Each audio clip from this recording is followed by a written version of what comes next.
too. Happy New Year, gbogbo Leo. Tushile ló ń kí yín o.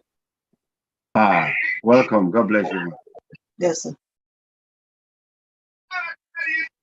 Ẹ káàsán, kálẹ́, ẹ kúrọ̀lẹ́. Ẹ káàsán o. Ẹ jọ̀ọ́. Mo kí yín o. Ẹ bá wa share link. Ẹ káàárọ̀ sir. Ẹ káàsán o, ẹ káàárọ̀. Same to you. Ẹ pẹ̀lẹ́ mà o. Ẹ kú ìlú o. Àwa nìyẹn.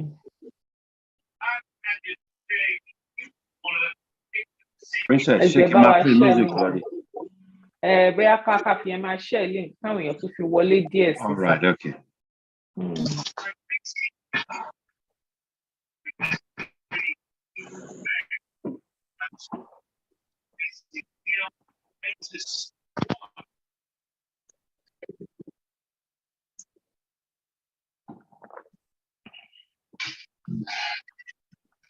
We should give us 20 minutes, 10, 15.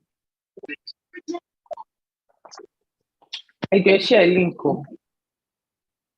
Reminder.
Mo bólú ọdẹ sọ̀rọ̀, ó ní ìwà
ọ̀rọ̀ lọ́mọ aráyé o. Oníwà tó dá kábà ẹ̀ jẹ́.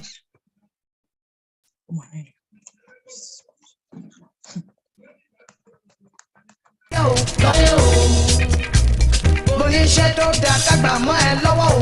Lọ́mọ aráyé o. Bó o sì rí ṣe ká fi ẹ́ ṣe yẹ̀yẹ́ o. Lọ́mọ aráyé o. Oníyàwó tó dá kábà ẹ fẹ́ o.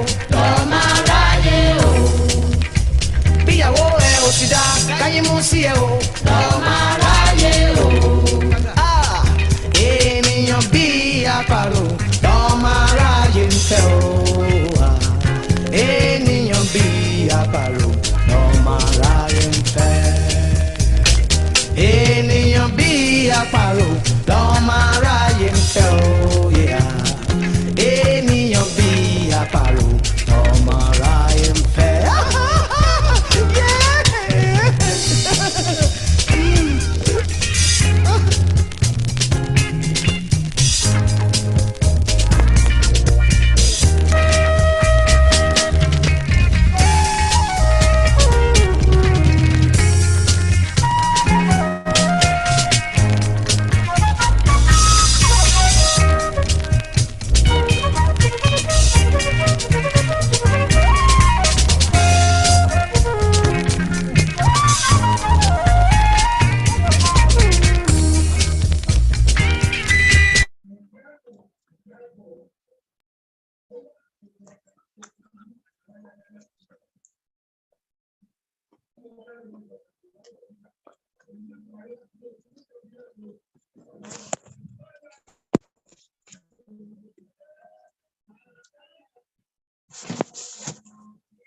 Princess, it's over to you.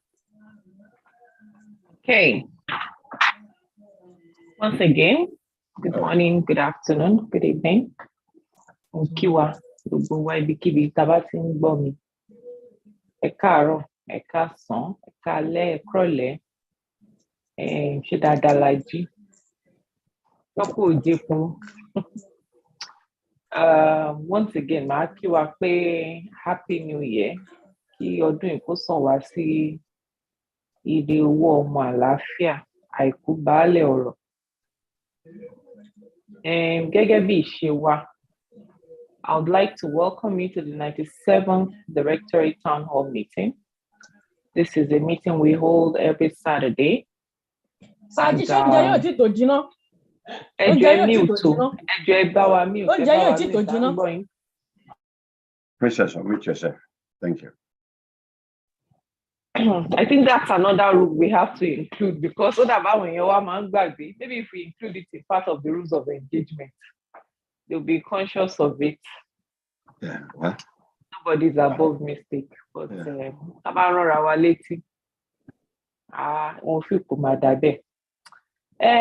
would like to welcome you to the 97th Directorate Special Town Hall meeting.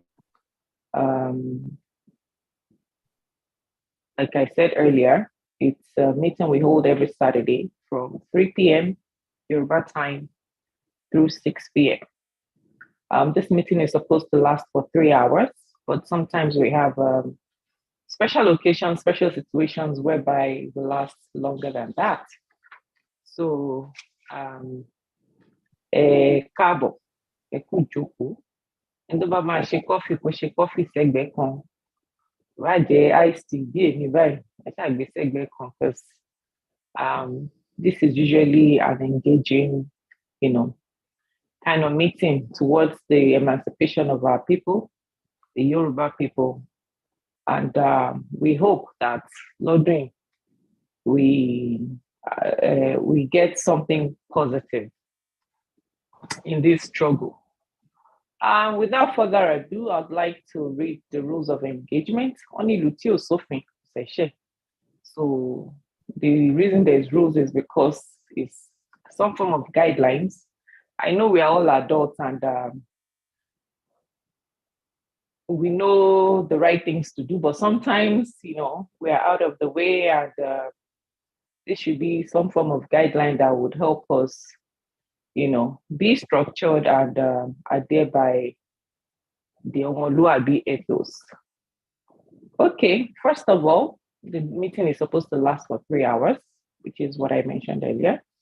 And within that 3 hours, we're entitled to answer 20 questions. Ó mean pé a máa ní àǹfààní láti béèrè ìbéèrè 20 ogún.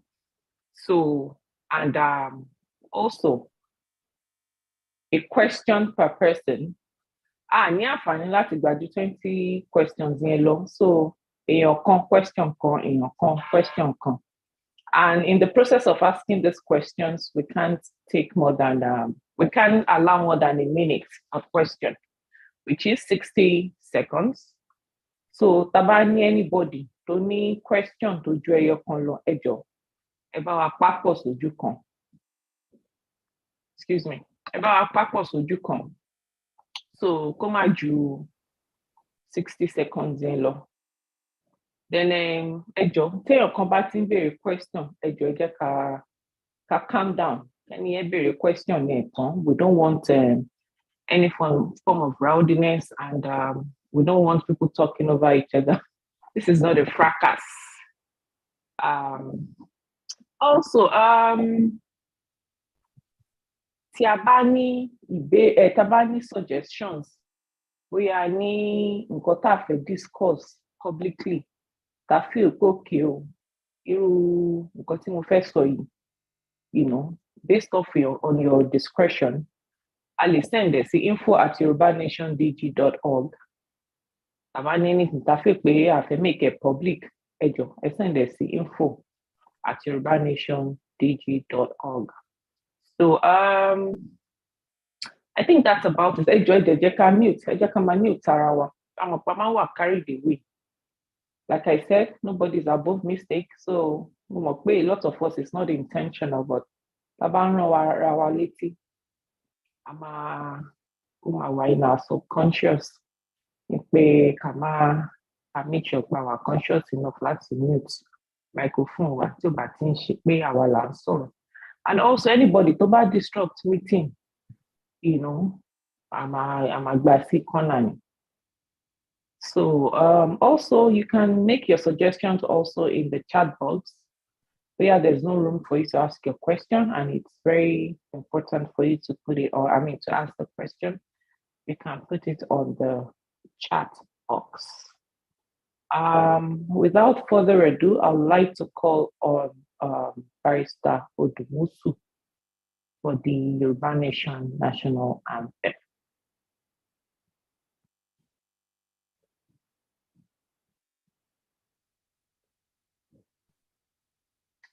Barrister, is it in?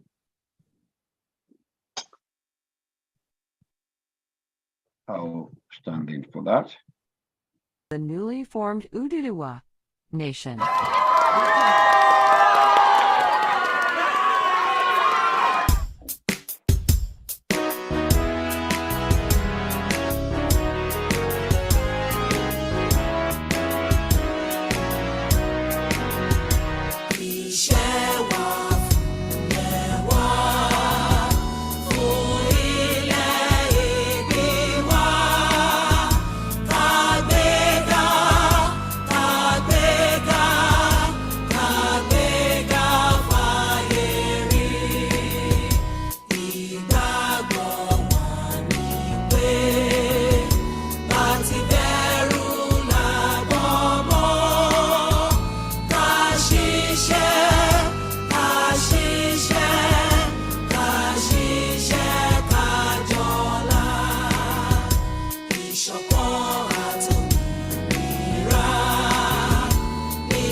Shape for that national anthem.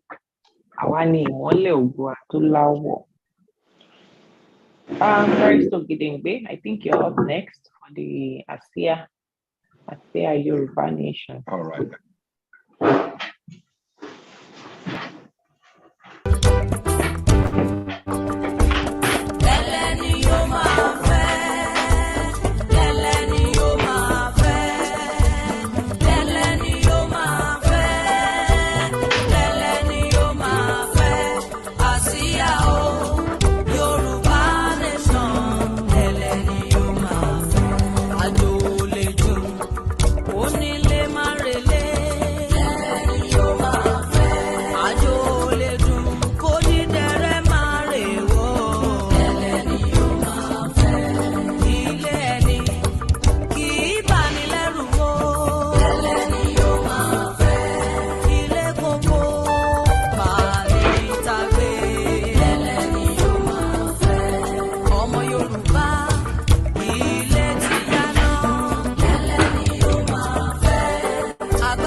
Princess, over to you. Okay, ó ti tán. Màá pe màmá wa, Princess Adéọlá Àtàírọ̀ Ọlámìjùlọ, kan wá fún wa ní New Year speech. Ẹ ṣé gan ni. Good morning, good afternoon, good evening to everyone. I welcome you all to our weekly town hall meeting. This week's meeting is organized by the Secretariat of the Yoruba Nation Global Directory. It is organized to create awareness and education and interaction section with our people all over the world. Let me say that when some of us joined the Jambara for the Yoruba, we did so with the belief that we need to liberate our people. We did not join because of what we can get, but because of our love for our people. Some of us have traveled near and wide. We have seen how things are done. We have seen what an organized society must and should look like. The foundation for this type of society was laid for us by Chief Obafemi Awolowo. The Western region was then a region even the Indonesians and South Koreans came to copy its developmental strategy. Some of us then felt that being under the country Nigeria with little to show for its scandalous. We are convinced we will do better under self-government. Have we forgotten how Sanusi Lamido, the then CBN governor, destroyed the bank majorly owned by our brothers and sisters? Our qualified graduates no longer get jobs.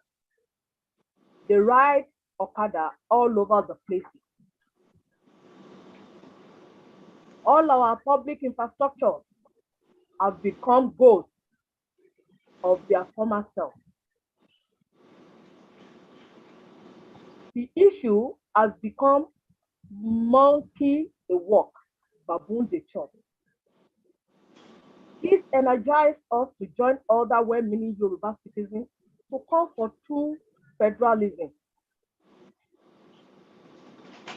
When it became clearer that majority of northern Nigerians prefer the status quo, we sought for total liberation from Nigeria. Personally, I saw the call for Yoruba nation as an opportunity to reposition our people and give them a taste of modernity. Developing at this pace already outlined for us by our forefathers like Chief Awolowo. Unfortunately, this opportunity which history has bestowed on few of us has been abused.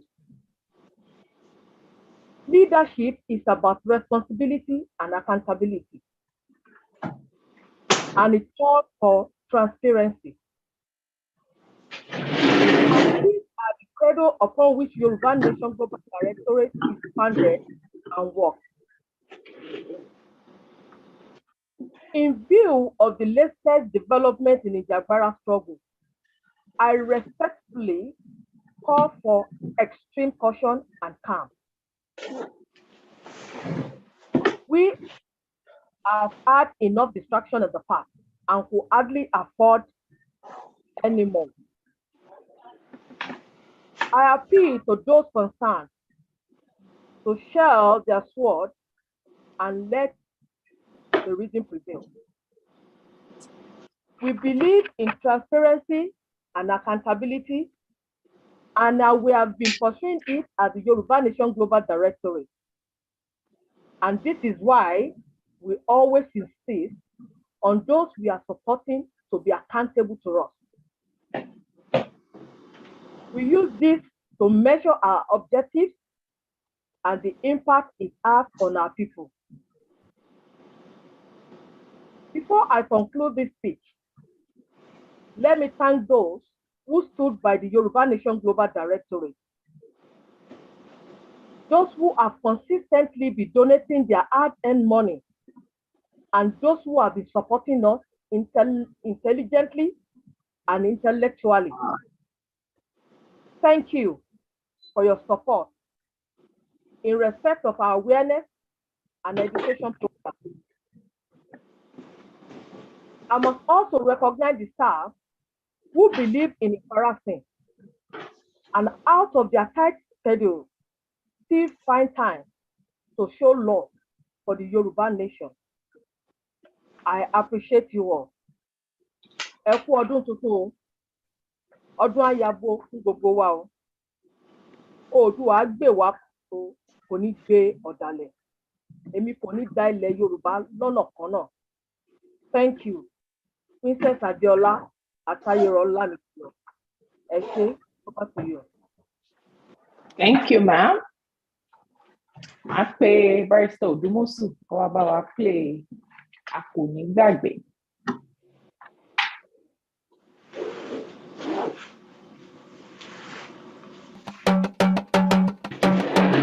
A kò lè gbàgbé.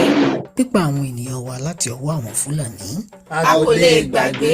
A kò lè gbàgbé ìfi Fúlàní sẹ́ríkì joyè ní ìgbèríko wa. A kò lè gbàgbé. Ọgbọ́n àlùmọ̀kọ́rọ́ yìí láti gba ilẹ̀ ayébáyé wa. A kò lè gbàgbé.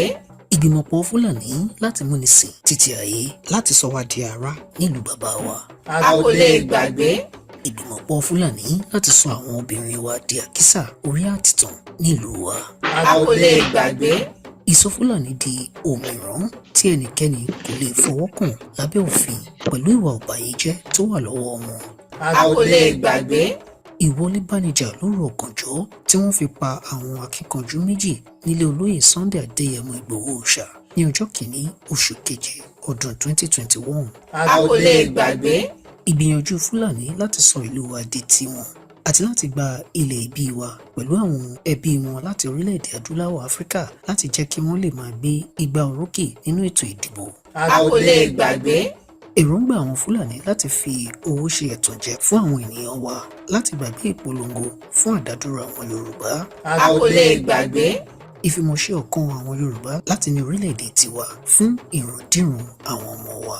A kò lè gbàgbé.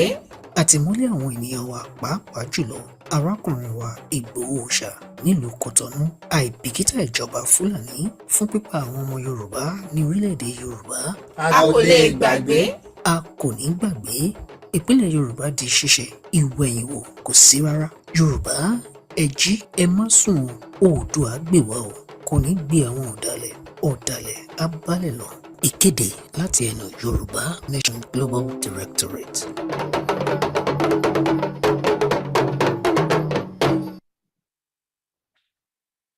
Thank you for that broadcast.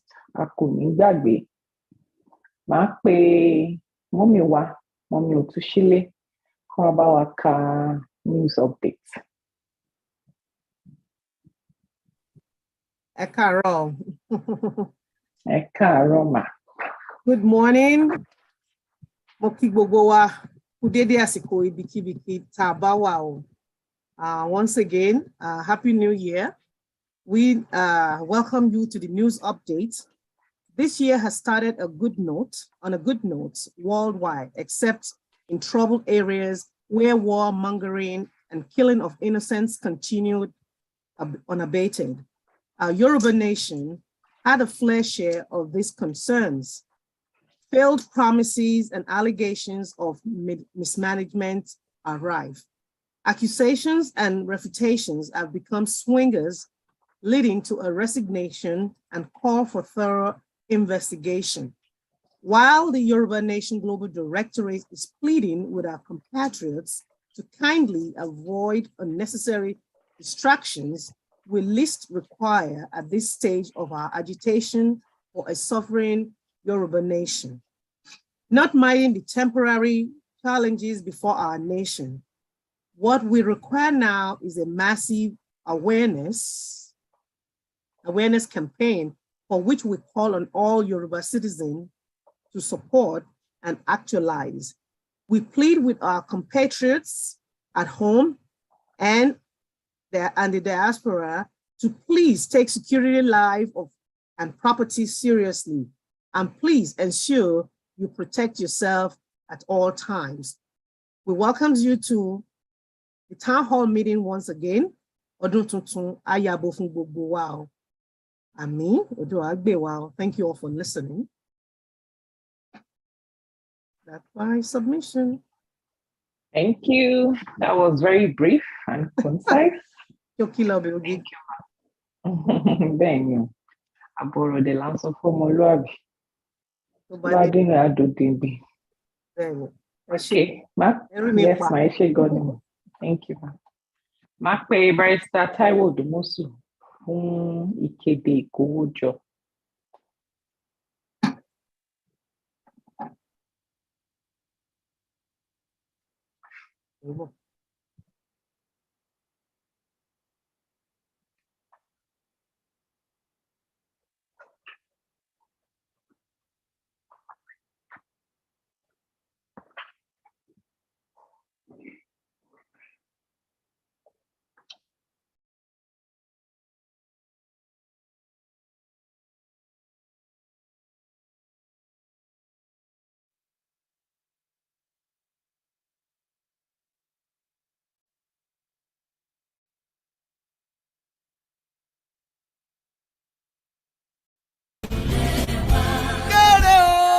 ẹ̀yin ọmọ ọba aládé ọmọ ọba Yorùbá ní tilẹ̀ tókó àti lẹ́yìn odi akíyín ní ti kíkí ọmọ ọba akíyín tẹ̀sán-tẹ̀sán akíyín tológun gẹ́gẹ́ bí ẹ ṣe mọ̀ ọmọ ọba kì í ṣe bí ẹrú tàbí ojo ìdí rèé tí àwọn ọmọ ẹgbẹ́ Yorùbá Nation Global Directorate ṣẹ̀ṣẹ̀ kéde yìí o kí èkúlé gbọ́ kó sọ fún toko kádò gbọ́ kó lọ rò fún ọbẹ̀ pé ilé ti yá kì í sọrin lásán sọ òdodo ọ̀rọ̀ pàtàkì tó gbọ́dọ̀ máa wà lọ́kàn gbogbo wa ni. Gẹ́gẹ́ bí àwọn àgbà ṣe kọ́ wa, àgbájọwọ́ la fi ń sọ̀yà, ọwọ́ kan kò gbẹ́rù dórí. Ení tere, èjì tere, owó onírú, owó oníyọ̀, kì í ṣe owó tẹ́jọ́ tàbí ọ̀bọ kó jẹ o. Ọmọbabìnrin Adéọlá Atáyérọ Ọlámíjùlọ tó jẹ́ olórí ebùté ẹgbẹ́ Yorùbá Nation Global Directorate àti gbogbo ọmọ ẹgbẹ́ rẹ̀ ní ìgbàgbọ́ kíkún nínú wípé kò sí ẹni tó lè kó owó wa jẹ o.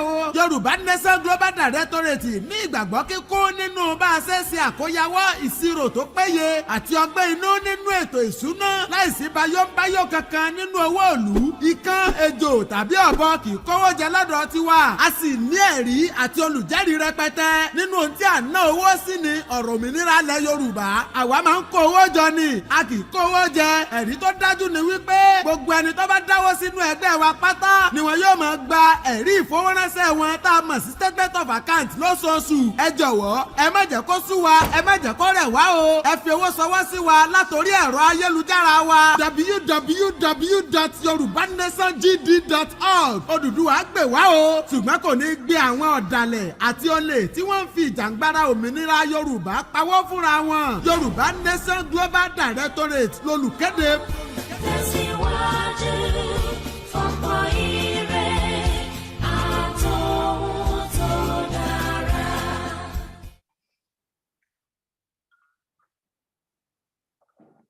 Okay. Dàbí mo ti freeze o. Ṣé ń gbọ́ mi?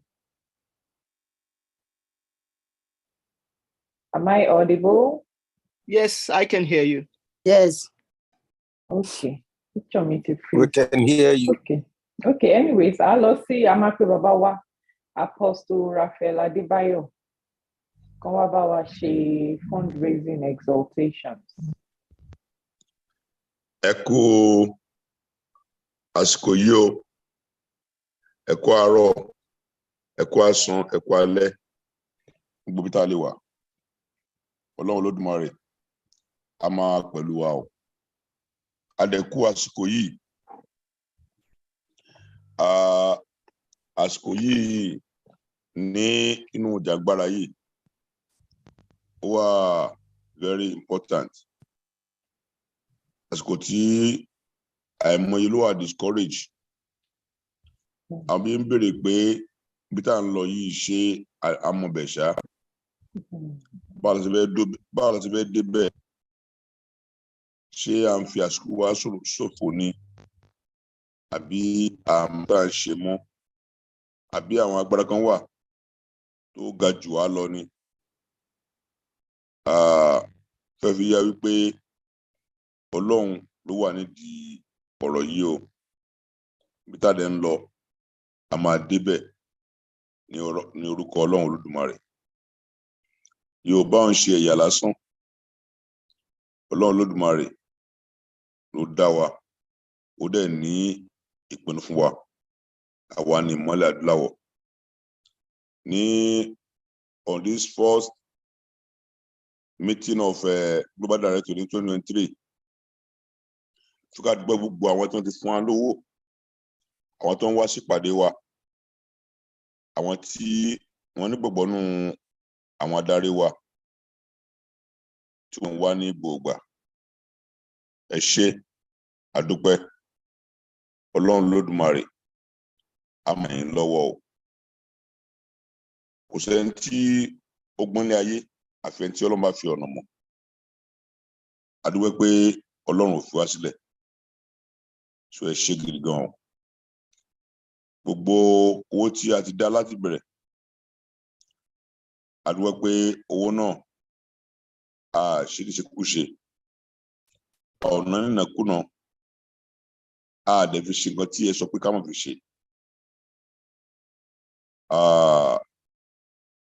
A dúpẹ́ Ọlọ́run pé Ọlọ́run wà ní ìwà ọmọlúwàbí láti lè sọ owó yìí jáde.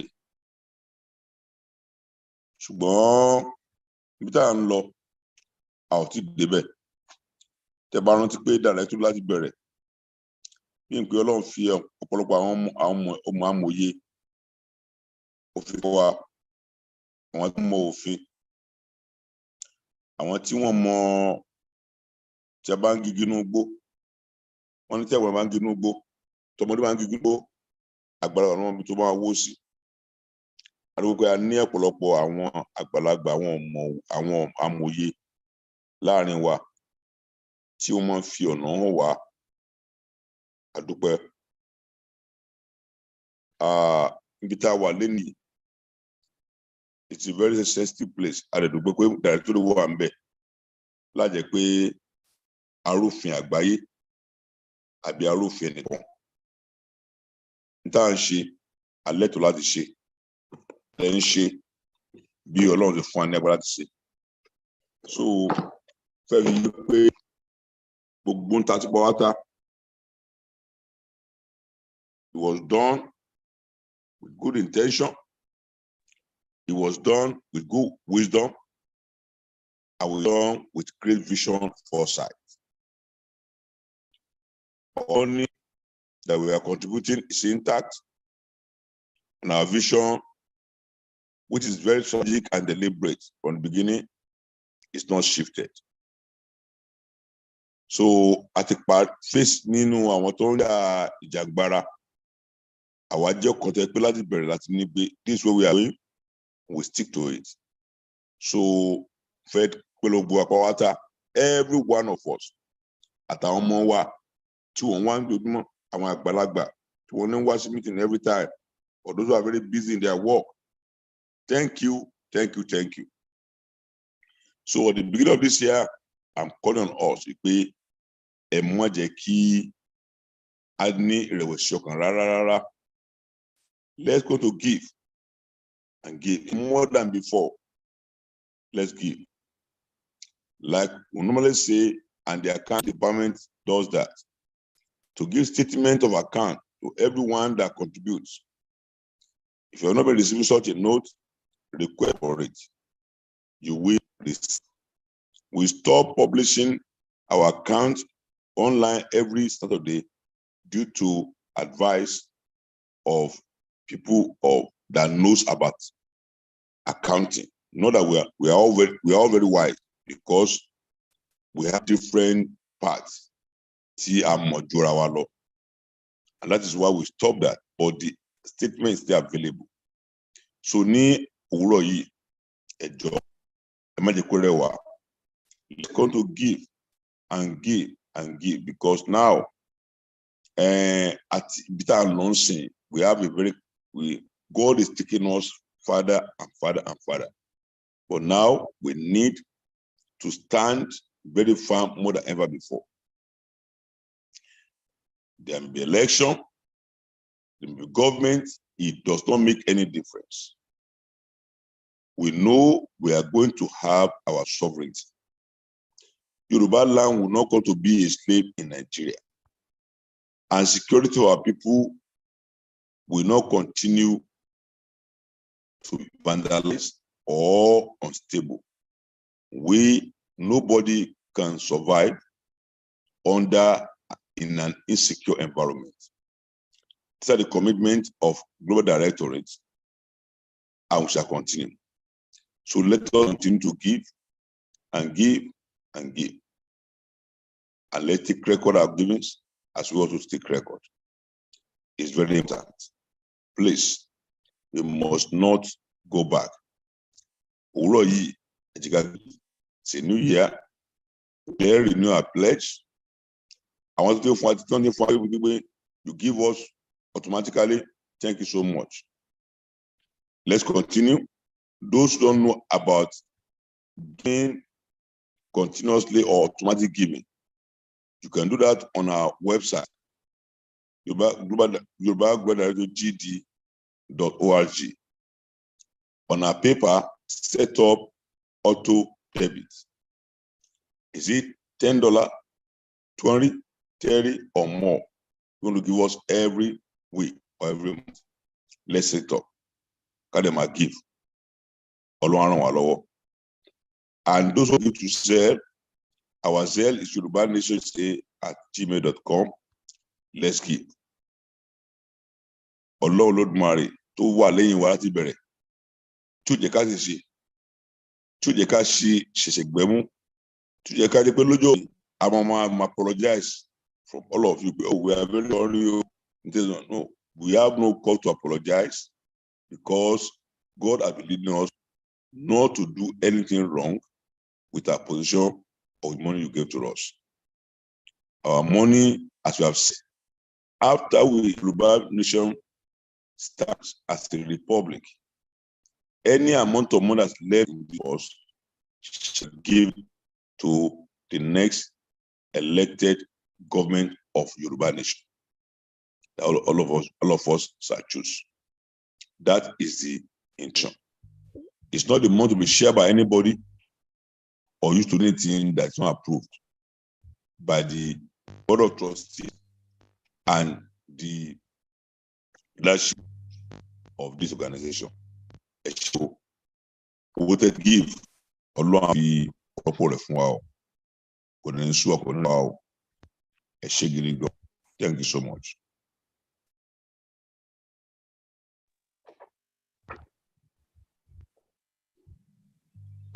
Adúpẹ́ sà. Princess. Mo feel pé wọ́n máa ti display account details yẹn. Thank you to the Otishiles. Thank you, sir. Thank you, ma. The next item is the Orashiri láàrin Yorùbá by Barrister Ogedengbe.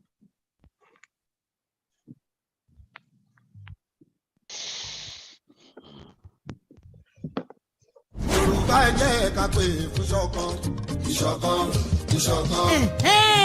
Ikán parapọ̀, ikán mọ́lẹ̀ èrò parapọ̀, wọ́n má gìyàn. Àtàpọ̀ ní mú títa oyin dùn ni. Ọmọ Yorùbá ṣe ẹ̀ gbàgbé pé ohun tó bá dé kan kò tó rí ta mọ́ o. Kí ló wá dé tá a sọ̀rọ̀ wa dòró fún tí ò sásírí kankan nílẹ̀ Yorùbá? Àmọ́ Yorùbá ló lédè, Yorùbá ló làṣà, Yorùbá ló lòwe àṣàyàn ọ̀rọ̀ tí mórí ẹni wú bàbá dòde ta.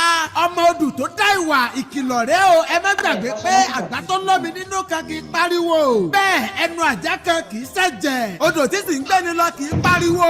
Èsè tó wá jẹ́ pé gbogbo aṣọ tiwa là ń sá lóòrùn. Ṣé ẹ gbàgbé pé gbogbo ẹni tó bá ṣe àṣeyọrí ti fi àṣírí sínú ìrìn àjò rẹ̀? Ẹ jọ̀ọ́ nítorí Elédùà ẹ má ṣe jẹ́ kí gbogbo ọmọ wa máa wá bàbá mọ́ o. Àṣírí láyé, àṣírí l'Elédùà bora rẹ̀ ló ṣe níyì lójú ọmọ aráyé gbogbo. Nígbà ìwáṣẹ̀, ohun àṣírí làwọn bàbá ńlá wa ń pè lọ́kù òru. Ọmọ Yorùbá ẹ jẹ́ ká ronú o, ká sunrun mẹ́ta tẹ́dà sùn. Ohun tá a bá ti pè láṣìírí kó máa jásìírí láàrin ara wa ni. Kọ́rọ̀ òrófó ọmọ padà wá sẹ́ mọ́ wa lára. Òrófó ló bímọ méjì tó nílé òun ti kún fọ́fọ́. Ọmọ Yorùbá ohun tó bá ti dé kan kò tún gbọ́dọ̀ rí ta mọ́ o. Àbọ̀rọ̀ la sọ fọ́mọlúàbí bó bá dẹnu rẹ̀ yóò dodidi. Yorùbá Nation Global Directorate ló kéde.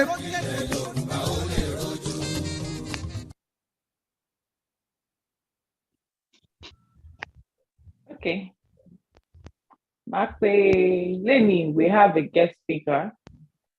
We have a guest speaker in the person of Dr. Ali that will be addressing us for 30 minutes. She guest speaker Wawa in the house.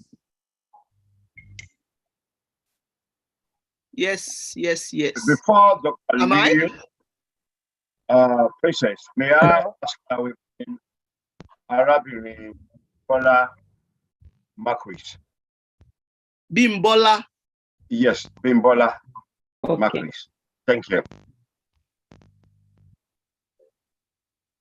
Okay. My name is Bimbola Omobibinu Marquis. And today I'm going to read a text regarding Yoruba nation groups as a whole.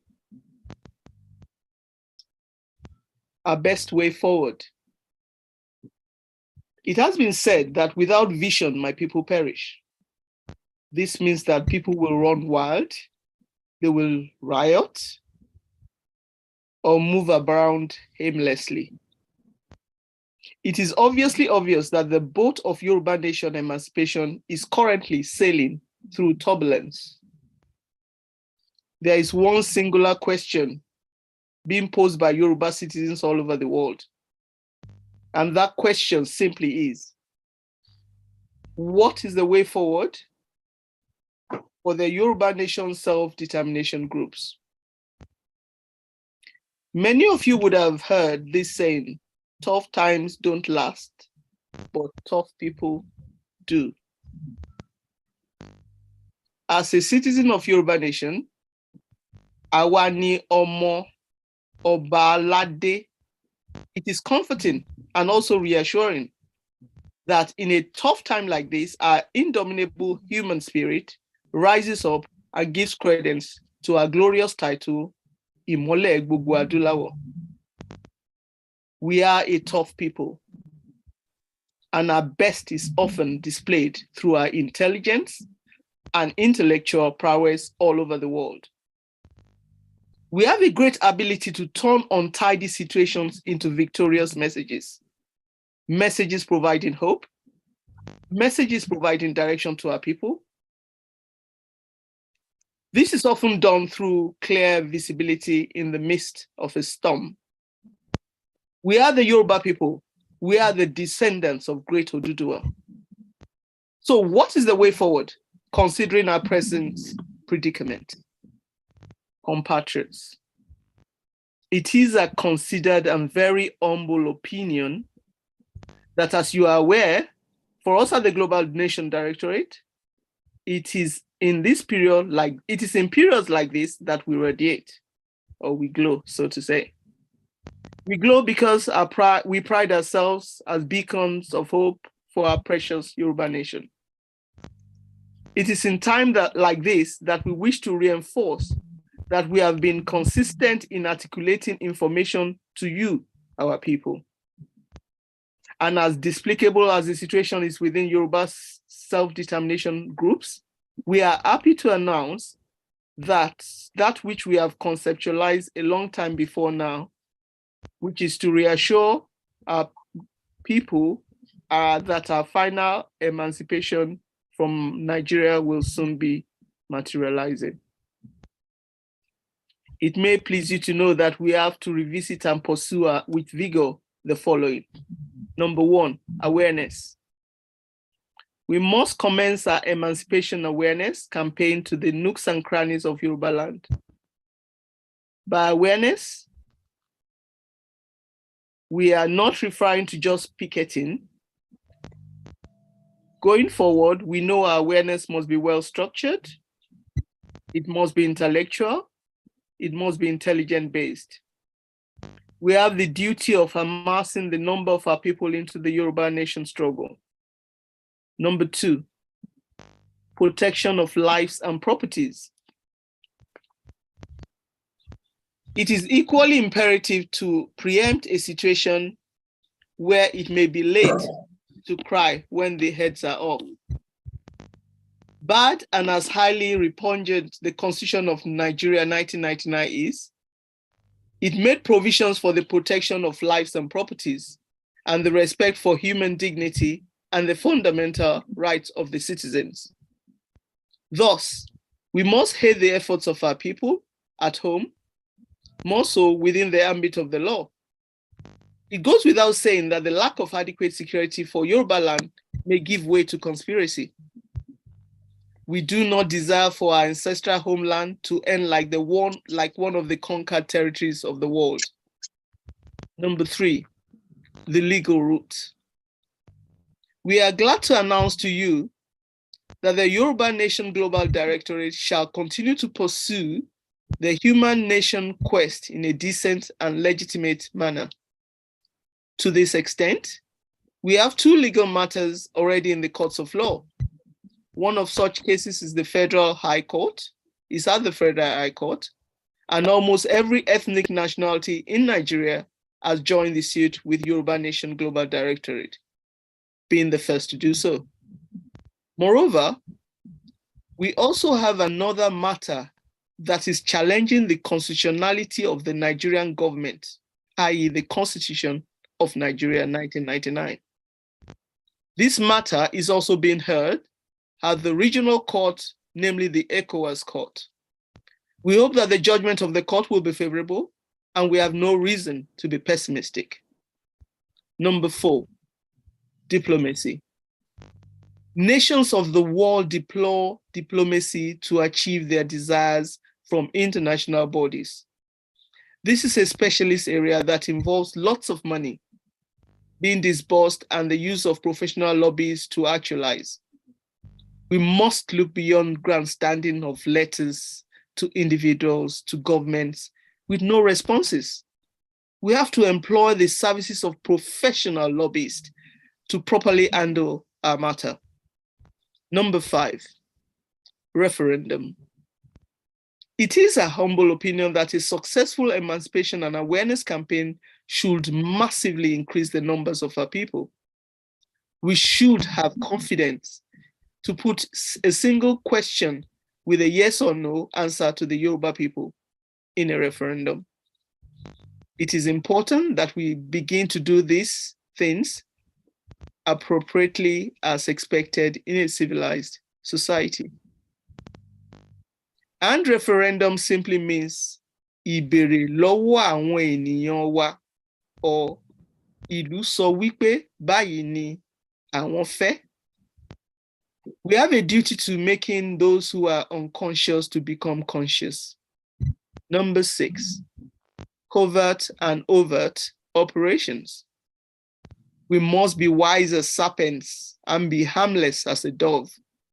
Gbogbo aṣọ kọ́là ń sá lórùn. In view of the foregoing, we can assure you that the Yoruba Nation Global Directorate is well positioned to go through the routes that will ensure our independence from Nigeria. The nation that has shown to eliminate indigenous people at the expense of aliens. Odùduwà gbè wá o, kò ní gbé ọ̀dàlẹ̀. Èmi Abímbọ́lá, mi ní dálẹ̀ Yorùbá. Ẹ ṣeun púpọ̀, mo dúpẹ́. Thank you for giving me the time. Thank you, Ma. Thank you. If you ask me, I would say that's reassuring. Dr. Aliyu, I'd like to welcome you to the virtual podium for 30 minutes. Thank you. Hello. Hello, sir. I'm going you. Okay. Mo kí gbogbo ilé o. Mo kí Ọlọ́run. Ọba tó dá ẹ̀dá. Ọba tó ní ká dá ọjọ́ sì pé. Ọba tó yẹ pé ní òun náà ni agbára wà lọ́wọ́ rẹ̀, ó ní oore wà lọ́wọ́ rẹ̀. A dúpẹ́ lọ́wọ́ Ọlọ́run pé òun ló ń ṣọ́ wa, ó sì ń gbàdúrà wa. Ọlọ́run sì jẹ́ ká dé ilẹ̀ lérí. Mo ń fi àsìkò yìí dúpẹ́ lọ́wọ́ àwọn directorate fún opportunity tí wọ́n fún mi pé kí n wá síbí lónìí. Mo kí gbogbo ẹ̀yin ìyá wa, mo kí gbogbo ẹ̀yin bàbá wa, mo kí gbogbo yín o. Ẹ ṣeun, ẹ kú gbìyànjú, ẹ kú ìnáwó náírà, ẹ kú wàhálà lórí ọ̀rọ̀ orílẹ̀-èdè Yorùbá. Mo kí yín púpọ̀ o, ẹ ṣeun. Mo tún wá kí gbogbo àwọn tí wọ́n listen sí wa náà nílé lóko àti ní káàkiri gbogbo àgbáńlá ayé. Gbogbo yín ni mo kí, ẹ má bínú pé ohùn mi rárá há lónìí ni. Now, lórí topic tẹ́ fún mi nípa pé the importance of grassroots awareness campaign lórí ìrìn àjò ìpèpè fún òmìnira ilẹ̀ Yorùbá.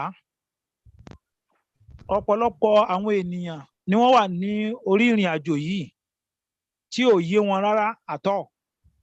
N táwọn rò ní pé ní n táwa bá ti ń fẹ́ tó wà lọ́kàn títí wa pé n tá ń fẹ́ nì. Àwọn òròpó tún yẹ ká tún consider àwọn tó kù náà, because àwa nìkan kọ́ ni stakeholders. Lóòótọ́ n tá ń jà fún n tó dáa ni, ẹ̀tọ́ wa ni, torí pé àìsí ìran kan náà. Ǹjọ́ wá yẹ kí ká carry àwọn èèyàn wa along? Ǹjọ́ yẹ ká carry àwọn other stakeholders? So yẹ ká sọ fáwọn náà? So yẹ ká jẹ́ kó yé wọn? Ọ̀tọ̀ ní ìpèpè, ọ̀tọ̀ ní pé kí yóò understand ìdí tẹ́yẹn fi ń pèpè. Ó wá ṣe ni láàánú lónìí pé majority àwọn tó ń pèpè fún òmìnira ilẹ̀ Yorùbá, àìmọ̀ ibi tó ti ń throw question sí wọn. Lọ́dọ̀ mo tẹ̀ rí kan lọ́dọ̀ ọba ti Togun State ní Síkírù Adétọ́nà. Obìnrin lẹni tó ń throw question yẹn sí lọ́dọ̀ àwọn tó ń lọ sí ààfin ẹ̀ ni. Òun tó ń kàn sọ kátikàti.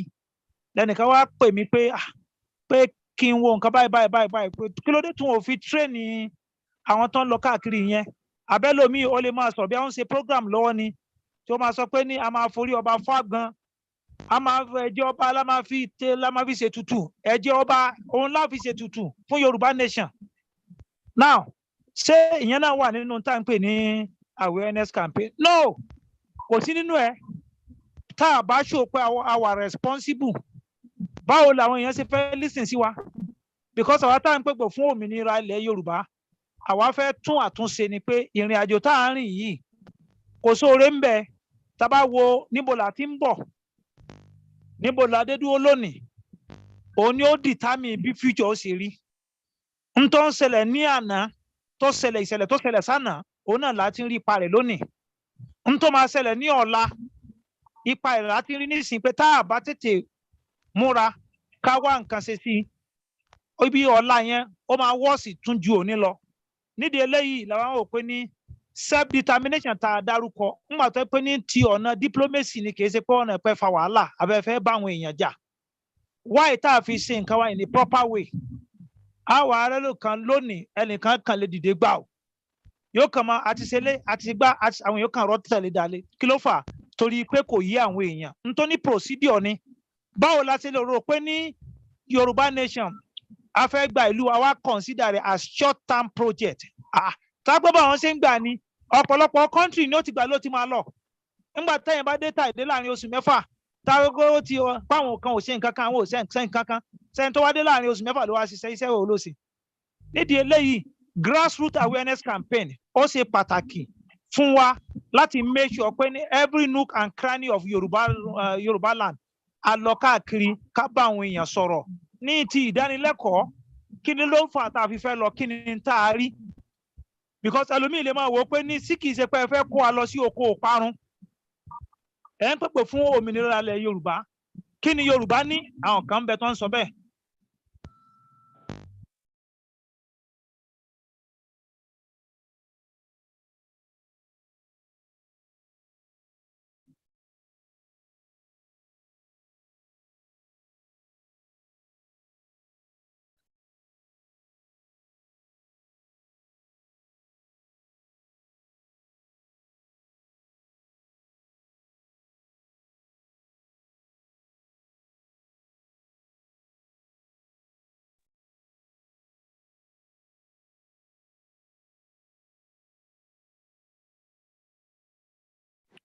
Oh, mama.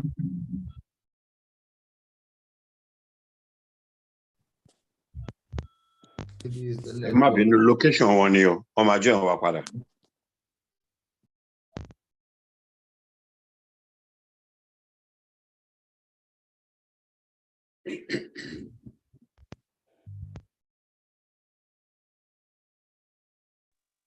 Hello.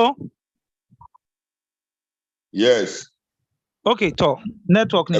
So nídìí eléyìí a nídìí àti ṣe ìdánilẹ́kọ̀ọ́ fún àwọn èèyàn wa àwọn gbogbo ń ta ti kó jọ àwọn research ó dá mi lójú pé gbogbo àwọn tá à ń pèpè fún òmìnira ilẹ̀ Yorùbá ó ní ń tá a rí àkànṣàdédé jáde pé àkànjọyìn ọ̀pọ̀lọpọ̀ àwọn èèyàn wa náà táwọn náà jọ àwọn náà ti lọ ṣe research ni wọ́n wò pé ńgbà tá a nírú nǹkan báyìí tó lọ ń bless you with abundant natural resources tá a ní kí ló wá dé táwa aláwo àwọn minority kan kọ́mọ wá control wa kọ́ wá kéjì wa wọ́n ti wá kéjì wa débi pé ní àwa ní agbára kankan mọ́ and the best option fún wa òun náà ni ká kúrò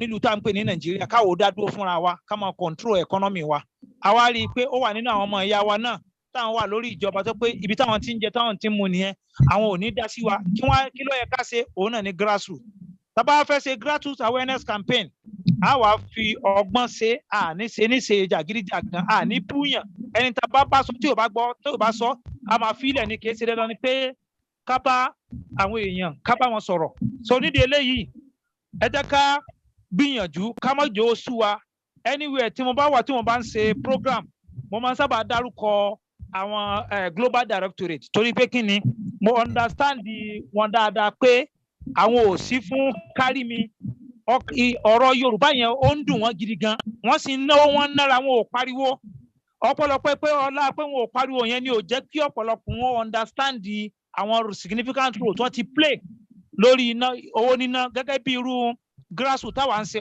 ẹ̀mí ẹ̀tọ́ ọ̀tọ̀ọ̀tọ̀ ni wọ́n ti sponsor àwọn kíní project tá à ń ṣe fún grassroots awareness campaign. So nídìí eléyìí mo wá ń fi àsìkò yìí sọ fún àwọn èèyàn wa nínú lóko pé n tó yẹ ká ṣe òun náà ni ẹ jẹ́ ká lọ ṣe grassroots awareness campaign.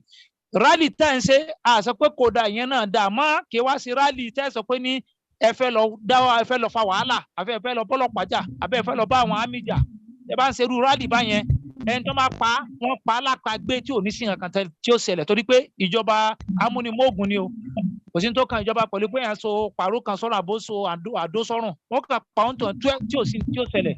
So báwo la sáfẹ́ ṣe grassroots awareness campaign òun náà ni pé ní gbogbo àwọn lọ́balọ́ba gbogbo àwọn ìjòyè gbogbo àwọn olóṣèlú wa gbogbo àwọn artist àwọn oníṣẹ́ ọwọ́ àwọn lọ́yà àwọn engineer àwọn professionals wa gbogbo wọn pápátá gbogbo náà ló yẹ ká dọ́dọ̀ ẹ má jà wò pé ní lágbájá kò ní ṣe sáàtì dọ́dọ̀ ẹ̀ ni aláàfẹ́ gba Yorùbá nation a consider àwọn elite wa àwọn ọ̀mọ̀wé wa àwọn engineers wa wọ́n wò ràn wọ́n wò wá tẹ́bá wọn gbọ́ oríṣiríṣi àwọn article tí àwọn èèyàn ti kọ lórí ọ̀rọ̀ Nàìjíríà wọ́n ti wà frustrated bẹ́ẹ̀ gbogbo orú àwọn tó ń kọ kínní yìí nísìnyí ọ̀kan bẹ gan tó wà wájú mi tí mò ń kà lọ́wọ́ ó tó di pé a bẹ̀rẹ̀ program yìí ó ti ọ̀rọ̀ Nàìjíríà ti sú àwọn èèyàn ṣùgbọ́n àwọn tó wá ń sùn ǹjẹ́ wọ́n dá sí wọn ò dá sí kí ló fà á ó ní àwọn tá a kó mọ́ràn ní tá a kó papọ̀ pẹ̀lú ọ̀rọ̀ ìrìn àjò yìí nígbà tí ẹ̀ bá bọ́ ta torí pé ó ti jẹ́ sọ̀rọ̀sọ̀rọ̀ yóò ká sọ̀rọ̀ anyhow yóò sọ̀rọ̀ bú àwọn èèyàn máa ṣépè fáwọn èèyàn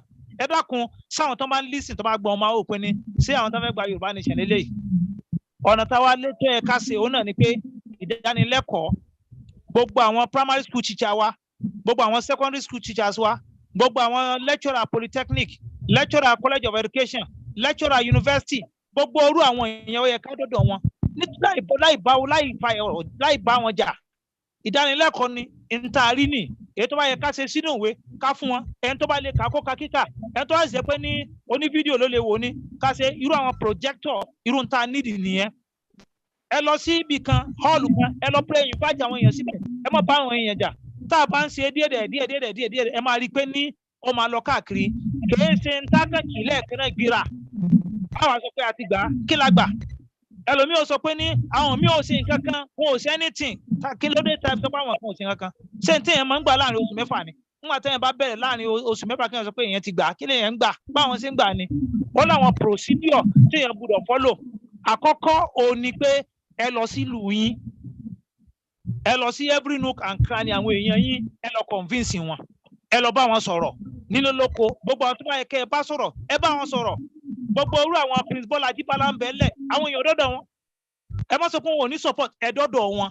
gbogbo ohun tó bá yẹ kẹ́ ẹ fi lè support argument yín ẹ kó dání ẹ kọ lẹ́tà sí gbogbo wọn ẹ dọ́dọ̀ gbogbo àwọn engineers wa gbogbo àwọn lawyers wa wọn ò dá sí ǹjẹ́ àdọ́dọ̀ wọn àdọ́dọ̀ wọn àwọn religious leaders àwọn náà ń bọ́ tàwọn sọ̀sọ́kùsọ kí ló fà tí mi fi ń sọ̀sọ́kùsọ ẹlòmíín react lórí n tó gbọ́ bẹ́ẹ̀ wọ́n kàn tara ṣe fídíò kan wọ́n wá lọ gbé fún òun fà á fìbínú sọ̀rọ̀ kí ló kàn pẹ̀lú Yorùbá nation kò sí ní tó kàn ó má ba sọ̀kùsọ kí ló fà kò yé ṣùgbọ́n tá a bá ṣe ní tùbínùbí àwọn àti pé yẹn làwọn náà gẹ́gẹ́ bí Professor máa múríkì ẹni tá a jọ sọ̀rọ̀ nígbà kan tá a jọ sọ̀rọ̀ lórí ọ̀rọ̀ Yorùbá nation báyìí wọ́n á sọ fún mi pé ní ìdí tó fà á tó ń fi kẹ̀yìn sí ọ̀rọ̀ nta gbédání kí gbogbo ohun táwọn ń rí táwọn ń wò làwọn wò pé ní ṣé Yorùbá nation tán làwọn fẹ́ ṣe lélẹ̀ lòun gbọ́ tẹ́nìkan sọ pé òun fi orí ọba òun fi fàgbà ipe ṣé Yorùbá nation lélẹ̀ nọ̀nà ipe ta ni ò fẹ́ ìlọsíwájú ìlú ẹ̀ máa wọ́n bẹ̀rẹ̀ sí kíra wọn wọ́n bẹ̀rẹ̀ sí yinra wọn pé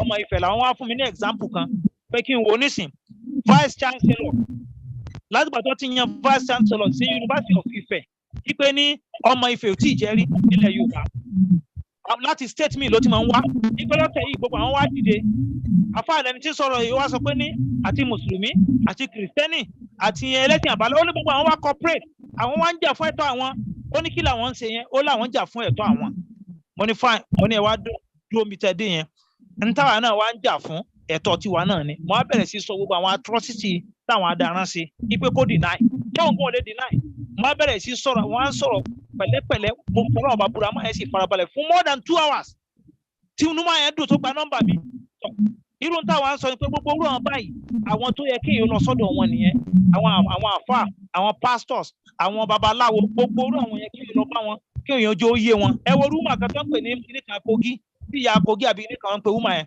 bíbi tí rúmà yẹn nífẹ̀ẹ́ kíní orílẹ̀-èdè Yorùbá ó ní agbára bẹ́ẹ̀ nísìn pálapàla ti lọ rẹ́ rúmà yẹn là nígbà tó náà gbàgbọ́ yẹn kò yé wọn ò understand pé ní ọ̀nà wo la fẹ́ fi gbà báwo la fẹ́ fi gbà ṣé èèyàn máa ń fi ẹ̀mí gba Yorùbá nation ni ṣé èèyàn máa ń gba Yorùbá nation pé kákan ṣèkìní ẹlòmíràn sọ pé ní referendum ò wúlò mo ti rẹ́ nìkan tó sọ̀rọ̀ níbi program rẹ̀ tó sọ pé ní kò sí ti ń jẹ́ awareness àti parí everything mo kàn ń rẹ́rìn ni mo ní you see kò sí ti ń jẹ́ awareness so ẹ máa force àwọn èèyàn just like that ẹ kàn gba Yorùbá nation ẹ lè force anybody ẹ gbọ́dọ̀ consider wọn ṣé wọ́n ní interest àbí wọn ò ní interest ẹ convince wọn káwọn náà rí pé níta gbé dání tó dání tó bá jẹ́ pé a bá ṣe grassroots awareness campaign tá a fọkàn ṣe tá a ṣe tó rinlẹ̀ dáadáa tó rinlẹ̀ masses ni ó jà fún rẹ̀ nígbà táwọn masses bá lọ storm government house lágòdì nìbàdàn àbí tó bá lọ sí ìkẹjà táwọn thousands of Yorùbá tó lọ storm bẹ̀ tó ń tẹ̀ òpa síbẹ̀ tó ń bá rẹ̀ sí pariwo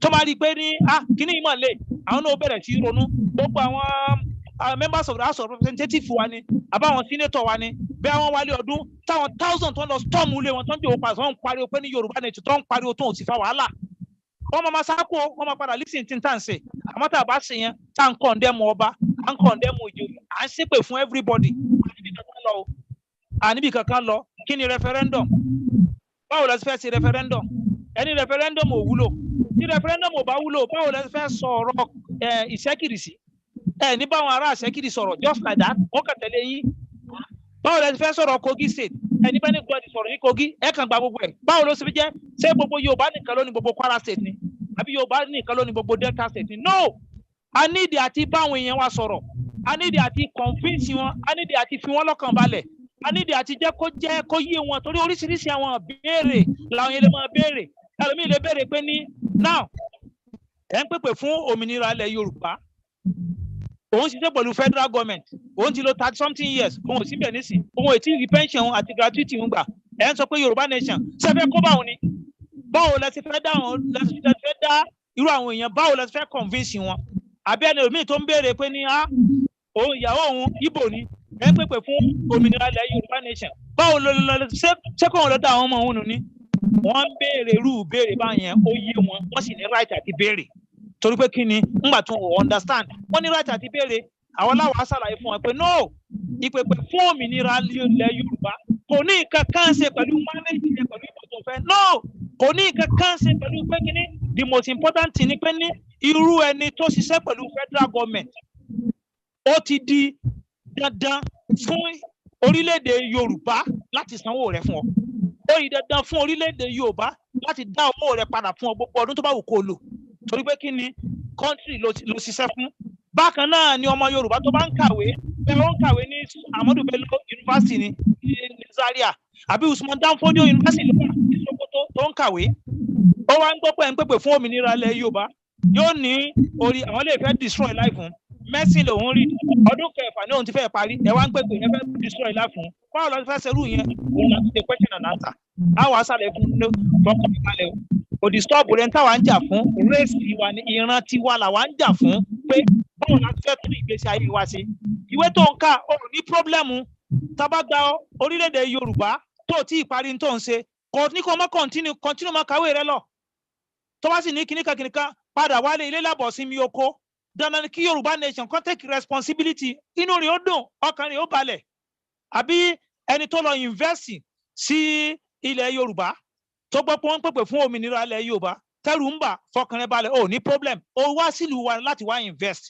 ìlú wa tó sì ti wá invest yẹn ní problem pẹ̀lú rẹ̀ ṣùgbọ́n tá bá ti gba orílẹ̀-èdè wa dandan ni kó o tẹ̀lé òfin tá a fẹ́ ó tẹ̀lé òfin wa ni tó bá ti tẹ̀lé òfin wa kò sí problem ó sì gba visa tó máa di pé wà rẹ̀ dá tí wà rẹ̀ ò bá dá ni wọ́n lè lé ọ̀dànù gbogbo irú èyí táwọn darandaran tó ń pa àwọn èèyàn káàkiri kò ní sírù yẹn mọ́ darandaran tó bá mọ̀ pé òun fẹ́ wá sí orílẹ̀-èdè Yorùbá ẹnìkan kan ò lè òfin ni ó tẹ̀lé òfin tí orílẹ̀-èdè Yorùbá bá fi kalẹ̀ òun náà ló máa ṣe so nídìí eléyìí tá a bá fẹ́ ṣe grassroots awareness campaign òun ni pé ní every nook and cranny ilẹ̀ Yorùbá ló yẹ ká dé from local government to local government to word, láti word sí word, street sí street, door to door. Bó ṣe yẹ ká ṣe nìyẹn, ó máa take time. It's not a short-term project. Bí ọ̀pọ̀lọpọ̀ àwọn èèyàn wá ṣe ń rò. Wọ́n láti gbà, a máa gbà, tó kù ijọ́ méjì, a máa dandan ní kílà ń tanra wa fún. Ẹlòmíì yóò wá bọ́ta, yóò wá máa ṣépè, èpè burúkú, èpè ẹ̀ wá lè bọ́ta kí wá sọ fún pé ní ẹ̀ lè rí nǹkan kan gbà. Kò ṣeé gbà báyìí. Ń tó yẹ ká ṣe àṣe. Ẹ nísìn, ẹ wo Àtíkù lọ sí Ọ̀yọ́ state. Ẹ wo báwọn yẹn ṣe troop out. Àwọn yẹn troop out náà. Gbogbo àwọn tó ń troop out yẹn ṣé Àtíkù fún gbogbo wọn lọ́wọ́ ni ẹ má já deceive ara wa. Nígbà tí òye wọn lọ wòran ni. Wọ́n lọ wòran ni. Nígbà tí kí ló kọ ẹ̀ tí ń jẹ́ Òbí tó gba Èkìtì lọ kò rérò. Kí ló sì fà kò lówó lọ́wọ́ láti lè mobilize àwọn èèyàn pé ó yá ẹgbẹ́ mọ́tò jáde ẹsẹ̀ kìíní kan síta. Ń ló fà. So nídìí eléyìí ẹ má jẹ́ kó sú wa fún àwọn èèyàn tó pé ní wọ́n wo gbogbo oríṣiríṣi shenanigans tó ń ṣẹlẹ̀ lọ́wọ́lọ́wọ́ nísìn. Ẹ má jẹ́ ká wò yẹn. Ó di dandan tí ẹ bá gbé nǹkan tó dáadáa ní ẹ máa rí àwọn ìdọ̀tí oríṣiríṣi táwọn náà máa wá join láti lè dá wàhálà lẹ̀. Àwọn míì ń bẹ tó pé ní gọ́ọ̀mẹ̀ntì ló sponsor wọn láti lè create wàhálà láàrin ara wa. Àwọn gọ́ọ̀mẹ̀ntì máa sponsor yẹn. Àwọn olóṣèlú táwọn náà ò nífẹ̀ẹ́ sí ní ta gbé dání tẹ́rù tí ń bà wọ́n pé kíní mọ̀ àwọn èèyàn mọ̀ tí ń join díẹ̀ ẹ̀já tètè take action. Àwọn náà máa dá àwọn èèyàn rú. Wọ́n sì máa ń fún àwọn èèyàn lówó. Ara rú ẹ̀ lára àwọn tó pé ní wọ́n ti lọ join àwọn kìlọ̀ kan àwọn olùlẹ̀ débi kan ti organize nǹkan kan tó fẹ́ ṣe ní Ìbàdàn láwọn tó láwọn ń jà fún Yorùbá nation.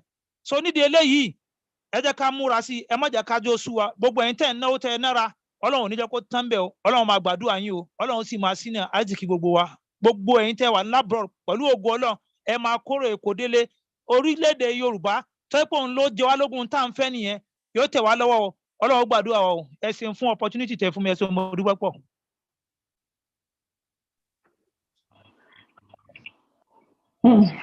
Adúpẹ́ sà. Ẹ ṣé gidi gan ni. Explanation yẹn. Ibi tẹ́lòmí ò ròdé, ẹ ti ṣàlàyé ẹ̀ fún wa báyìí fún. A pè Barrister Gedegbe for the introduction of the panelists. Thank you very much, Princess, and thanks to Baba Leo. Ekule gbogbo leo, Baju Mokile, Moki Omade Moki Abalaba. And today has been very, very engaging, and I'm sure we're better for coming. And I'm so excited, and I believe I'm very, very hopeful. Pé ọjọ́ kan tí Elédùmarè mọ̀, gbogbo nǹkan tí gbogbo wa pátápátá lápapọ̀ tó wù wá tá fẹ́ ṣe fún àwọn èwe àti ìran tó ń bọ̀ lẹ́yìn wa ní wípé kí a ní ilẹ̀ òmìnira ó máa ṣojú wa o. Tí ọjọ́ náà bá dé, wọn ò ní dúró ṣẹ́jú kan fún wa o. Gbogbo ẹ̀yin bàbá wa tẹ́ ẹ dàgbà tí ó yẹ pé ọjọ́ yín ti dalẹ̀ oore ọ̀fẹ́ tí Ọlọ́run máa fún yín tó máa fi ṣojú gbogbo yín pápátá Ọlọ́run á fi lọ́rẹ̀ mi yín o ẹ̀dẹ̀ fi àìsàn ló gbà. Thank you so much for being here again, and àsìkò yìí ó ṣe pàtàkì. At the Yoruba Nation Global Directory, we believe that every opinion represents different constituencies, and everybody is important. So we put together panelists who will Yoruba ni wọ́n fi ọ̀rọ̀ jomi tó rọrọ̀. Ẹnì kọ́kọ́ sórí ìkànnì wọ́n ní bàbá Aliyu ti fọ́ sí wẹ́wẹ́. Àwọn náà tún wá gba ife yẹn lọ́wọ́ bàbá Aliyu. Àwọn náà tún bá wa fọ́ sí wẹ́wẹ́ again. So orí ọ̀fẹ́ la rí gbà. I'm going to ask, even though mi ò ṣe Ìbejì, people have been saying we are Ìbejì. I'm going to ask my twin brother, my very wonderful learned colleague and compatriot, a Yoruba nationalist, and a man with a pioneering spirit with whom everything new, Otun, Shele. We pray that àjọṣepọ̀ gbogbo wa àti àwọn tó kù tó máa join wa kò ní bàjẹ́ lágbára ìlú. Please help me to spotlight our distinguished panelists. First, I would love to invite to the podium Mrs. Sandra Popola, OBE, and To follow will be Dr. B. Oyefule.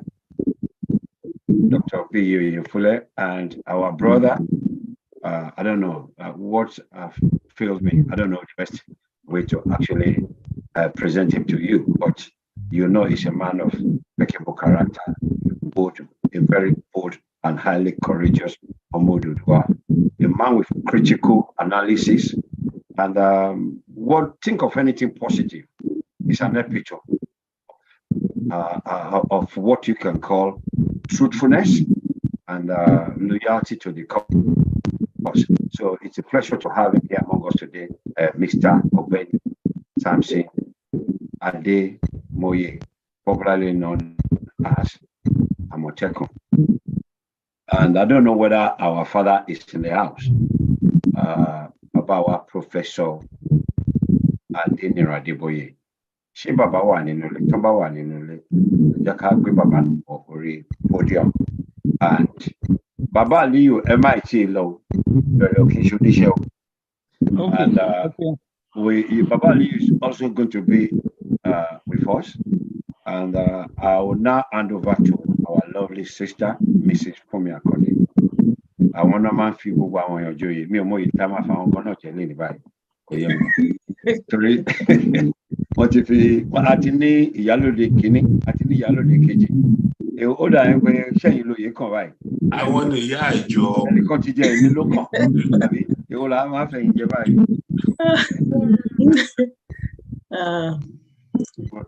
Ìyá ìjọ la máa fi wọ́n jẹ ìyá ìjọ. Ẹ ṣé gan ni. Ẹ káàárọ̀, ẹ káàsán, ẹ kúrọ̀lẹ́, ẹ káalẹ́ níbi gbogbo wa bá wà. Yorùbá ní pé ṣe mọ̀ pé ọmọ ẹ̀kọ́ Yorùbá ni mí. Ó dẹ̀ sọ fún wa pé English tá máa ń sọ yẹn vernacular ni. So therefore, mother tongue wa a máa gbé lárugẹ. Ó ti yẹ pé mi gan máa wà at fault most of the time. But àwọn àgbà sọ nínú ìwé Yorùbá, well, kò ń ṣe ìwé Yorùbá náà, èdè wa ni ṣe mọ̀ pé last time tí mo sọ mo ní gbogbo Yorùbá tá máa ń sọ lẹ́nu àtòwe àti gbogbo ẹ̀ nínú Ifá ló ti wà. Èmi náà dẹ̀ ti ń kọ báyìí, so màá sọ̀kan nínú ẹ̀ lẹ́nu bó ti yẹ pé 2 verse ni. Ẹ kú láéláé, ẹ kú àtijọ́ tijọ́, ẹ kú láéláé, ẹ kú àtijọ́ tijọ́. Tí a bá ti ríra ẹni ti pẹ́, ẹ kú àti ìlà kíra ẹni. So màá dúró ń bẹ̀ yẹn. Ẹ káàbọ̀ sórí ètò yìí lónìí o, ẹ̀yin màmá mi, ẹ̀yin bàbá mi, ẹ̀gbọ́n mi Àmọ̀tẹ́kùn, I love you so much. Bó ti yẹ pé mo máa ń get on your nerves. Mi ò rí Dr. Aliyu. Dr. Aliyu. Hello ma. Ẹ pẹ̀lẹ́ ma o. Hello.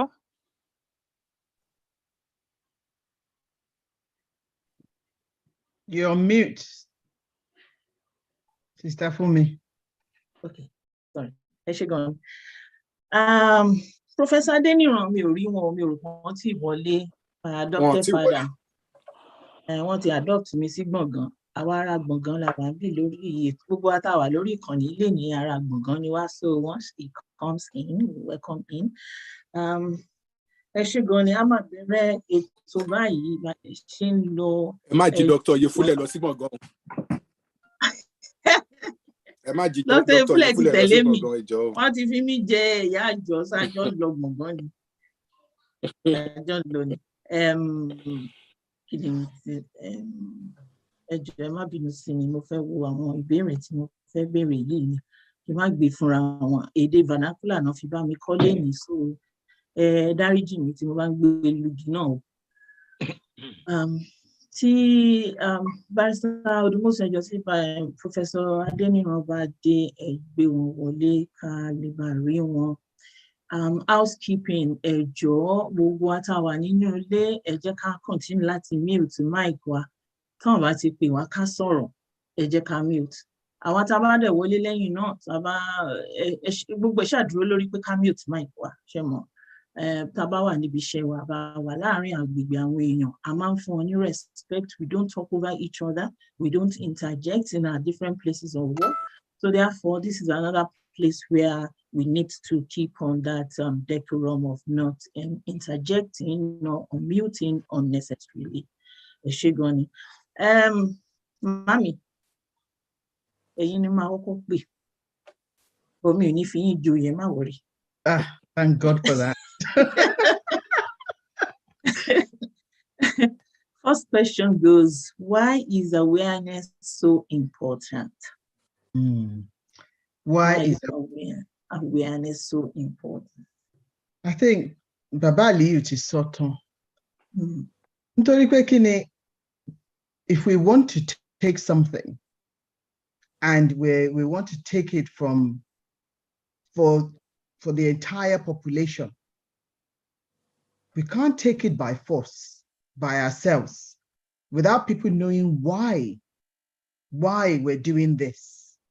So it's about education. We need to educate our people. Otherwise, it's almost like nǹkan tí wọ́n ṣe fún àwọn forefathers wa, tí wọ́n fi wá pẹ̀lú oríṣiríṣi ẹ̀yà míì ní ilẹ̀ Nàìjíríà, tó jẹ́ pé a nípa nínú bó ṣe jẹ́ bẹ́ẹ̀. So nǹkan tó bá ṣẹlẹ̀ sí wa, it's almost like we were done to. And that's what we don't want. The awareness is really important, to educate our people. There must be a reason why you're doing something. Gẹ́gẹ́ bí àwọn ọmọ wa, like our children. One thing that I know for sure that many of you would know is whenever you ask a child or children in the Western world to do something, they'll ask you why. I want to know why, because then I know how to actually deliver what you're asking me to do. So tá bá fẹ́ gba Yorùbá nation, tá sọ fáwọn èèyàn wa nǹkan tó fà tá ṣe fẹ́ gbà. Wọ́n wò pé bóyá a fẹ́ kó wọn sí jàǹbá ni. Pé nǹkan tó wọ́n tẹ́ ó happen ní Nàìjíríà, nǹkan tó máa happen sí wọn nígbà tá bá dé ibi tá ń lọ nìyẹn, ilẹ̀ ìlérí tó yẹ pé a ti wà already. So awareness is critical. It's critical because you can only get Yoruba nation through the people for wanting it. It's not just us, it's everybody collectively wanting it. That's why awareness is important, because of all the questions tó máa béèrè tá lè answer. Gẹ́gẹ́ bí Baba Aliyu ṣe sọ, àwọn tó ń lọ kiri tán lè answer question yẹn. Actually, wọ́n make it worse ni, rather than making it better. Màá dúró ńbẹ̀ yẹn. Elito, thank you. Let's go. Interactive section now, so my encourage our was seated a job. Ní orí chat room yẹn, let's be respectful as much as possible. Ẹ jẹ́ ká fi ọ̀wọ̀ fúnra wa, ká máa dẹ̀ nínú nǹkan tá bá máa kọ náà, ká máa put in mind pé nǹkan tá bá fẹ́ kọ ó wà in correlation with the topic, and I want us to be involved. Most especially, mo máa enjoy interpretation Yoruba sí English sí Yoruba. Màá fẹ́ káwọn èèyàn mi jọ kán interpret ìtumọ̀ awareness. Kí là ń pè ní Yorùbá? Ẹ kọ sínú chat room ẹ jọ̀ọ́. Kí ni èdè wa náà ń pè ní awareness? That's the puzzle I want us to deal with. While I'm a tech mommy, oh yeah, down question, why is awareness so important in a short term? Awareness.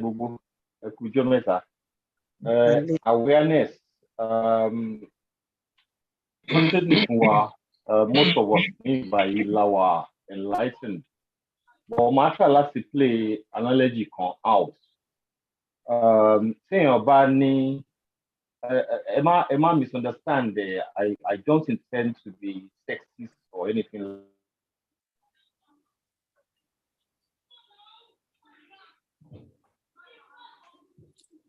Put your hand in it. Hello, I'm at going. Put your hand. Okay. Dr. Yefule. It take over while Amatekun tries to get him back. Nipa awareness, Abi. Benny. Well, why is it so important? Yeah, I go ni àìbá ní dá sí. Tabago, tabajomoluwabi, tí nǹkan ẹ bá kàn wá, ó di dandan ká dá sí. That's you the mean we can go over, let's take control. Ká dá sí ká bá wọn ṣe ní iṣẹ́ ọmọlúwàbí. Àmọ́ àwọn tí ọ̀wá tiẹ̀ wá mú nǹkan tá à ń ṣe ń kọ́. Lákọ̀ọ́kọ́ ìgbà tá kọ́kọ́ bẹ̀rẹ̀ níbi 2-3 years ago, a mọ̀ pé kò sẹ́ni tó gbọ́ wọn mọ̀ púpọ̀. Ní beginning of this year, late last year, beginning of this year, gbogbo aláwa under a false pretext of false understanding actually, where most of our people are now aware of Yoruba Yoruba national struggle. Àmọ́ towards the middle of around June, which is jáde, mo rò pé Baba Aliyu náà ti kọ́kọ́ mention it briefly. Tí àwọn ẹlòmíì tí wá ṣe research lé lórí, tí àwọn kò tí actually lọ sílé nítorí ẹ̀. One of our leaders lọ́lé láti lọ ṣe informal survey nípa àwọn èèyàn wa mélòó náà mọ̀ nípa nǹkan tá à ń ṣe. Mo rò pé Baba Aliyu sọ about 20% or no, Baba Aliyu sọ bí 5 to 10% náà kọ́ sọ ń gbà kan. Èmi wá sórí platform mi kì í ṣe léyìí o tí mo sọ pé at least 20% wà nìkan lámọ̀ nílé. But to that way, the figure is closer to Baba Aliyu because Alagba, radio personality to Lole, his figure totally more to Baba Aliyu. 5-10% no more nípa what answer. Our ní directorate gbogbo alamọ anybody to ní WhatsApp ní direct ní diaspora. Ní mo tí mo ń pè diaspora ní directorate. Gbogbo àwọn tó wà ní diaspora lámọ̀. Ṣùgbọ́n àwọn tó wà lé wọn mọ̀. Ìdí ẹ̀ tó fi ń jó nìyẹn. Ìdí ẹ̀ tó fi ń lọ sí sọ̀ni. Every Saturday, 3 Saturdays in a row ní different ọ̀rẹ́ mi gbà sọ̀ni fún birthday wọn. Tó ń jó. Táwọn èèyàn wá dẹ̀ ń kú. Ẹ̀yin èèyàn yẹ̀ ẹ̀ mọ́ ní òye. Orúkọ tó máa ń kú mi ní kú lọ́jọ́ kó jáde ẹ̀yin ará diaspora yẹn rò pé bóyá ẹ̀yin lẹ mọ̀ gbogbo nǹkan tán. Àwa ń gbádùn bí ó sọ àṣẹ kúrò lọ́dọ̀ Sọ̀ni ni ọ̀sán níṣẹ́ kúrò ní bíbá ibi tó ti wá entertain wa nǹkan tí mi ń gbọ́ nìyẹn. Ṣé wèrè ló ń ṣe àwọn èèyàn yìí ni? Wèrè ò ṣe wọ̀. Àwọn èèyàn tá a dẹ̀ ti mọ̀ dáadáa pé these are responsible individuals. One factor tó wà nínú gbogbo discrepancies here ni pé the awareness has not reached them. Wọ́n gbọ́, but ṣé wọ́n ti gbà? Mi ò rò pé wọ́n gbà.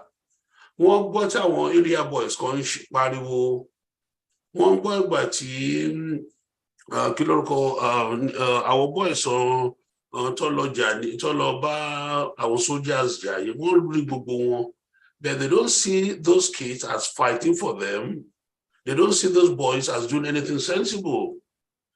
So, ibi tí gbogbo ẹ̀ wà ní àwọn èèyàn wọ̀ ò mọ̀. And àti mọ̀ yẹn gan may be the next phase of what we have to do. The next question call for it. My answer nípa new Odu tó ṣẹ̀ṣẹ̀ jáde ní alẹ́ àná. Fún Yorùbá ni ó, fún Yorùbá. Ní Odu tó jáde, mo commission àwọn tí mo trust wọn pé ifá wọn jẹ́ mo believe nínú nǹkan tó ń sọ. Àwọn ni mo commission pé ẹ jọ̀ọ́ ẹ gbé kíní jáde. Wọ́n dẹ̀ gbé jáde. I'll sọ nípa yẹn later during this discussion.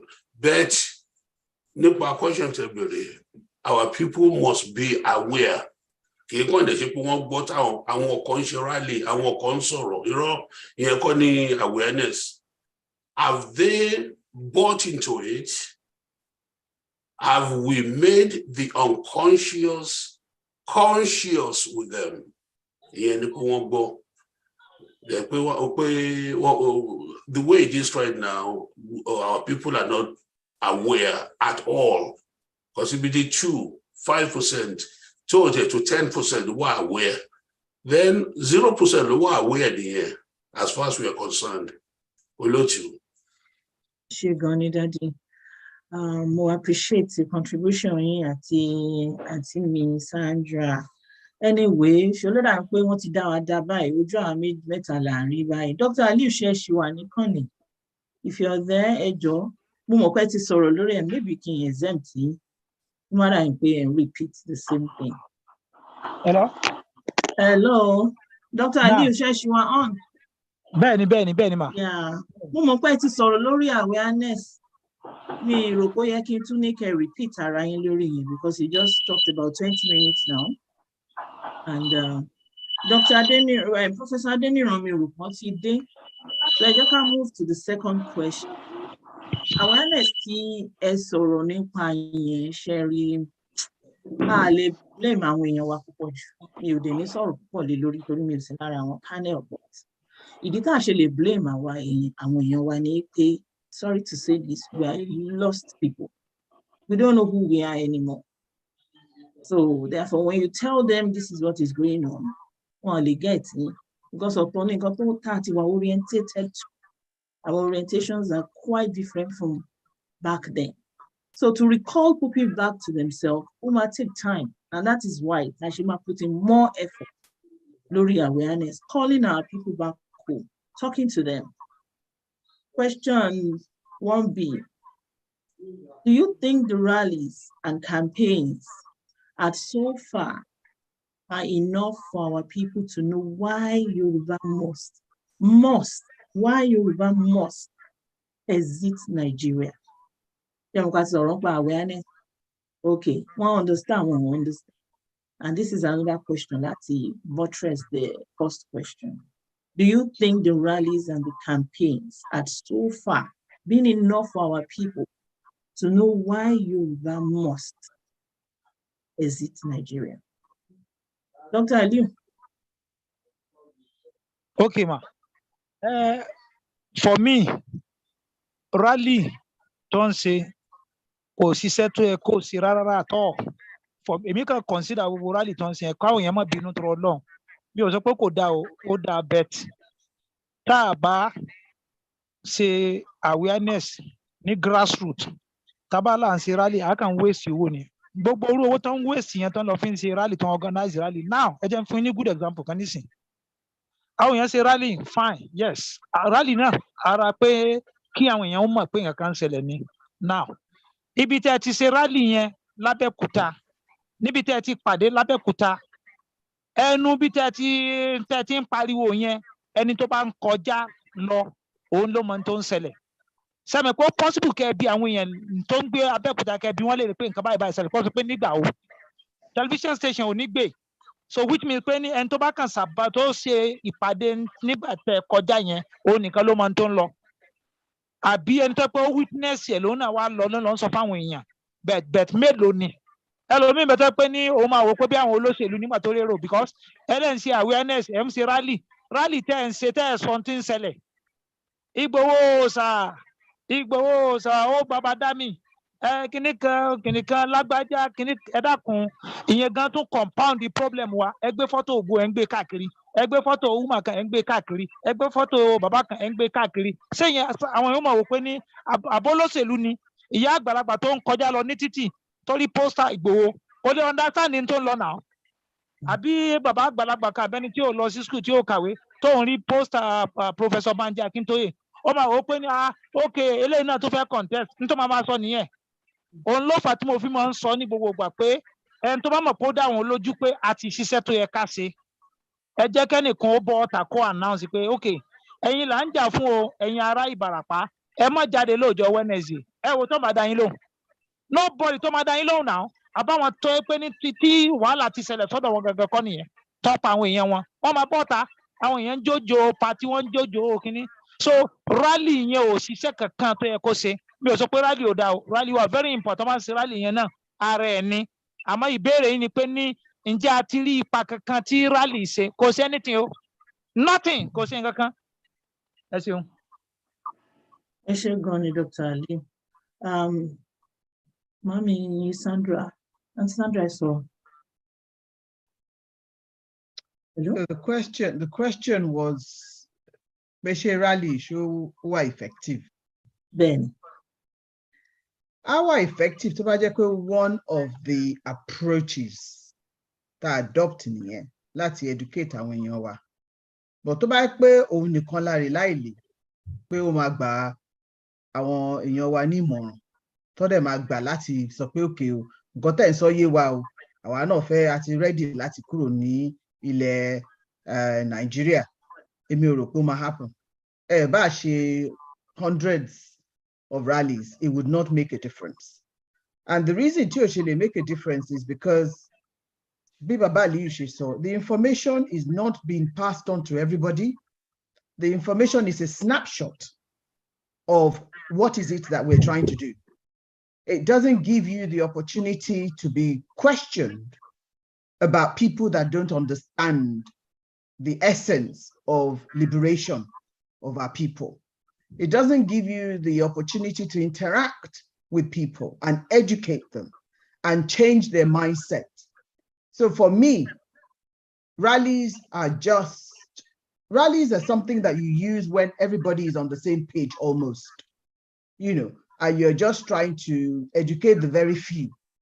But in our case, Yoruba Nation, we're trying to educate masses and masses of people, millions of people.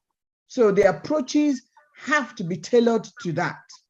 And there are a series of approaches that we can take, that we can explore. To the question about Barry, I can give you some examples of the things that I think we could be doing and that we should have been doing.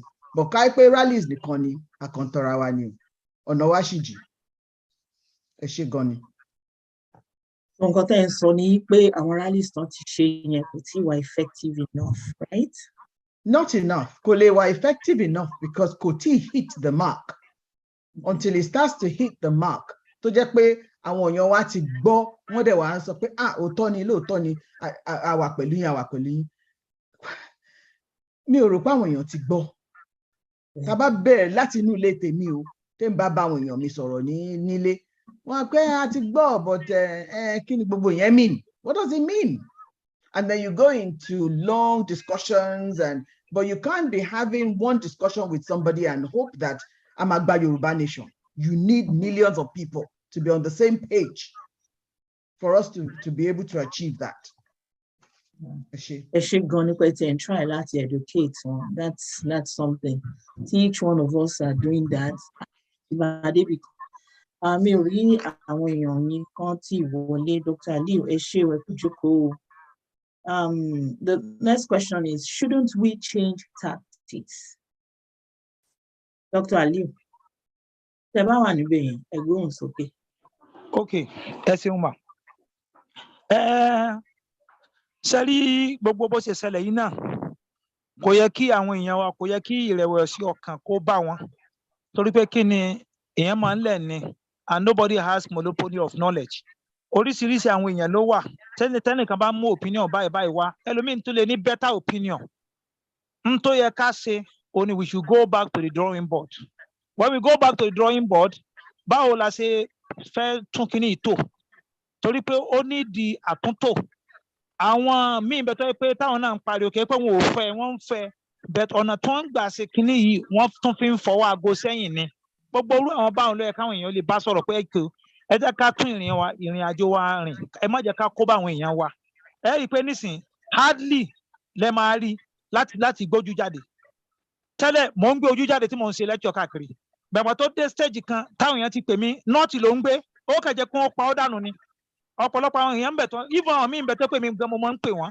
Ipe mọ̀ ní Baba Aliu rí o, èmi mọ̀ ní fèsì mi ìtajọ sọ̀rọ̀ láwọn tí máa ti rí i pé kíní.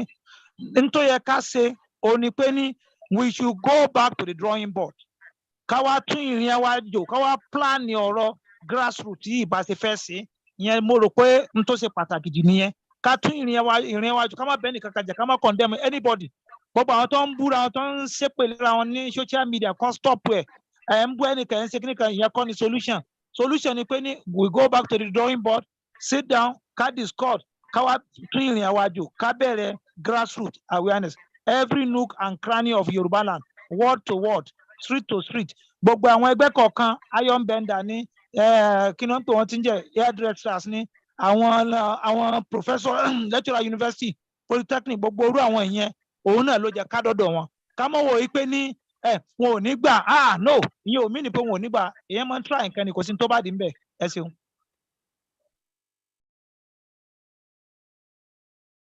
ẹ ṣé gan ni Dr. Ali bá ṣe ń bá ètò lọ fẹ́ kí àwọn èèyàn wa náà wà involved nínú chat room màá throw simple questions to everybody even though àwọn tó wà lórí panel wọ́n máa answer question yẹn but then I want to involve other people too. Bá ṣe ń sọ lọ táwọn èèyàn wa ti ń sọ̀rọ̀ nípa ọ̀rọ̀ awareness yẹn ẹ jọ̀ọ́ gbogbo wa náà la ní opinion máa fẹ́ ká sọ nínú chat room pé what are the types of opinion awareness should we explore? Then we will any idea, everybody ló ní opinion. Eléyìí ò ṣe dá, YNGD ò ṣe dá, eléyìí ò ṣe. Opportunity ni fún gbogbo wa náà láti turn mind wa sínú chat room. Types of awareness that we should explore. While our panelists will take that on as a question too. Àmọ̀tẹ́kùn tẹ́ bá ti wọlé, mo fẹ́ kẹ́ bá mi dáhùn ìbéèrè méjì lè máa dáhùn sí, which is should we change tactics? Then types of awareness that we explore. Mo fẹ́ kẹ́ sọ̀rọ̀ lé lórí ó jẹ́ méjì. Ẹ ṣeun, ẹ má bínú, òjò rọ̀, network mess up, strange situation. Anyway, change of tactics.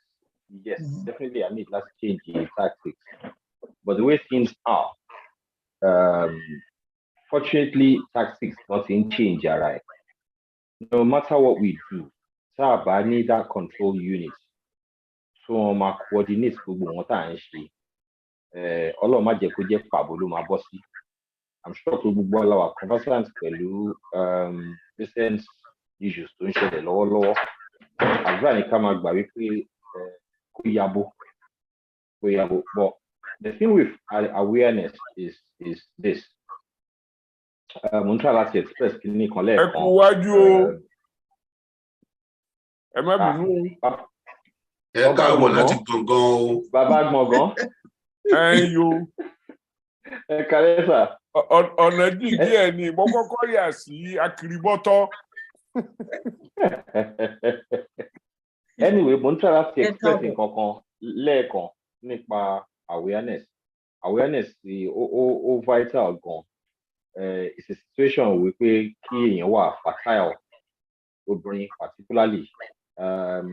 Kó wá jẹ́ pé gbogbo wa ń look forward sí pé ó máa fún àrẹ̀mọ ó máa bímọ nǹkan. So for all of us láti wà prepared láti ṣe baby shower, a fẹ́ gbọ́mọjú, a fẹ́ rear ọmọ ká.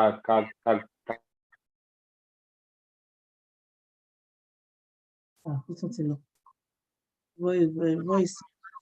Yeah. Okay. Since the Àmọ̀tẹ́kùn bossy chicks, a máa move on sí ọ̀dọ̀ bàbá mi, Professor Adéníran. Ẹ káàbọ̀ sórí ètò bàbá Adéníran. Èmi ọmọ yín náà ni o, tẹ́ ẹ gbà sí gbọ̀ngàn. Mo kí yín o, ṣọ́kọ̀ ìjẹpo, ẹ kú àtijọ́. Ẹ ṣeun, mo ń gbọ́ díẹ̀ mi ò mọ. Àbọ̀dọ̀ mi ni. Hello, ṣé everybody ń gbọ́ mi? Ṣé ń gbọ́ mi? À ń gbọ́ yín. Ẹ kú wájú mà èmi náà gbìyànjú láti máa gbọ́ yín. Ó dàbí gbà pé mo nídìí another to make it louder or something like that. À ń gbọ́ yín, kò ní kó wà láwùjọ, bóyá èmi lè gbóhùn mi. Okay, mo gbọ́ yín báyìí. Okay. Mo kí yín pé káàbọ̀ sórí ètò ni. Ẹ ṣeun. Kú àtijọ́. Ọjọ́ kan pẹ̀lú ẹ̀. Yes, sir. A ti treat questions méjì, so màá fẹ́ kẹ́ number up, màá bí ní those two questions. Àkọ́kọ́ yẹn sọ pé ṣé awareness are very important. Ṣé rallies àti campaigns tá a ti ń ṣe yẹn, ǹjẹ́ àwọn èèyàn wá gbọ́, ǹjẹ́ wọ́n mọ ìdí tí a ṣe fẹ́ kúrò ní Nàìjíríà?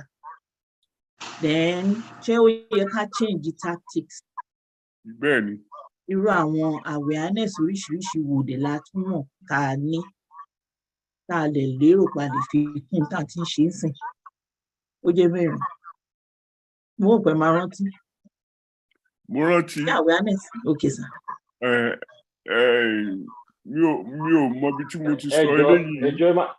ẹ má bínú íńtánẹ́ẹ̀tì yẹn ń bá mi fà gan lálẹ́ yìí ní ìmọ̀ wáyé ó dà yẹn pé ó súnmọ́ Heathrow gan tó dà yẹn pé àwọn Fúlàní ti láǹdì ń bẹ̀ bí nǹkan pé àwọn ẹ̀dẹ̀ fẹ́ láǹdì so mi ò mọ bí lè ṣe máa fún tẹ bá miss any question tẹ bá tún ti wọlé màá repeat ẹ all fún right kí n máa ẹ log ṣe ẹ wà off. Yes sir. sir. Professor Adeniran náà sọ̀rọ̀ lọ́wọ́ tó máa ṣe tán màá ní kẹ́yìn náà speak on later. Ẹ foríjì mi tí n bá ti sọ irú eléyìí rí. Àwọn baba ńlá wa àti ìyálà ìyá wa wọ́n ní a kì í fárí lẹ́yìn olórí. Èmi ò mọ̀ bá a ṣe lè yege ní nǹkan tá a dáwọ́lé tí àwọn bá kọ́kọ́ ṣe ìdánilẹ́kọ̀ọ́ tó péye fún àwọn èèyàn wa pé ibi tí ẹ bára yín rèé o, ibi tí ẹ sì gbọ́dọ̀ wà nìyí, ìdí ẹ̀ tẹ́ sì gbọ́dọ̀ wà ń bẹ̀ nìyí. Tí ọ̀rọ̀ yẹn bá yé wọn, kò sí àti kúrò lù nìyẹn torí àwọn ní kò sọgbọ́n mi tẹ́ni kankan lè dá. Mo fẹ́ fi àpèjúwe kékeré kan ṣe kíní. Màmá tó bí mi ó pè mí ní 1979. Kì í ṣe kúrùntù ó lè ka Bíbélì Yorùbá ó lè ka kíní o ṣùgbọ́n ó pè mí 1979 ó ní àwọn èèyàn bíi mẹ́ta fẹ́ jẹ president Nàìjíríà. Olórí ẹgbẹ́ bàbá rẹ̀ Azikiwe ó wà nú wọn. Olórí ẹgbẹ́ tiẹ̀ náà Awólọ́wọ̀ ó wà nú wọn. Wọ́n wá pè kan ní Ṣàgàrí èèwo ló rò pé ká dìbò fún bẹ́ẹ̀. Ṣé èmi àwa jókòó sí Washington báwa máa ṣe àlàyé ẹni tó yẹ kí wọ́n dìbò fún ní Nàìjíríà 1979. Mo ní èmi ò tí kúrò lẹ́yìn Awólọ́wọ̀ o. Ìgbà tí màmá yẹn tí ó tún máa gbúrò rẹ̀ gbègbè ó lọ sí ọjà alẹ́ nígbàgbọ́ ó ní àti gbọ́rọ̀ yìí láti Amẹ́ríkà Awólọ́wọ̀ là á dìbò fún. In other words, one person a million miles away from Gbọ̀ngàn was influencing how a whole bunch of market women and men will vote in Gbọ̀ngàn. That's the shortage of information. Tí ò jẹ́ káwọn èèyàn ọmọ nǹkan tí wọ́n dìbò fún nílé tó fi wá jẹ́ pé one sentence or two òun ló cover ground yẹn. We have been remiss in our responsibility. A kì í jẹ́ káwọn èèyàn wa mọ nǹkan tá a mọ̀. A lọ jẹun lọ́dọ̀ wọn, a dọ̀bálẹ̀, a tún kẹ́rù wa, a padà lọ s'Ékòó. We need them to be part of the process. A government that is not answerable to the people or a structure that does not solicit people participation can get lost at any time.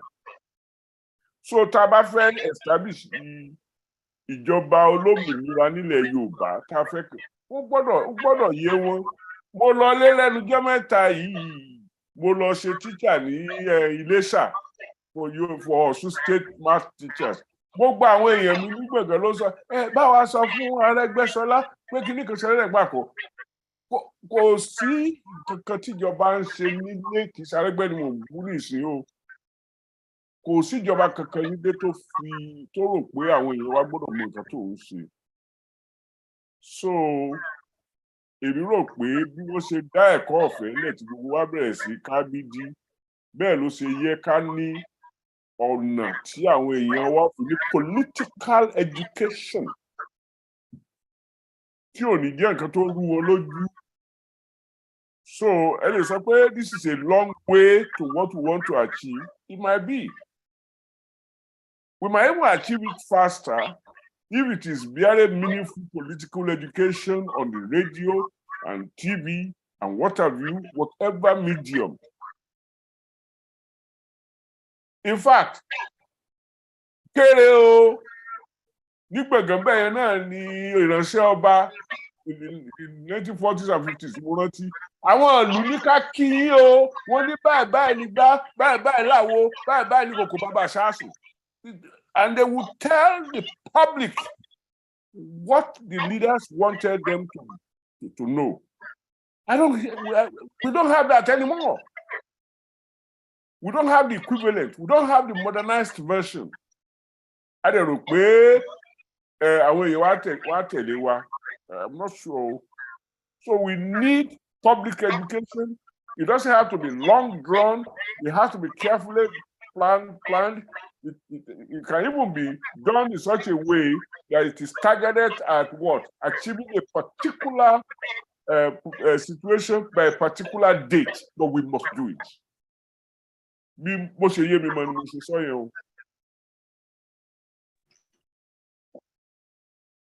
Prof. Dr. Yebi. Dr. Yefule. What do you like, my girl? Okay. Mommy Sandra Ijoba, that's the type of awareness that we need to exploit. Shegoni. Eka lesa Professor Adeboye. Eka lesa o to jo meta sir. Ọjọ́ kan pẹ̀lú ẹ lẹ́ o. Happy New Year, sir. Happy New Year to you too. Yes, sir. Professor wọ́n ti yànnàná ẹ̀ dáadáa. I think the thing that is missing, I think, in forming a government and wanting to take over government or whatever, is this thing called communication strategy. Kájẹ́ pé ẹnu kò ọwọ́ papọ̀ ni, the first thing tá máa kọ́kọ́ ṣe nìyẹn as a Yoruba nation, pé a fẹ́ gba Yoruba nation ni, kí ni communication strategy wa táwọn èèyàn wa máa fi mọ̀ pé nǹkan tá fẹ́ ṣe ni. Báwo la ṣe máa ṣe, àwọn wo là ń target, báwo la ṣe máa target ẹ̀. Mi ò party ní written down, tá bá dẹ̀ ni maybe èmi ò tí ì rí ni. But I think going back to drawing board, gẹ́gẹ́ bí àwọn tó ti sọ̀rọ̀ tẹ́lẹ̀ síwájú mi ṣe sọ, that should be part of what we do, going back to the drawing board, to draw up that strategy. And through that, la máa fi mọ̀ who is responsible for which aspect and how are we going to implement it. And rallies will be one of those strategies, Tamalu. Talking about, films, television, radio, will be part of it. Going to churches, mosques, setting up seminars, conferences, town halls in our local areas. Those are all part of this strategy, and then we identify who the people are that will be delivering all those things on the ground using the same script. Because I think we're missing a script here. There has to be a script. And I think Baba Aliyu ti ṣe yẹn fún wa ready, Talilu anyway. Where everywhere anybody bá lọ tó fẹ́ sọ̀rọ̀ nípa Yorùbá nation, script yẹn náà máa lò. Ìkan náà máa gbọ́. Bọ́n ṣe gbọ́ ní Àkúrẹ́, wọ́n ṣe máa gbọ́ ní Ìjẹ̀bú, wọ́n ṣe máa gbọ́ ní Lagos, wọ́n ṣe máa gbọ́ ní gbogbo Yorùbá nation. But àwọn tó máa gbé kíní lọ bá wọ́n láti wà ready láti answer questions. Wọ́n láti mọ onions wọn. They must know their onions very well. Kọ́ lè answer àwọn questions yẹn bọ́ bá ṣe ń bi wọ́n. So I think going back to the drawing board, a communication strategy for Yoruba nation emancipation should be drawn up urgently, by the groups. I don't know who would take responsibility for that, but it has to be done because this is not a joke. It's a serious matter now. And but we're going further on. And in going further on, we must look at what we've done previously, learn lessons where we've made mistakes, and change. So, yeah, it should go on. Dr. Yefule, can you take on that question if you have a change of tactics and the kind of awareness that we could explore? Well, maybe if I go lọ títí Professor Adeboye àti Mrs. Bukola OBE, what is solar lekurere. So I'll pass on the question. Everything they said is very, very consistent. But look what Tim wrote, so I don't need to repeat it. Okay, sir. I just can boss in next question then. Me mo boya ma take to wole so that I want let it so wrong. Question here goes by shouldn't we take security of life and properties more serious in Yoruba land? Come at mo ambi ẹ má bínú mo ti lo gbogbo nu space tó wà nínú ilé ìtàn kò sí kankan tó help anyway awareness there's no way téèyàn fẹ́ fi ṣe irú project tá fẹ́ ṣe awareness ò ní wà important awareness ló máa fún wa ní numbers without numbers serious kò sí consensus and that kind of thing and at the same time, awareness for any resources that need personnel and money. So, unfortunate to just pé àwọn tí wọ́n wà nídìí movement and fairly, they just didn't seem to find the whole subject of awareness important. And what I actually wà ní situation kan tó jẹ́ pé à ń reset ni. We try to emphasize earlier on and research me. Fortunately, I want to as leaders later on, one were a little more fluid up in such a way to just align everything up in order of priority. I was able to follow a particular strategy, no matter which way it actually branches to. So awareness is probably one of the most important details. So within awareness, in a sense, security ti máa jáde. So we need that cohesion, we need that coordination. So they understand let's go out there, evangelism. Hello, herald what I say she. Ọlọ́run á fún wa ṣe. Ẹ ṣeun. Ẹ ṣé. You're mute, Sister Fumi.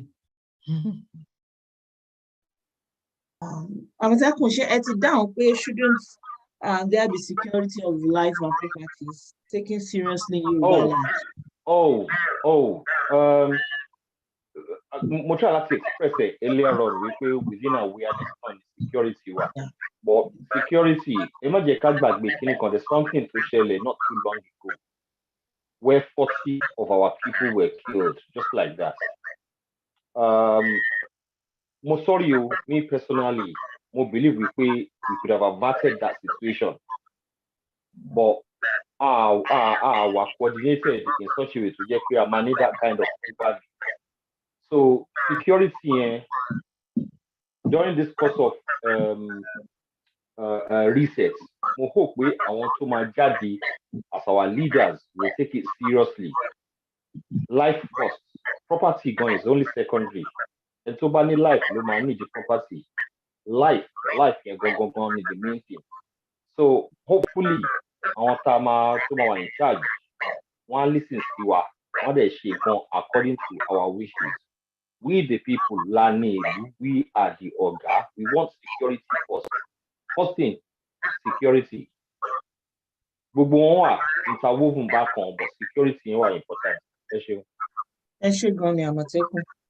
Dr. Ali, ẹ bá mi gbóhùn sókè tí bá ṣì wà lórí ìkànnì yìí lórí ọ̀rọ̀ security. Okay.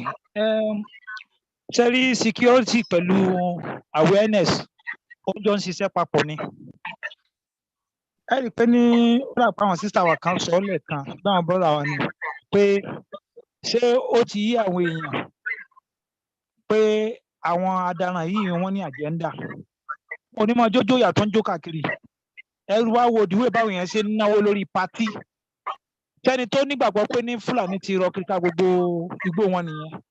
Yorùbá lójo Tápọ̀ wọn bá wọn tí ọ̀pọ̀lọpọ̀ àwọn èèyàn wọn bá mọ̀ wọ́n máa dìde ni wọ́n máa gbé gbèsè but ọ̀pọ̀lọpọ̀ wọn ò believe wọ́n nu ẹ má dá wọn lóhùn jàre most especially àwọn tó wà ní diaspora wọ́n ti yó ni ìgbà tán yó wọn fẹ́ dá wàhálà lẹ̀ ẹ mọ̀ ní táwọn èèyàn máa sọ ètò security ó wà very important ó kàn ṣe ni láàánú pé kò tí ì sí cooperation láàrin àwa tá à ń pèpè fún òmìnira ilẹ̀ Yorùbá tápẹ́ ní cooperation wà ní àwọn oríṣiríṣi àwọn ọ̀nà ló wà tá a fi lè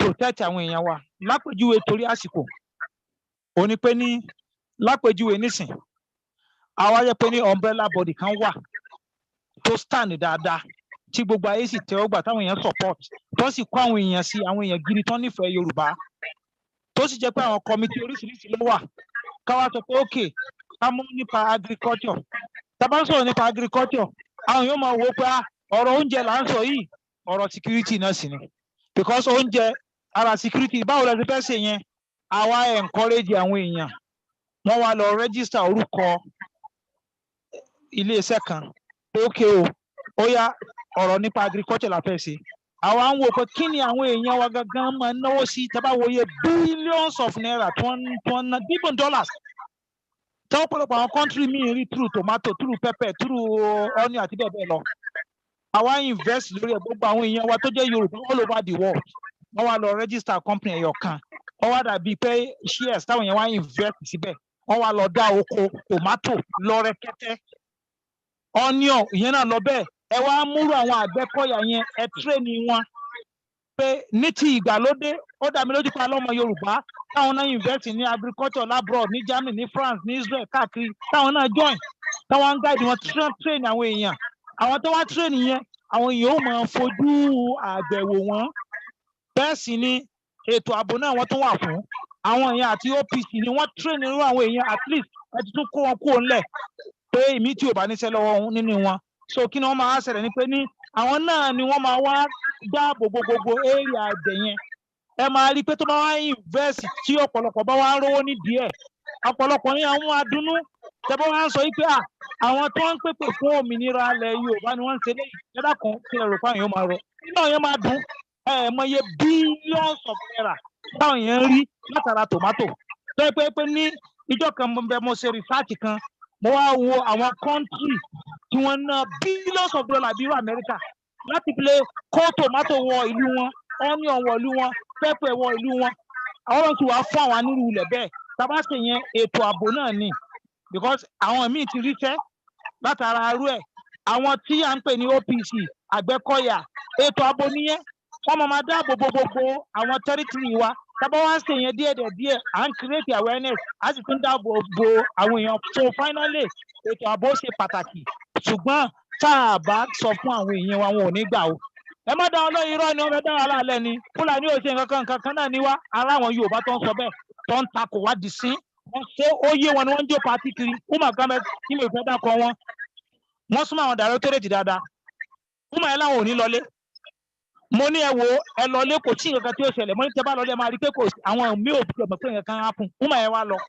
mo tó wá dé pé bí a village lẹ́ ń lọ oko kan ni àmọ́ tó wá pé city ní Sùúrùlérè wọ́n lọ sílé bàtàn wá dé mo wá bí wọ́n lé wọ́n ní bàbá àlè nothing kankan ò ṣẹlẹ̀ nothing kò sẹ́nìkan ẹnìkan ò ṣe nǹkan kan mo ní sẹ́gbọ́ kí ló sì fà àwọn support area ti yẹn làwọn Fúlàní yẹn ti operate àti àwọn bíi express tó ń kidnap àwọn èèyàn òun ló fà tí ọ̀pọ̀lọpọ̀ tó wá pé nísìnyí wọ́n pé ní Fúlàní lọ sírú Bódìjà ọlọ́pàá àwọn èèyàn Fúlàní lọ sírú apẹtẹbi tí àwọn èèyàn wà Victoria Island tó ń pa àwọn èèyàn rẹ̀kẹ̀tẹ̀ tó ń sì dán ọmú rẹ̀ dáńdẹ̀ wọ́n ló ti bẹ̀rẹ̀ èyí tí ó ti máa kàn so nídìí eléyìí ọ̀rọ̀ security ó ṣe pàtàkì púpọ̀ ẹ ṣeun. ṣé gan ni bàbá àlè Mrs. Sandra Shelley dáhùn lórí ọ̀rọ̀ security ẹ ti sọ̀rọ̀ tẹ́lẹ̀.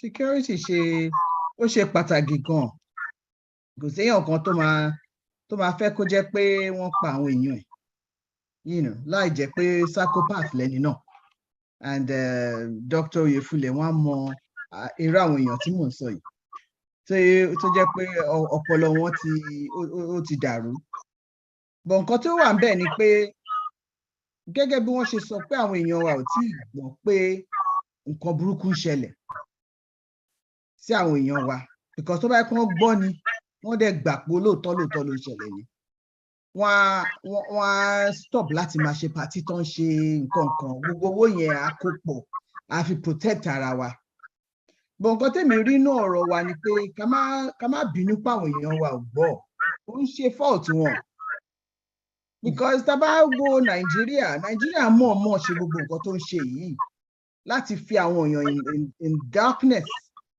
nígbà tí ò bá síná tí ò sómi tí ò sí epo tí ò sóúnjẹ tí ò sálàáfíà tí ò sẹ́kọ̀ọ́ kí lẹ rò pé ó máa ṣẹlẹ̀ wọ́n mọ̀ọ́mọ̀ ìjọba àti yàn wọ́n kán wà níbi tán wà yẹn kán bá dáàbò bo àwọn èèyàn wa ṣùgbọ́n tán bá dáàbò bo àwọn èèyàn wa wọ́n mọ̀ pé nǹkan tí wọ́n wá láti ṣe nǹkan jàǹbá tó ti torí ẹ̀ ìwà tó gàba lé wa for decades wọ́n mọ̀ pé kò ní ṣeé ṣe nǹkan tó wà ń bẹ nìyẹn nǹkan tó dẹ̀ wá dùnyàn jù ni pé àwọn èèyàn wa ò jí sí kinní yìí kí ló dé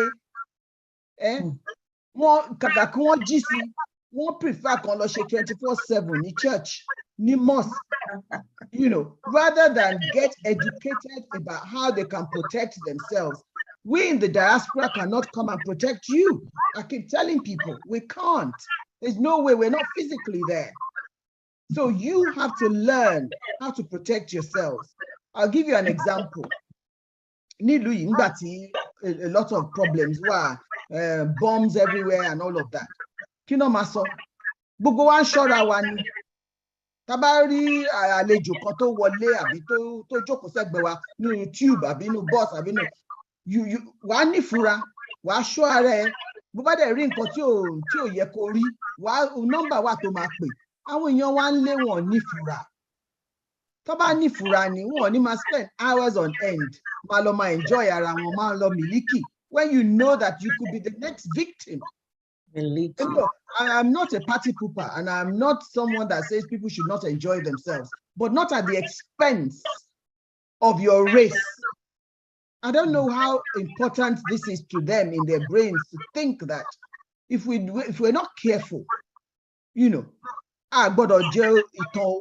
cannot become a story of tomorrow.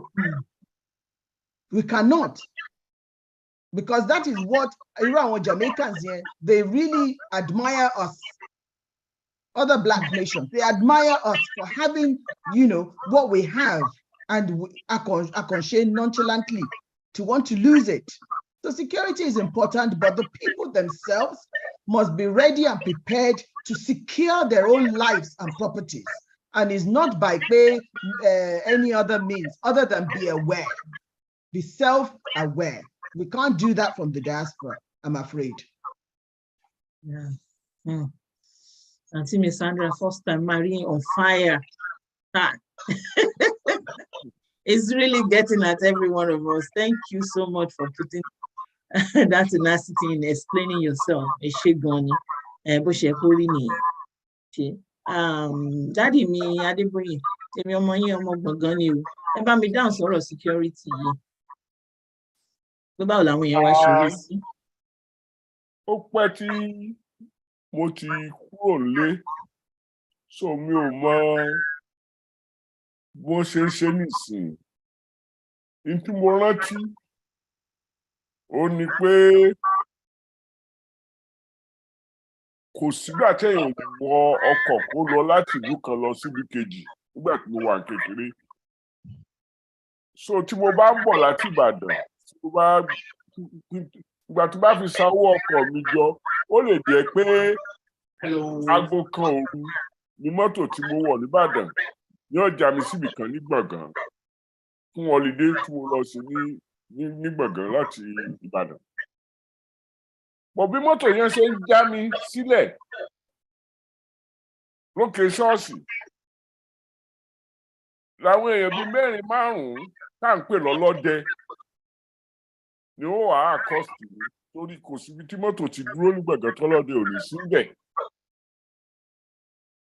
Níbo ló ti wá ọmọ bóyá ibo ló ń lọ wọ́n á dẹ̀ sí ní désàlẹ̀ ọjà láàrin òru.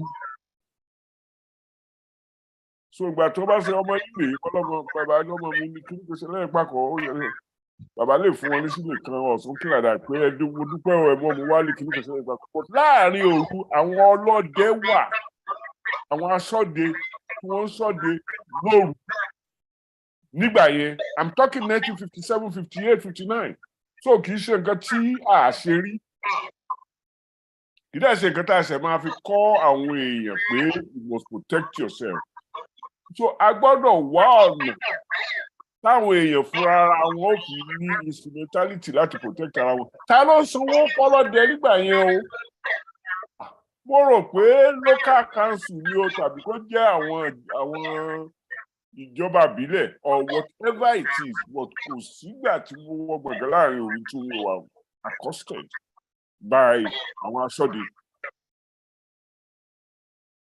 So ó dàbí gbà pé we have to learn some of that and modernize them.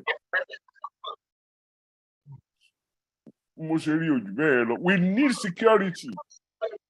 We need security but corruption tó ti wá bà nǹkan jẹ́ 1994 mo lọ sí ilé àwọn èèyàn kọ lẹ́tà sí màmá mi pé kó lọ fi owó síbì kan pé àwọn adigunjalè pọ̀ wá bá wa torí pé wọ́n rí pé nìkan wá láti dálẹ̀ ní o wọ́n fẹ́ rówó gbà. Mo wá mú lẹ́tà yẹn nígbà tí mo kà tán mo wá mú lọ ságọ́ ọlọ́pàá ní gbọ̀ngàn. Ìgbà tí mo dágọ̀ ọlọ́pàá dípò kí wọ́n tara mọ́ nǹkan tí mo bá wá nǹkan tí mo máa fún wọn ni wọ́n béèrè. Ọlọ́pàá ni mo sọ yìí. Ìgbà tí mo wá fẹ́ sọ pé ọ̀tọ̀ ní nǹkan tí mo fẹ́ sọ àbúrò mi tí ó ṣaláìsí ó ní bàbá ẹ bọ́ sọ yẹn o pé ẹ padà lọ sí Amẹ́ríkà ta ló máa protect màmá nígbà tí anyway ó ṣàjẹ́ pé ọlọ́pàá system wà fún corrupted so wọ́n wá fún wa ní fake note kan pé ká lọ gbé sí school yẹn sí school tí wọ́n ti ní ká digunjalè ní kókówó sí so àwọn èèyàn wa ò ní intellectual protection àbí some other kind of protection ẹni tí ó dẹ̀ wà uniform tí wọ́n ní kó protect wọn náà ẹni tá ní kó kiri lẹ́yìn ó fẹ̀gùn sọ́wọ́ ni ẹni a ní ó fẹ́ lójú fatasẹ́nu so gbogbo ẹ̀ wá dá lórí pé káwọn èèyàn gan mọ ìyára wọn wọ́n yé jẹ́ kọ́lọ́pàá ọ̀halẹ̀ mọ́ wọn wọ́n jẹ́ kíbi I mean it's a whole lot of things so you can't solve all of them in one day but the point of the matter is we must begin. Ẹ ṣé gan ni Professor. Dr. Oyefune, is security important in Yoruba land, securing lives and property? Is security important in Yoruba land? Oh, are very important. Tí kò bá sí security, wọ́n á ti pa gbogbo wa. Àìsí security ni pé ká kú lọ́wọ́ àwọn tó fẹ́ pa wá.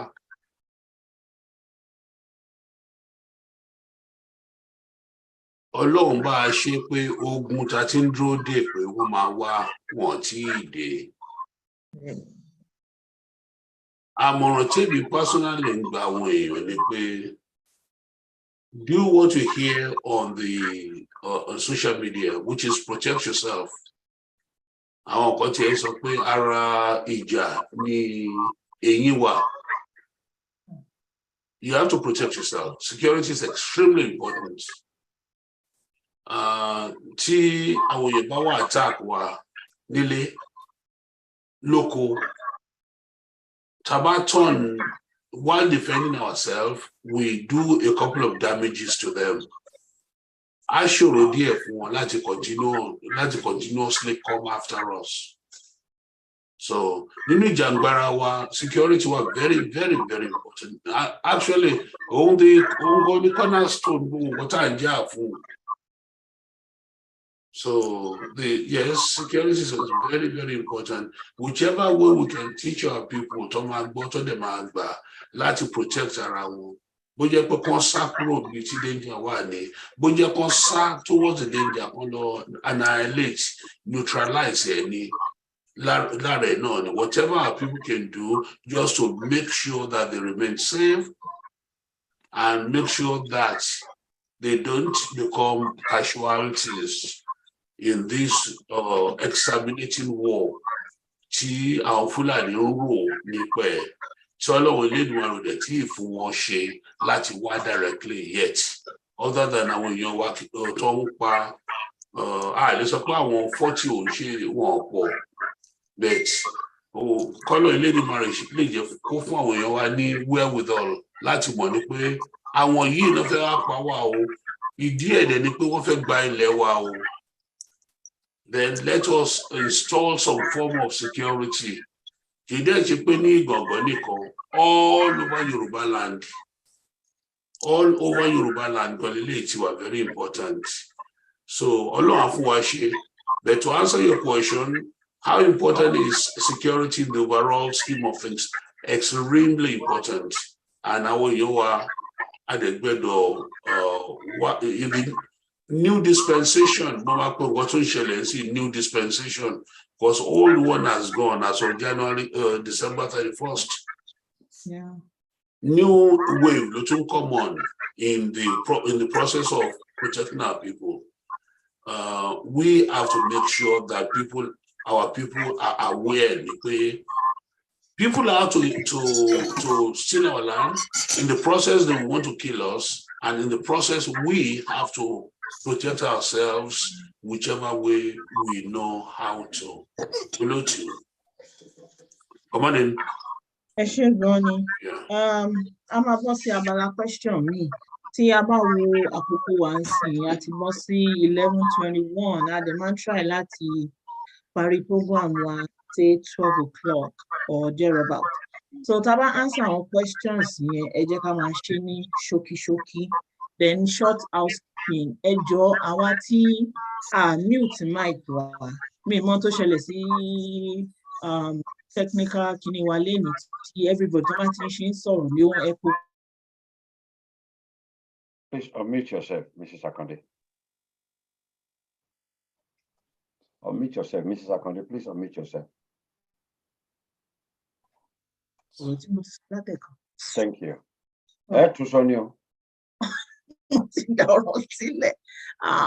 Anyway, ẹ ṣé gan ni mo sọ pé tá bá wo time you say is 11:22 and I'm trying láti parí for 12.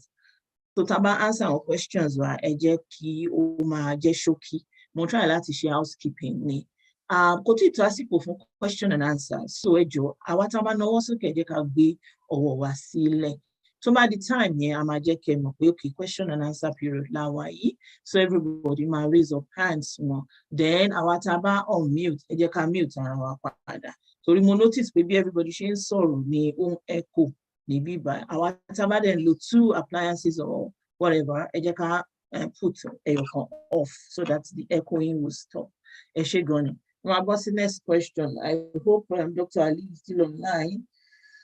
Question yes, okay. What do you think will rid Yoruba nation and mass organizations of monetary scandals, which has been a plague since inception of the struggle? What do you think will rid Yoruba nation and emancipation organizations of monetary scandals, which has been a plague since inception of the struggle? Dr. Ali, then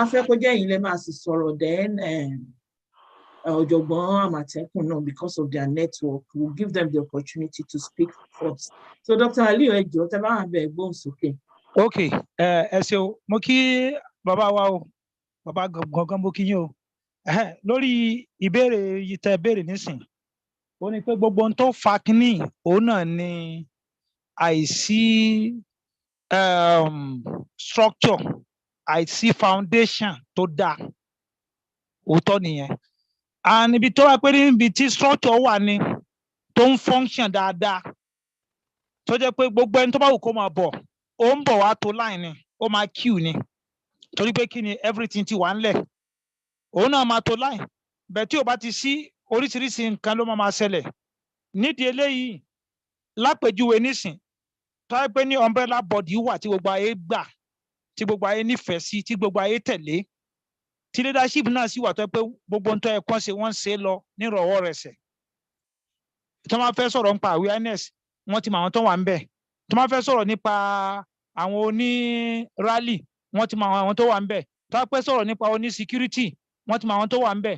tó máa fẹ́ sọ̀rọ̀ nípa oní diplomacy wọ́n ti mọ àwọn tó wà ń bẹ̀ tó máa fẹ́ sọ̀rọ̀ nípa àwọn oní petition wọ́n ti mọ àwọn tó wà ń bẹ̀ hardly lẹ́wàá gbọ́ pé bóyá àwọn kan kówó jẹ abẹ́nìkan ń bara wọn lórúkọ jẹ́ nígbà tó yẹ pé ní umbrella body tí wọ́n recognize tí gbogbo ayé mọ̀ pé umbrella body ní tí gbogbo ayé wà ń bẹ̀ tí gbogbo àwọn yẹn wà ń bẹ̀ kò lè rọrùn fẹ́nìkan láti sọ pé òun fẹ́ tánìṣe orúkọ ẹnìkan àbí ó fẹ́ borúkọ ẹnìkan jẹ́ ẹ wo ohun tó ń ṣẹlẹ̀ nísìn ó ti kó mílíọ̀nù jẹ́ o ó ti kó kìnní kan jẹ́ o ẹlòmíín bẹ kò kó wọn kan jẹ wọ́n sì bọ́ ta wọ́n sì ń bà lórúkọ jẹ́ ẹlòmíín bẹ lóòótọ́ ó commit fraud bẹ̀ kí ló kọ́ọ̀sì kìíní yìí àìsí leadership gidi ni àìsí kíni àìsí structure tó solid àìsí kíni àìsí umbrella body tí àwọn ayé support so nídìí eléyìí ìyẹn gangan ni ló wà la fi sọ pé ní we have to go back to the drawing board ká tún ìrìn wa jò kò nídìí pé kánjú kìí sì ṣe short term project ẹ ṣeun. ẹ ṣé gan ni Dr. Aliu Àmọ̀tẹ́kùn ṣe wà lórí ìkànnì ẹ bá wà bẹ́ẹ̀ gbóhùn sókè. Okay, wọn sì ní lórí ìkànnì we'll come back to him. Ọ̀yá Dr. Oyefúnlẹ̀ ẹ bá mi dá sí ọ̀rọ̀ yìí ẹ on mute. Kí ni question yẹn, madam? Okay. What do you think will rid Yoruba Nation emancipation organizations of monetary scandals, which has been a plague since inception of the struggle? Well, Morocco answer answer for a long time. Actually, I follow any. In be Ibati as directorate, I was part of the initial meeting, and there should be an accountable accountant, preferably CPA. I can CPA, chartered principal accountant in England, certified public accountant in the US, that they all follow the same course word and follow the same ethics and morality. Or not that young people I can lay just the same thing. So I think we have to have one. The directorate has it. Beyond the accountant, there must be an auditor, an auditing crew. To share when come audit. Beyond the auditor, there should be one person to there may be a few people on the financial board, but your column are signed. Oh, you then it's part of the decision making. I'm going to make decision, but when that is signed. But in shall bow, then he will sign the check. So those things we will set them up here in the directorate. Idea Jepe, Oma Shorola to go scandal in the directorate in here. It's going to be mildly difficult because those things which supposedly were set up ni YWC by Yoruba World Congress or Ilanoni. I'm not sure at what stage the directorate was set up. We followed it, they didn't follow it. So Kolesi Akwashe wa ni inu iru nkan we Yorubas do not really accept it anymore. Under the sword, but in the civil society of Yoruba land, one person cannot just make a decision, do this, one person be the judge, jury, and executioner. culture. So we have to revert back to the type of thing the directorate has become an expert in. I'm going to make a decision, financial decision making. I'm going to make it plain and transparent.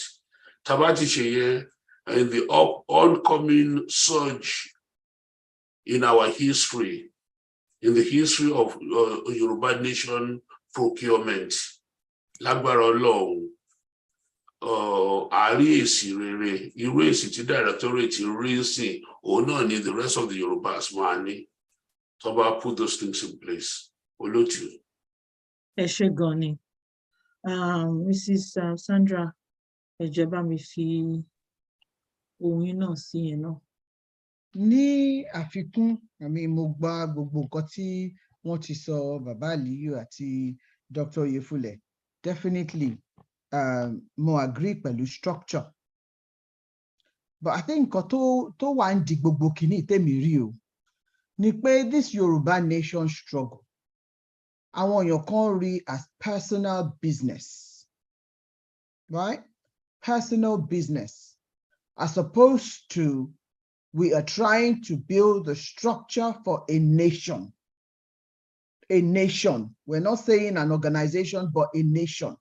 So I think it's going back, part of going back to basics is trying to educate our people what all this means. Because mi ò rò pé wọ́n ṣe civic participation, mo dẹ̀ sọ maybe 2 weeks or 3 weeks ago, gbà tí à ń sọ̀rọ̀ lórí àwọn nǹkan báyìí náà ni, pé tá bá gba Yorùbá nation, civic participation is critical as part of our curriculum.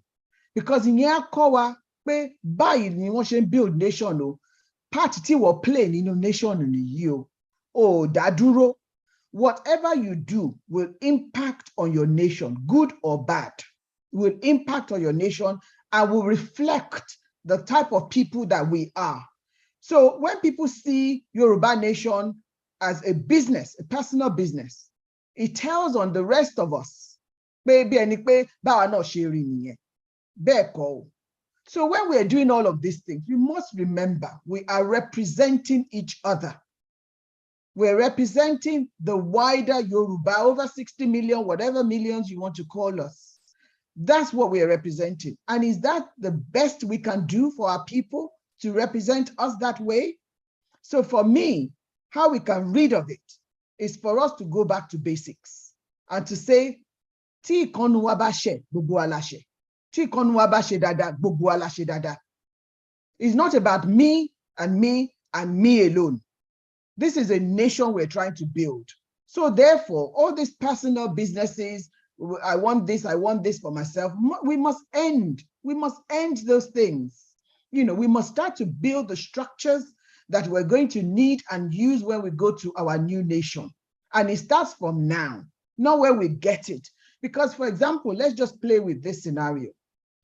You know, and this is just a scenario. United Nations says, so come forward. I want to help you láti gba Yoruba nation. And we'll gather funds from across the world to help us build, as they did with Rwanda, to help us build the nation. Which account la fẹ́ fi sí, you know? She personal account in your call for what you see to build. Mo kàn bẹ̀rẹ̀ ni o. It's a scenario, but it's a serious scenario. We must be ready. For example, if transition was to happen tomorrow, what have we got in place? What structures, what foundations have we got in place to help us transform us to where we should be as Yoruba nation?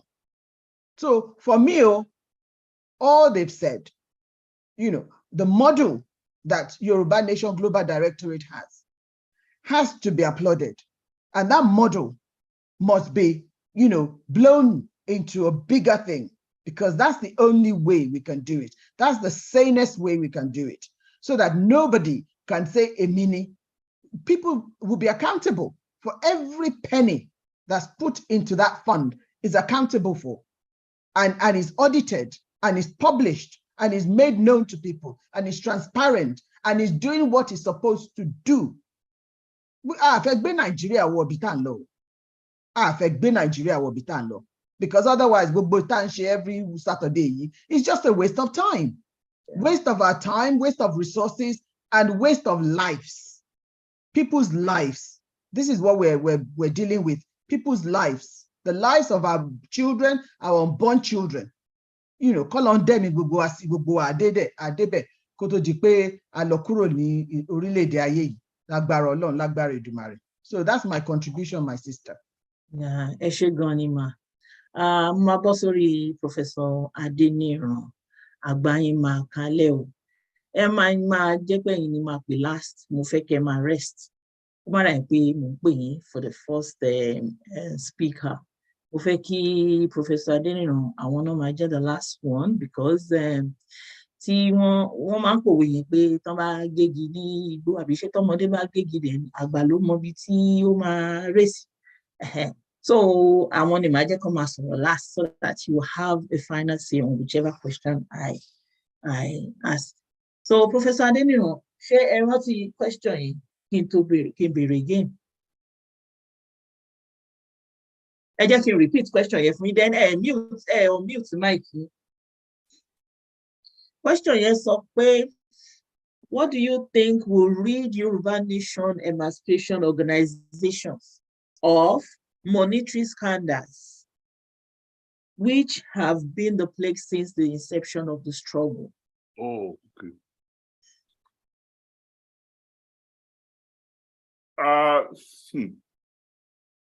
It's a complex question.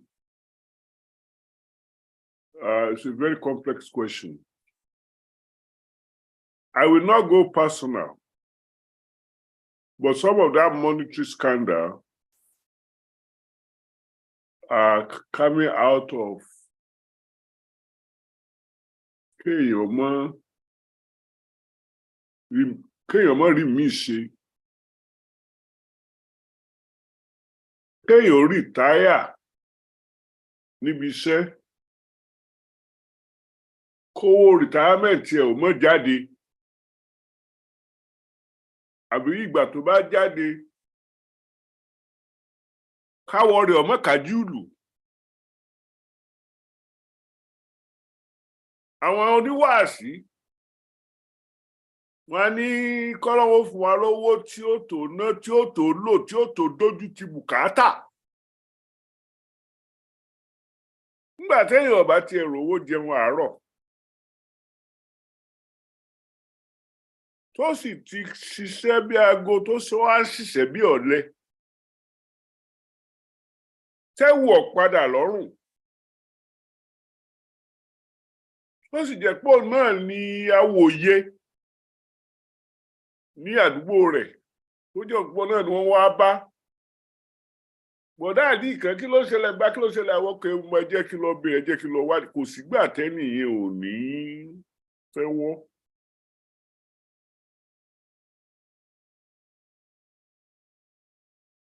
So ogun tó ń jà wá pọ̀ nìkan láti bẹ̀rẹ̀. Ẹni tẹ́ ẹ bá gbéṣẹ́ yìí fún pé kó jẹ́ aṣíwájú wa, number one, ó lè jẹun ẹ̀mẹ́ta lójúmọ́. Number two, kọ́mọ̀ ní kòkòrò lójú.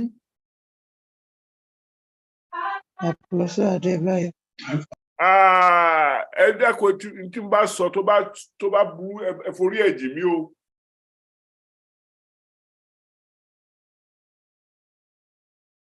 Kì í ṣe dandan ni kéèyàn níyàwó mẹ́ẹ̀ẹ́dọ́gbọ̀n. Nígbà pààrẹ ọ̀ká kan. Irú nǹkan báwọn wọ̀nyẹn onímú tá a bá rẹ́ni tó rí jájẹ yàtọ̀ sí pákó tó sì fẹ́ràn àwọn èèyàn wa. Ẹnìyẹn ló lè ṣe olórí wa tí ò rí kòkòrò lójú. Èmi ò mọ bá ṣe lè create àwọn èèyàn bẹ́yẹn tí wọn ò bá ti exist. Nínú àwọn tó exist náà láti máa wá ẹni tí wàá rẹ̀ rí bẹ́yẹn. Ìgbà táwọn Awólọ́wọ̀ ṣe commissioner of finance ní abẹ́ Yakubu Àpèwúkẹ́ ọ̀kan nínú àwọn tó wà ní Ministry of Finance lọ bá pé owó báyìí oṣù kìíní kan ṣẹlẹ̀ dẹ̀ papọ̀ ètí ń rè àwọn náà ní títa ni tó ń bá fún tẹ́lẹ̀ bá gba tọ́rọ́ nínú kìíní ìnísìn kí ló ṣe pé tó wá bá mi ò ní gba sílẹ̀ mẹ́wàá you have to model the kind of leadership that you are looking for among your people.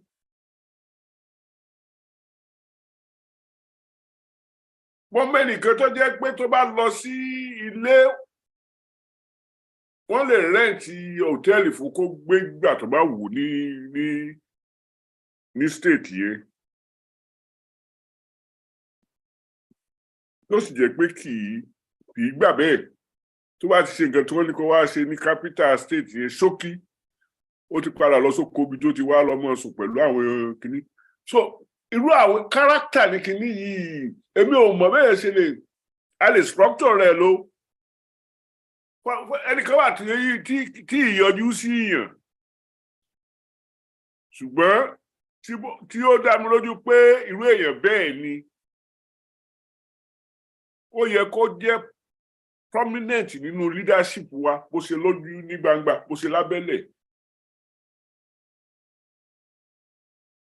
Kan mọ̀ pé ní bàbá Aliu mi ò rí rí o bó kan sọ ni pé irú àwọn èèyàn bẹ́ẹ̀ tó jẹ́ pé taratara ni wọ́n fi ṣiṣẹ́ wa tí ì sì ṣe pé kọ́bọ̀ ni wọ́n fẹ́ rí gbàǹbẹ àbí kiri kan irú àwọn èèyàn bẹ́ẹ̀ a lè identify wọn. Bọ̀ tó bá jẹ́ pé ẹni tó ń fè èèbó bí ọ̀pẹ́ rẹ̀ tó wọ ṣòkòtò tìrín tó jọ wá lójú tó àbí kó gbọ́ Yorùbá gbọ́ Yorùbá bí àwọn Èkìtì tó bá jẹ́ pé yẹn ni àbí Ìjẹ̀bú àbí Ẹ̀gbá tó bá jẹ́ yẹn là ń tẹ̀lé ẹnu dùn ju yọ̀ lọ. A gbọ́dọ̀ wà careful. They exist. They are just not that easy to find. I mean, they are not difficult. There's nothing possible to find either. But ó yẹ kí ẹni tá a bá nàka sí pé ìwọ ni kó lọ ṣe báyìí fún wa o ìwọ ni kó lọ ṣe báyìí fún wa kó jẹ́ni tó nífẹ̀ẹ́ wa nínú tó jẹ́ pé tó bá jẹun lẹ́ẹ̀kan lójúmọ́ ìdí ẹ̀ tí ò fi jẹ oúnjẹ mẹ́ta ni pé kò ráàyè tiwa ló ń ṣe. Tó bá fẹ́ jẹun lẹ́ẹ̀mẹ́ta lójúmọ́ ààyè rẹ̀ wà lápò rẹ̀ pọ̀ tí ò bá jẹ mẹ́ta lójúmọ́ torí pé kò ráàyè ni ó ń ṣe tiwa lọ́wọ́. Irú wọn wà mi ò sọ pé wọ́n wà lẹ́gbẹ̀ẹ́ títì lójú gbogbo ìgbà ní ibi gbogbo tá a bá lọ. Ẹ dákun ẹ foríjì mi ò tí ì ronú jinlẹ̀ lórí nǹkan báwọn wọ̀nyí but ètò wà ètò tí Yorùbá National Directorate gbọ́dọ̀ sí Yorùbá Nation Global Directorate mo rò pé tó bá já wọn ni wọ́n fẹ́ restructure nǹkan tó ń ṣẹlẹ̀ sí wa inú mi dùn. Bá a ṣe ń pàdé náà là ń pàdé but even wá ọ̀nà tí wọ́n á fi identify ẹnìkan wà tí ó wà nílé tó jẹ́ pé ìdí rẹ̀ tá a fi rán lọ lé ni pé kó lọ ṣerú nǹkan báwọn yẹn ṣùgbọ́n how wise were we or how unwise? How much did we know or how much didn't we know? So we will make mistakes, and we will have some regrets. But the wisest thing to be is to make sure that you discover your mistake as early as possible. Keep your regret in check so you can have enough energy to pursue the direction you want to go. Orí ọ̀pọ̀ wọn bọ̀rùn dúró, ṣùgbọ́n bá forí títí dópin lágbàlá. Ẹ ṣeun. Ẹ ṣé gan ni Professor Adeniran.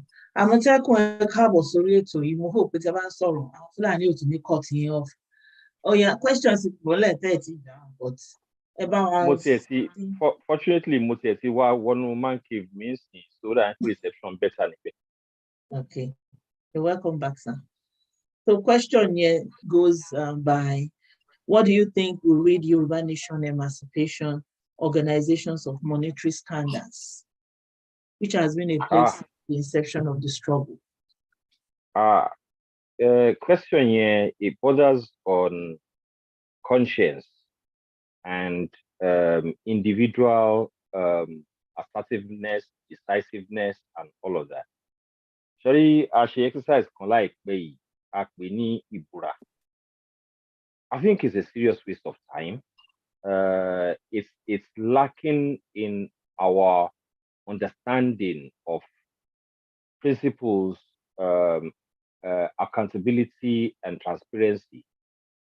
Sherry, unfortunately, as you are primitive when it comes to our understanding of the social perspective.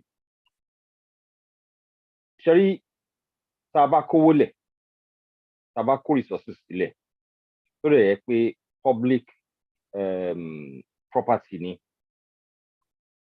Taba way to fi our accounts on every little drop of it. Toba miss àbí tó bá ṣe taba trace and tó ní fault. Now, kò necessarily mean wípé ẹni yẹn ló embezzle resource yẹn, but òun ló wà responsible fún. Taba ní rules, taba ní laws tó jẹ́ pé you are responsible for it, ó dẹ̀ go missing. Tí a bá deal pẹ̀lú ẹ̀ as an offense, then it makes it easier láti actually propagate that ideology of accountability and transparency. But as she was primitive in the sense that okay, recently mo ń gbọ́ nǹkan kan in our present circumstances, táwọn èèyàn máa sọ pé kí dẹ̀ ni ìdí tán máa ń lò yẹn o, wọ́n ní ibi tí èèyàn bá ti ń ṣe lèèyàn ti ń jẹ, babalá nonsense talk nìyẹn. You can't be saying things like that. Àtúní another one tó máa ń sọ wípé àtowó olówó àtowó ẹni Ọlọ́run má fi kankan wọ́ wa. Ideologies tó jẹ́ pé kò make sense rárá ni. Ó ń ba situation wa jẹ́. Sorry, sentimentalities wa, emotions wa are also very primitive. Kì í ṣe tiẹ̀ ọmọ yín ò gbàgbàfọ̀, ó ń káṣọ wálé. These are parts of the ọmọlúàbí ethos. The moment tá bá bẹ̀rẹ̀ sí ní realize wípé and láti foundation gbogbo àwọn ideologies, the better for us. So much has happened in this ìjàngbara tó jẹ́ pé ìpìlẹ̀ tá a fẹ́ gbélẹ̀ tá a bá sì ti address ẹ̀ nísìnyí, we're just going to be another African country. We will not be ìmọ́lẹ̀ ògo adúláwọ̀. Tá a bá ti miss opportunity yẹn sìn, ó máa difficult. I have people going around talking about ẹnìkan because he's politically savvy, then òun ni kó wá lead wa nínú ìjàngbara yìí. We are actually creating a very bad precedent for what will follow into Yoruba nation later on. This is the time for us, láti jókòó, really make decision yẹn pé what do we really want? Ṣá fẹ́ di ìmọ́lẹ̀ ògo adúláwọ̀ ni for real, or is it a case of pé a pander to popularity ẹni yìí ló dàbí? We can't do that. We can't do that. So gbogbo ọ̀rọ̀ pẹ̀lú pé wọ́n kówó jẹ financial security, gbogbo nǹkan bẹ́ẹ̀ yẹn, we lot have to stand firm on the side of righteousness. Kò jù bẹ́ẹ̀ yẹn náà lọ. Ẹ ṣeun. Ẹ ṣé gan ni. Next question yín mo mọ̀ pé ẹlẹ́ tó question yẹn lẹ̀. I'm really flustered, but my try, yes. What are your opinions? How do people miss it? What are your opinions on Yoruba becoming sovereign? Because anybody doesn't answer. What is my opinion on Yoruba being sovereign? Becoming sovereign, yeah. Wow. That is the best thing that can happen to the Yoruba speaking people. It is the best thing. We've been through a period from 1914 to date where along, and when I say along, maybe I mean Providence, ó fún wa ní opportunity láti mọ àǹfààní ara wa. We need to understand our own value. Tá bá lè mọ̀ wípé yóò dáa fún yín o. Èmi ọmọ gbọ̀ngàn ó máa dáa fún mi. Gbogbo wa lọmọ gbọ̀ngàn pátá. Tá bá ti understand the value yẹn, ẹ wo, wàláì tàláì, there's one thing I believe in. Yoruba people have been created, we have been preserved, we have been readied for glory. I have no doubt, and I spend a lot of my time trying to water that vegetation. We I have no doubt. We say Taba ni òmìnira wa, Taba understand the value uto, value imo, value uyi. All of that will create the basis for Ishokowa. Ishokowa will pay dividends to every individual, every kind of town, every ward, and all of that. Our future is really bright. But first, collectively, let's understand social responsibility as a social duty as well. This is not the time to falter when it comes to candor, sincerity, honesty, righteousness. This is not the time. Tawatili build foundation anything. Oh, God help us. God help the rest of the world. We are coming out of Africa. Tawatili she mistake here. Third world no Third world no and we will never rise. Opportunity walele. Follow on. Next question, ma. Yeah. Ó ti tó mẹ́rin. Màá jẹ́ kẹ́ sinmi. Kò rẹ̀ mí o. Mo mọ̀ pé kò rẹ̀ yín. Next question. Ẹ jẹ́ kí Dr. Aliu náà down question yẹn. What are your opinions on Yoruba becoming sovereign?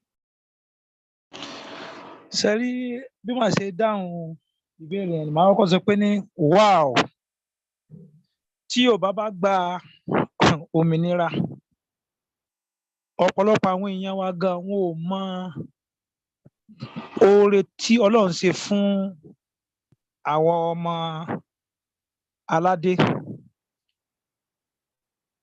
Yorùbá ìmọ́lẹ̀ ni ògo adúláwọ̀ bọ́n ṣe ń sọ. Àwọn tó ń ṣe anthem yẹn, in fact, exactly bó ṣe rí ni wọ́n ṣe sọ yẹn. Tá bá wo n tó ṣẹlẹ̀ between nígbà tí láti 1952 to 1959, yes. Tá bá wo oríṣiríṣi àwọn achievement tá a ní, lẹ́tí máa wò pé ní Yorùbá kíkó pọ̀ tó ń kó wa papọ̀ pọ̀ mọ́ àwọn pípù yìí, ó dá wa padà sẹ́yìn, ó wá fi wá sínú òkùnkùn. Báwo ni ó ṣe rí ká gba orílẹ̀-èdè Yorùbá, ká wá sọ pé ní geography lédè Yorùbá, chemistry lédè Yorùbá, mathematics economics lédè Yorùbá, mathematics lédè Yorùbá, central bank Yorùbá, òkìkí Yorùbá máa kàn lágbàáyé. Ṣùgbọ́n ògo adúláwọ̀ yẹn ògo yẹn ó ti wà nínú òkùnkùn báyìí. Ká wá gbọ́ pé àwa gba òmìnira. In fact, ẹ wòye millions of Yorùbás all over the world tó wà káàkiri àgbáńlá ayé tó ń gbé oríṣiríṣi nǹkan sí. Kọ́ wá gbọ́ pé àgbà òmìnira. Ẹ máa rí báwọn yẹn ṣe máa rọ́dé. Investment máa lọ, àwa gan tó fúnra wa. Àwa ìyẹn ọmọ Yorùbá tó wà káàkiri àgbáńlá ayé gan ó tó láti develop ìlú ẹ̀. Tó wà níta ní diaspora, not to talk of ẹ wá wo Papambari. Pàṣẹ wa ń sọ yìí náà pé a wà ní abẹ́ àwọn adaràn yìí, ipò wọn ti kéèjì wa, wọ́n ti render wa impotent. Síbẹ̀síbẹ̀ náà tó bá ń sọ̀rọ̀ nípa Yorùbá lónìí, nípa ìlọsíwájú, Yorùbá náà ní number 1. Education lẹ fẹ́ sọ ní Yorùbá ní number 1. Industry lẹ fẹ́ sọ ní Yorùbá ní number 1. Kọ́lọ̀ ń jẹ́ kí kíní yìí kó tètè délẹ̀ ni ò ká gba ilẹ̀ Yorùbá o, ẹ ṣeun. ẹ ṣé gan ni Dr. Aliu. Dr. Yefile, Dr. Aliu. Dr. Yefile. Okay, well, I'm busy and saying, I just give Mrs. Sandra no down.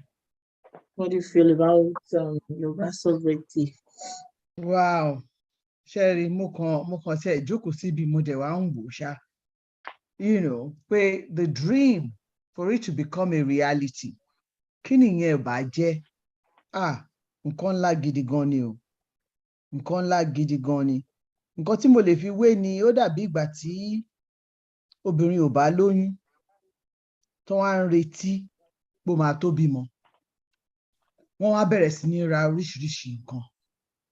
Pé ó máa tó bímọ, ó máa tó bímọ. Ṣọ́kùnrin ni, ṣóbìnrin ni, ṣébejì ni, ṣébẹ̀ta ni. Olóríṣiríṣi àwọn èèyàn inú wọn wá ń dùn, wọ́n expect ọmọ náà. Bọ́rọ̀ wá ṣe rí nìyẹn. For many, many years, decades, Yorùbá ti lóyún o. Ó dẹ̀ di dandan láti bí ọmọ náà ni. Ṣùgbọ́n ká tó bí ọmọ náà, láti ṣiṣẹ́. Iṣẹ́ náà là ń ṣe lọ́wọ́ yìí. Bó ṣe máa dá. Báwo la ṣe máa kọ́ ọmọ náà? Báwo la ṣe máa dá ọmọ náà? Báwo la ṣe máa ṣe? Nǹkan tá à ń ṣe exactly. This is the antenatal kìíní tá à ń lọ fún sìn. So expectation here is high. And I can't wait.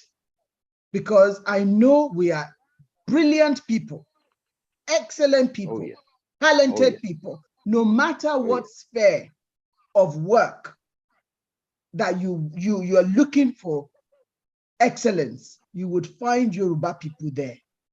What has stopped us so far is the fact that people recognize how talented we are. Wọ́n dẹ̀ wá fẹ́ fi nǹkan wọ́n fẹ́ fi dé ògo yẹn mọ́lẹ̀. Dẹ̀ gbọ́dọ̀ gbà fún wọn. Ògo wa ò ṣe é dé mọ́lẹ̀ o. Ògo Yorùbá ò ṣe é dé mọ́lẹ̀. Dẹ̀ gbọ́dọ̀ gbà. Ìtorí ẹ̀ ló ṣe wà important. But every single Yoruba person must contribute to the birth of this child that's coming, which is Yoruba nation. Must contribute. Seriously. Ẹ ṣé gan ni, Mama is on fire. Oyún yìí àbúrò bí. Ẹ má bòde pa o. Ọmọ yẹn máa lápá, ó máa lẹ́sẹ̀, ó máa ní gbogbo ẹ̀ complete. So, Professor Adeniran, ẹ̀yin náà ẹ fi 2 cents yín sí. Ẹ ṣé púpọ̀. Tí ó bá ṣe sọ ní ọ̀rọ̀ tèmi máa sọ.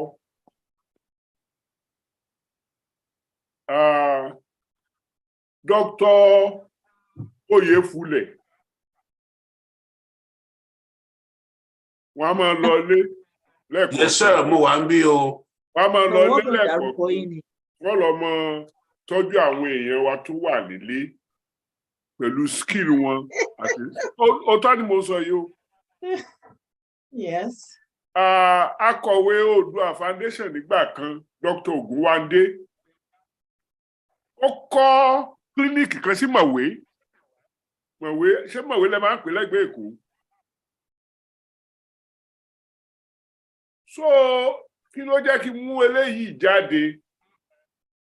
Ìgbà tí wọ́n dá the state of Israel sílẹ̀ ní 1948 láti etí gbọ́rọ̀gbọ́ ni wọ́n ti bẹ̀rẹ̀ sí sọ̀rọ̀ rẹ̀ Heschel pé àwọn fẹ́ ibi tí wọ́n máa pè nílé fún àwọn ọmọ Júù. Àwọn aráàta diaspora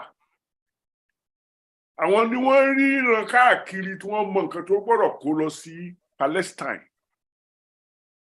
kó tó lè fìdí múlẹ̀. Àmọ́ fọgbọ́n ọlọ́gbọ́n kọ́gbọ́n. Wọ́n mẹ́nìkan wò ní dárúkọ rẹ̀ o, ṣùgbọ́n mo gbọ́dọ̀.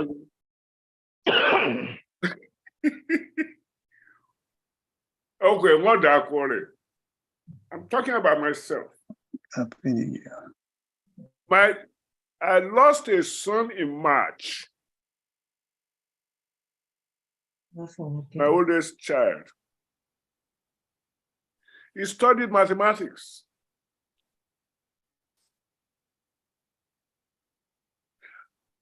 And he was a leader to his siblings. But his immediate brother is a professor of mathematics in Connecticut. And his sister is a head of data management in New York public schools. I've recruited them, along with some other people I know in engineering and what have you.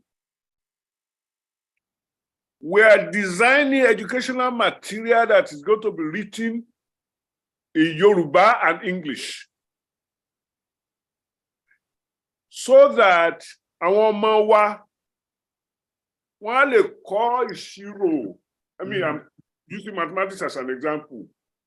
Wọ́n á lè kọ́ ìṣirò ní èdè Yorùbá lápá kan, èdè Gẹ̀ẹ́sì lápá kejì. They will learn 3 languages at the same time. They will learn Yoruba, English, and mathematics. They are all languages at the same time. Wow. Wow. Ẹ jẹ́ kí n fìdí jálẹ̀ ẹ dákun. I have an engineer. Nígbà tí mo kọ́ àwọn ọmọ ìlọlé 1980, àwọn ọmọ àdúgbò wa tí wọ́n rí wọn tí wọ́n fẹ́ dàbí tiwọn, àwọn náà ti di professor ní Texas nígbàláwo tí wọ́n sọ pé àwọn fẹ́ ṣe kíní yìí. Part of Yoruba liberation is to begin to feed people like that into our society. Just like the Jews fed people like that into Palestine before they created the state of Israel. Just like, as I said, Oyefule, Ogunwande, Igbawo, they are feeding their whatever, what do you call it, their skill, their whatever it is, into the land. Come Nigeria won't temole. People in sociology, general African basket with it, philosophy of ideas. There are many things that we can contribute. I'm not being insulting. I'm only saying, Ká bá mọ bá ṣe wúlò sí nígbà pa pera wa lógo adúláwọ̀. Tá wá lè figure out bá ṣe lè. Irú ògo wo nìyẹn tá bá lè figure out how to make that real. Ògo will be just ẹ wo nǹkan tí lágbájá ṣe.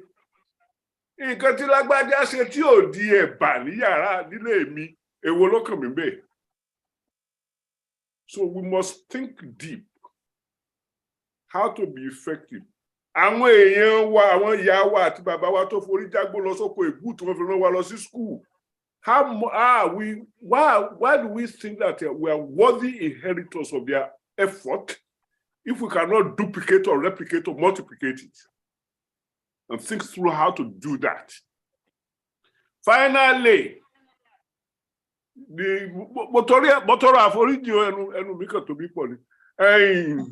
there's something called liberation theology. Liberation theology is not so much about Anabi Muhammad or Jesus Christ or hoo-ha, but how to relate religiosity to social liberation, this, that. Ẹ mọ̀ jẹ́ tanra wa jẹ wọ́n lérè yí pọ̀ lọ́run kọ́yọ̀ tó lọ́run ibìkan ní ọgbà kọjá. Tá bá fẹ́ jẹ́ ògo adúláwọ̀, we must spend less time preparing for heaven or hell, more time finding out to make this planet relevant. Nígbà bá débẹ̀ a mọ̀ struggle lọ́hùn. Unless and until we start thinking that way, our people are spending eternity on their knees, praying God to come and do for them what they can do for themselves. Ẹ lápá, ẹ lẹ́sẹ̀. Ẹ wá sọ pé kó fún wa lóúnjẹ ọjọ́ wa lónìí. Ṣé yóò lọ wàásù ní akiribọ́tọ́ yóò ṣe ní gbọ̀ngàn yóò wá ti bú ẹ lẹ́nu? I mean, we must find a way to interpret all of those ancient mystical things in modern form and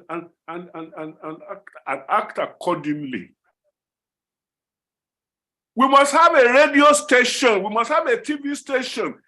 Our children must be able to get up in the morning. I will end it this way. Maybe I've said it here before. but I will say it again because I don't have too much to say.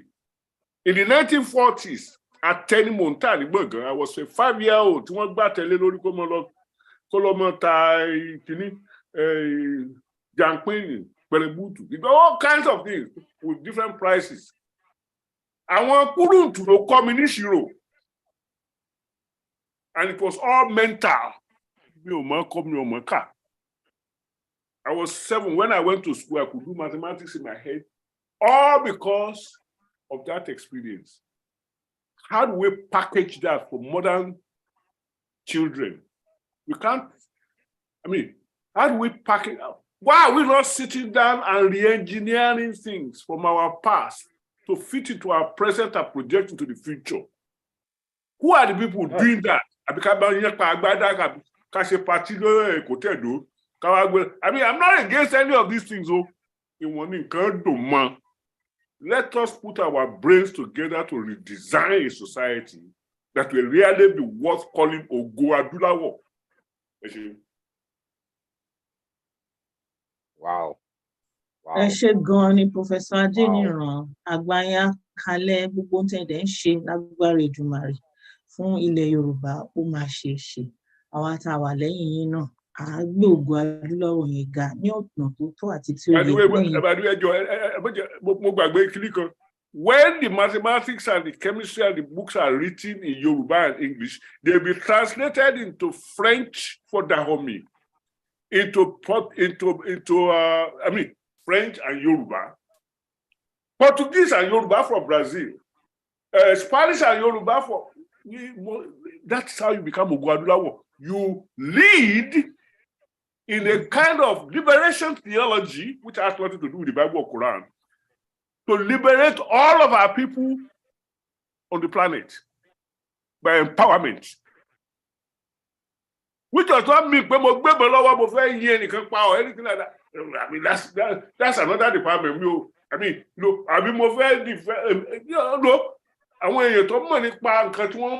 they will do their own. I will do my own. You will do your own. To 20 years, that's recognize the Yoruba. Ẹ ṣé gan ni Daddy. Opportunity fún yín láti express ara yín ni because at least lórí ìkànnì yìí ẹ wà lára àwọn àgbà wa. Ìgbà mélòó ló dẹ́kun fún yín láti hand over gbogbo knowledge tẹ́ bá ní. Ẹ ṣé gan ni a dúpẹ́ lọ́wọ́ yín. Elédùmarè á bá wa dá yín sí fún wa. Ẹ ṣé a dúpẹ́ o. A dúpẹ́ àmọ́ lórí. Questions méjì tó kù yìí mo máa sum up fún àwọn panelists wa torí kí ni àti kọjá 12 o'clock. Everybody that express around. So 2 questions in one. Dr. Ali ẹ̀yin lẹ dẹ̀ máa bẹ̀rẹ̀. Then Àmọ̀tẹ́kùn torí network yín mi ò fẹ́ kó for network mi ti wà okay o. Okay. Ó dàbí pé a ti fẹ́ bọ́ sí ìparí ètò náà so mi ò ní lè béèrè question yẹn but then ẹ máa ṣe answer ẹ̀ tẹ́ bá ń fún wa ní ìyànjú. So ìyànjú yẹn kó má ju 1 minute lọ torí a ti exceed the time tó yẹ ká close. So ẹ jọ̀ọ́ ẹ jẹ́ ká fetí lélẹ̀ láti gbọ́ nǹkan tí mo fẹ́ sọ. Please state any advice you have for foremost Yoruba self-determination leaders. In a nutshell, give a message of hope to Yoruba citizens across the world. 2 in 1. Shoki, 30 seconds each, Ejo. Dr. Aliu, okay. Okay. Àwọn ní mídíà wa káàkiri àgbáńláyé àtàwọn tán wà nílé tó wà lóko. Ẹnu ìmọ̀ràn tẹ́mi kàn fẹ́ mú wa ni pé ní ìpèpè fún òmìnira ilẹ̀ Yorùbá kìí ṣe nǹkan eré, kìí ṣe eré ọmọdé. Lóòótọ́ àwọn míì bẹ̀tẹ̀ pé ní kìí ṣe pé bí àwọn lè kọ́kọ́ nípa mídíà ni ṣùgbọ́n a kọ̀ndẹ́mù wọn. Ó yẹ kí gbogbo tá a bá fẹ́ gbé jáde kó jẹ́ n tó lè promote peace, kó jẹ́ n tó lè jẹ́ kí ká ní ìlọsíwájú. Èyí tí ò bá yé wọn kó máa béèrè kí o tó bọ́ ta kó máa sọ n tó lè dá wàhálà lẹ̀ ká stop ẹ̀ because ọ̀nà tá a fi lè gba òmìnira ọ̀rẹ́ àṣẹ ìwé bó bá ṣe gbé portrait Yorùbá níta ìwé bó bá ṣe ń ṣe ìyẹn náà máa fi wò wá pé ṣé tí àwọn tá ń pè ní orílẹ̀-èdè Yorùbá náà ni sáwọn ọmọ Yorùbá náà lélẹ́yìí so nídìí eléyìí ní kúkúrú tó bẹ́ẹ̀ ṣe sọ pé káwọn èèyàn wa ká mọ ní tá a máa sọ ká sọ ohun tó lè mú peace wá ká má máa sọ ohun tó tún á mú nǹkan kó bàjẹ́ kó máa pẹ́ kó máa ṣe pé ẹ jẹ́ ká stop ẹ ṣeun. ẹ ṣe gan ni Dr. Ifilẹ pápápá.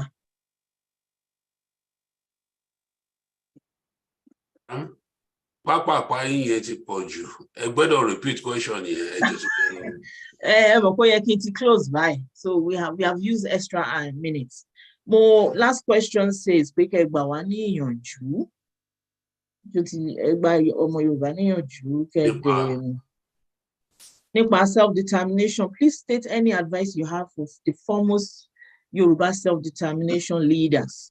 In a nutshell, give a message of hope to the Yoruba people. Well, we have to understand that self-determination is not a place to get rich off. No, have him seen the conference room. Give me 2 minutes, I'll do it here. Yeah. Yoruba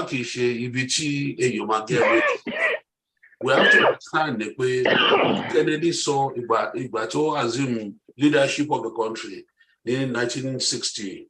To ask not what your country can do for you, ask what you can do for your country. Your self-sacrifice, like Yoruba self-determination group, better low as their lodestar, meaning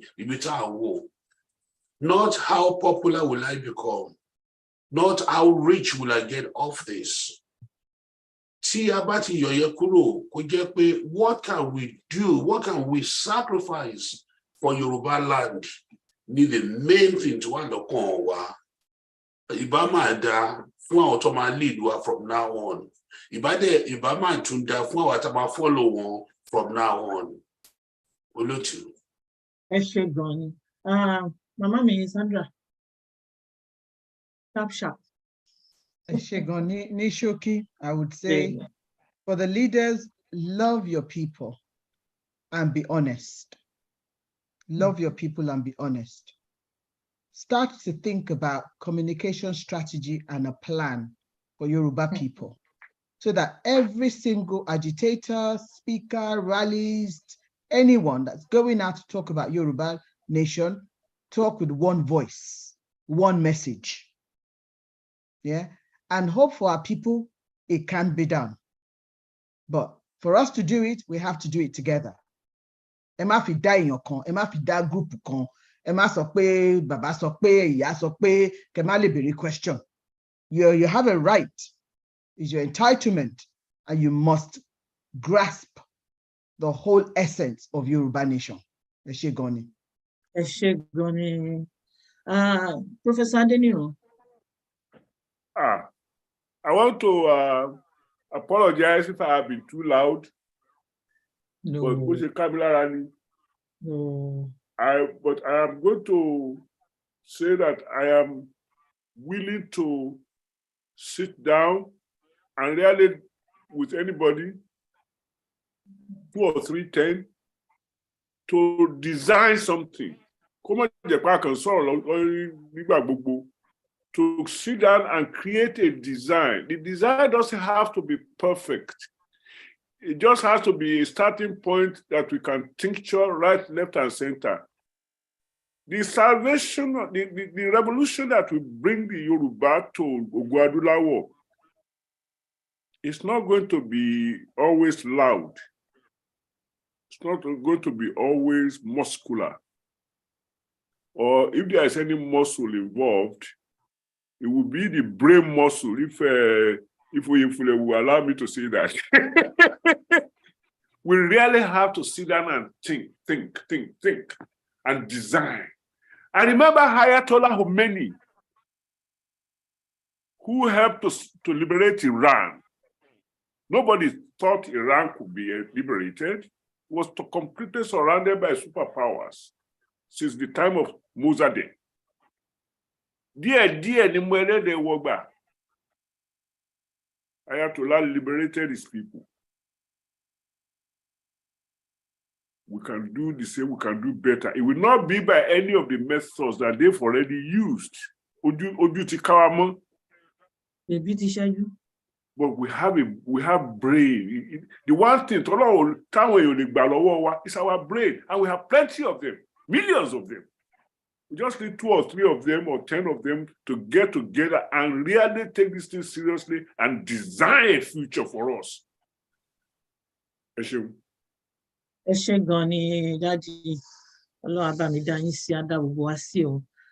Dr. Ifule tó bá parí pẹ̀lú clients wọn a máa fún wọn ní.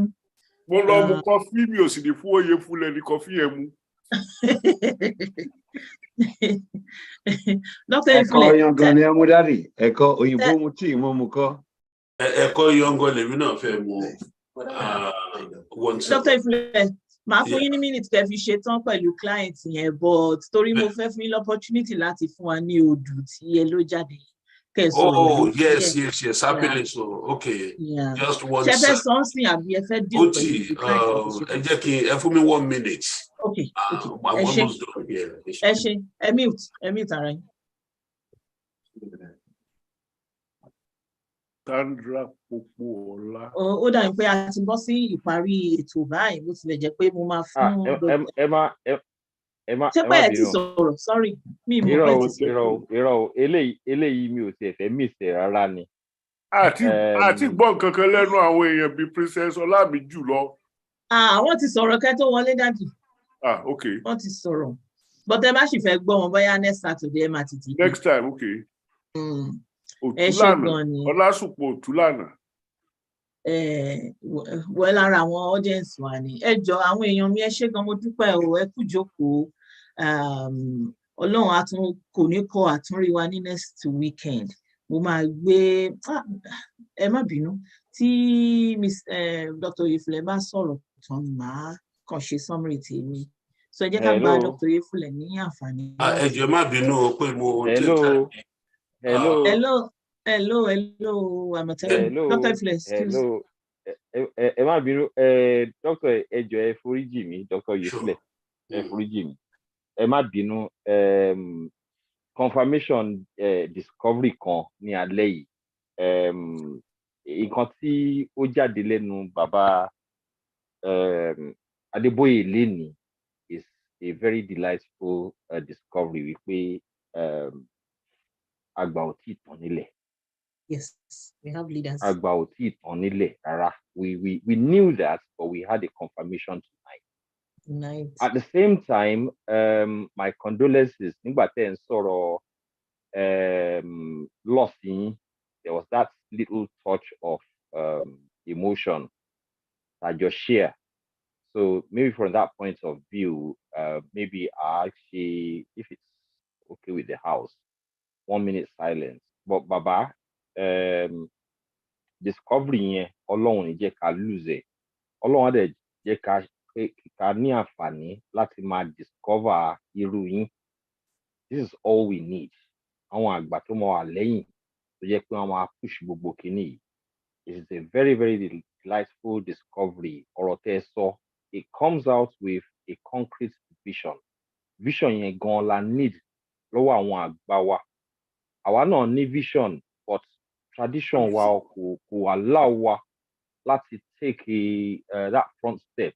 But tí ẹ bá wà lẹ́yìn leadership kìíní yìí, then lead from the back. Èmi mọ̀ for certain wípé nǹkan máa work out. Thank you very much, sir, fún ohun tẹ́ fílẹ̀ lẹ́yìn. It was quite deep, poignant, and really, really appropriate for ibi tá wà lálẹ́ yìí. I would say thank you again. Ẹ má bínú, I'm almost emotional, but I'm happy to find out, understand wípé àgbà ò tí ì tán nílẹ̀. Ẹ ṣeun. As well, and I think, sorry, and this is obviously an exemption to the general rules.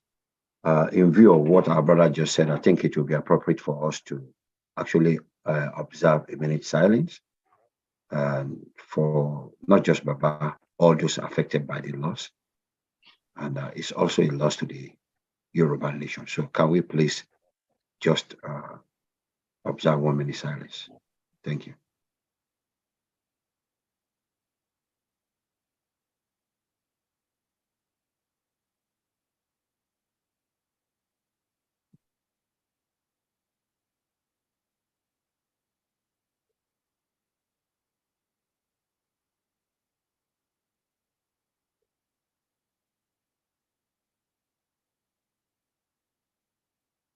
kí Ọlọ́run kó mú iyẹ̀pẹ̀ burúkú kúrò lójú wọn, kí ó dẹlẹ̀ fún ẹni rere. Ilé àti ọ̀nà tí wọ́n fi sílẹ̀, kí Ọlọ́run kó dì wọ́n mú. Agbára bàbá wa, kí Ọlọ́run kó sọ di ọ̀tun. Bàbá, ẹ ti dàgbà, but oore ọ̀fẹ́ téèyàn fi ń di ògbó, Ọlọ́run á fún yín, ẹ fi èrìgì jobi o. Ànírú orílẹ̀ mọ́ lágbára Èdùmàrè. It is well, it is well. Ẹ ṣé gan. Ẹ ṣé, ipa tẹ́ fi sílẹ̀ kò ní dàbí alákàn tó kọjá lórí àpáta tí ò nípa. Ní alẹ́ yìí, bàbá wọn tí ò mọ̀ yín, wọ́n tún ti mọ̀ yín nìyẹn. Ìtàn yín kò ní parẹ́ nínú ìran Yorùbá lágbára Èdùmàrè. When we set out at the directorate, we sat and what you said tonight was one of those things that motivated us. We said to ourselves that what we are about to do requires more than being intelligent. It's not for mediocres. And we don't even consider ourselves to be the best in Yoruba nation. But what we were looking for were people that are better than who we are. Nations were not built by mediocres. So myself, Barrister Dumoso, and members of our group, we said, let's look into the Yoruba world and bring together the best and the brightest. That's how we believe nation can be. And the stuff we were made of, we came from the stock of people in the third world nation that were competing with advanced nation, European nation. We had landmark achievements, things like tallest building in Africa,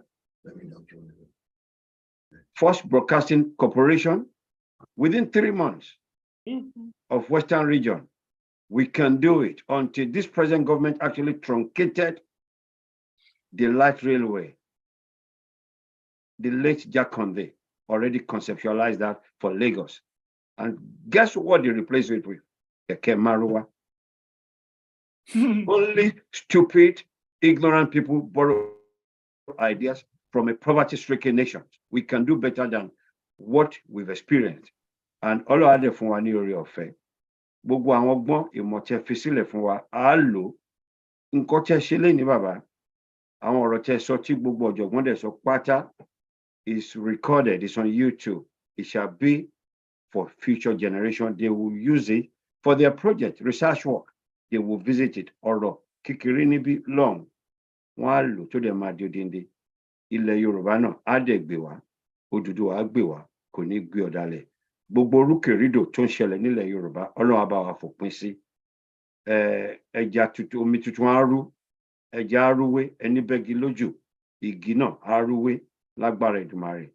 Ọpẹ́ ni fún gbogbo àwọn màmá wa. This is not a vote of thanks, but we just take the moment to connect with what his personal achievement. You can see from his life what he has done and what he emphasized that we as people should be. Yorùbá ní àfẹ́mí, òun ni ọba àkọ́kọ́ ṣe tó fi tẹ́. Ọlọ́run ní jẹ́ kí àgbà gidi kó tán lórílẹ̀. Ọmọdé gidi kò ní tán lórílẹ̀ náà. Torí ọmọdé gbọ́n, àgbà gbọ́n la fi dá ilé Ifẹ̀. Ọwọ́ ọmọdé ò tó pẹpẹ, tàgbàlagbà kò wọ kèrègbè. So with that, I think inú mi dùn láti rí bàbá wa tán rẹ́rìn. Bàbá, ṣé ká open consulate office kan sí Gbọ̀ngàn? Consulate office sí Gbọ̀ngàn. Consulate office Gbọ̀ngàn. Bẹ́ẹ̀ ni sà. Ilé ṣàlá ti bẹ̀rẹ̀. Okay, sir. Thank you. God bless you, sir. Thank you. Over to you, Mrs. Akande. Níbo ni ìlú àwọn Miss Popola? Ìjẹ̀bú ni wọ́n. Ọmọ Ìjẹ̀bú Òde ni mí sà. Ìjẹ̀bú Òde. Àti Ṣàgámù. Rárá rárá. Ìjẹ̀bú Òde ni capital Gbọ̀ngàn. Wọ́n ní capital Gbọ̀ngàn.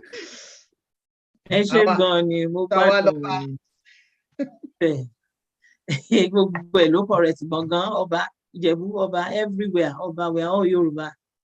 So Amọ̀ye Madam Fúnmi amọ̀ye Yorùbá ń gbogbo wa. Okay, like Ìjẹ̀bú-Òde the capital of Gbọ̀ngàn. Ìjẹ̀bú-Òde the capital of Gbọ̀ngàn Empire. Yes, sir. Yes, sir. Ẹ má jẹ́ kí Miss Fúnmi Àkànní ọgbọ́n yẹn o. Ẹ ṣé gan-an ni ẹ̀yin bàbá mi, ẹ̀yin ìyá mi, mo dúpẹ́ lọ́wọ́ yín tí gbogbo yín farabalẹ̀ láti gbọ́ èmi ọmọ kékeré láàrin yín àti bọ́ sí ìparí ètò ti. Ó ti ẹ̀ tí bọ́ sí parí ètò. I need my 1 minute. Oh, so sorry. Oh, yeah, go ahead, sir. Go ahead, sir. Yeah. Something more important just came up, Professor Adeboye. So I will take my 1 minute right now. Nǹkan tí màá sọ next ní ẹjọ́ má bínú ẹ̀yin tẹ́ jẹ́ pé staunch Abrahamic religious people, Christians, Muslims. I don't belong to any of those religions. And mo máa ń ṣe ìṣẹ̀ṣe ṣùgbọ́n mi ń ṣe a religious ìṣẹ̀ṣe man. I look at ìṣẹ̀ṣe from a scientific point of view. I'm a man of science and I'm not going to deviate from science. Ìṣẹ̀ṣe, scientific ìṣẹ̀ṣe lèmi wà interested in. The superstitious part of it kò kàn mí rárá. Ní 2 weeks ago, mo rò pé ìgbà tí wọ́n sọ sí town hall meeting, wọ́n sọ nípa odò kan tó jáde tó ń jẹ́. We're not hearing no more. Oh, you're not? Can you hear me now? I'm going. Oh, okay. Yeah, Who's not hearing me? Loud and clear. Oh, okay. So,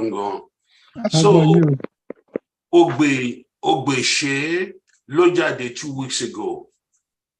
Àwọn tó ń dífá yẹn fún mi, mo tún ní kàn dífá ní àná láti mọ progress of Yoruba land, especially due to the tumultuous problems in recent days, in recent weeks. Incidentally, Ogbèsè náà ló tún jáde lánàá. Kí wá ní Ogbèsè? Ó jẹ́ Ògbè àti Òṣè. Ògbè ní ọwọ́ ọ̀tún wa, Òṣè ní ọwọ́ òsì. Kí ló mean in translation? Ó mean pé ìgbà kan ń lọ, ìgbà kan ń bọ̀, ìgbà kan kò dúró sáyé. Ó mean pé àtòrí láyé tó bá fi síwájú, á tún fi sẹ́yìn. Ojú yẹn náà ní ká fi wo nǹkan tó ń ṣẹlẹ̀ sí Yorùbá nation seeking endeavour tá à ń ṣe. Wọ́n ní a gbọ́dọ̀ wà disappointed.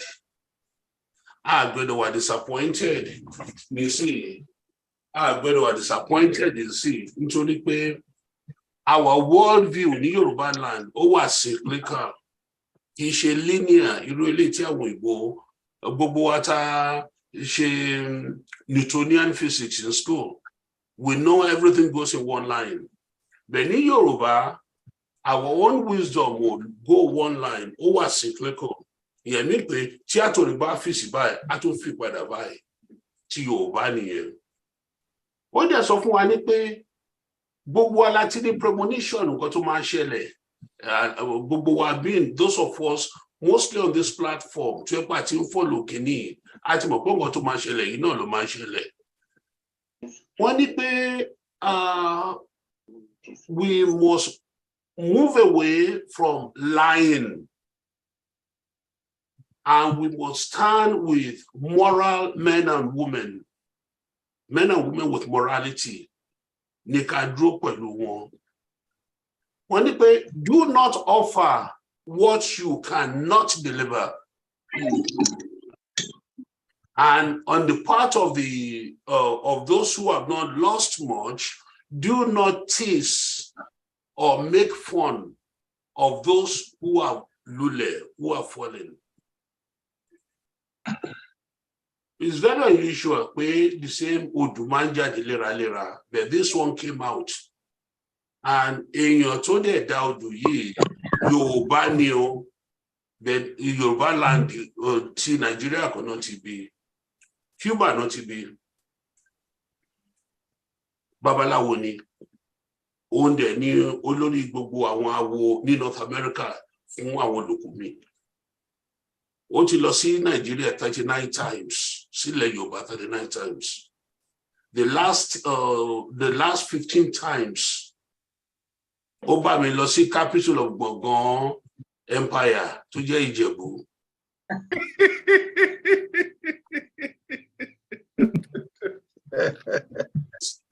So, ó bá mi lọ. Mo introduce you to all the people who need to be introduced to. So I just want to let you know, ní pé àbọ̀ ẹ̀ nìyẹn, mo dẹ̀ promise pé màá deliver àbọ̀ yẹn fún wa. Don't be offended, those of you who are Christians, those of you who are Muslims. And I, just like I, a man of science, will not be offended by the way. Because nínú wisdom wa, òótọ́ máa pọ̀ nínú wisdom wa. Those of us, I don't want to use myself as a point of reference. Irú èmi tí mi gbọ́ nǹkan rárá, tí mi mọ̀, mo ti divorced myself from religion since I was 17 years old. Ọmọ táìṣù láàrin ni mí, in case you don't know. I think religion is for idiots and for fools. That's what I thought. Until tí wá dé ìṣẹ̀ṣe Yorùbá, ìgbà ẹni ojú mi wá rí pé so gbogbo science tá à ń kọ́ ibi tó dé ní ibi tó ti start gangan ni. I'm not saying Ifá is science, but I'm saying Ifá is scientific. It's scientifically based. And bóde jẹ́ pé Newtonian physics tí gbogbo wa kọ́ ní high school, first year college ní get it. You have to go to the quantum physics, quantum mechanics, get to understand Ifá. And quantum physics explains Ifá beautifully well, just like Ifá explains quantum physics beautifully well. So, Abomini Olutu, thank you. Ẹ ṣé gan ni fún òye tẹ́ fún wa, ibi tẹ́ tí mo jáde yẹn kò ní tán, kò ní gbẹ, a máa pọ̀ sí ni. Gbogbo nǹkan tí gbogbo àrẹ ti sọ lẹ́nìí lágbára Ọlọ́run a máa mú ṣẹ tá a máa fi gba Yorùbá nation wa. Máa yield the mic mi sí Mrs. Apata. We are starting the question and answer section now. Ẹ má bínú pé a gba time lénìí, but síbẹ̀síbẹ̀ náà mo rò pé gbogbo alágbádùn ohun tá a ṣe lónìí. Ẹ ṣé gan ni ẹ̀yin bàbá mi àti ìyá mi ò, èmi máa ṣe gáfárà fún Mrs. Apata kan take over from here. Thank you so much.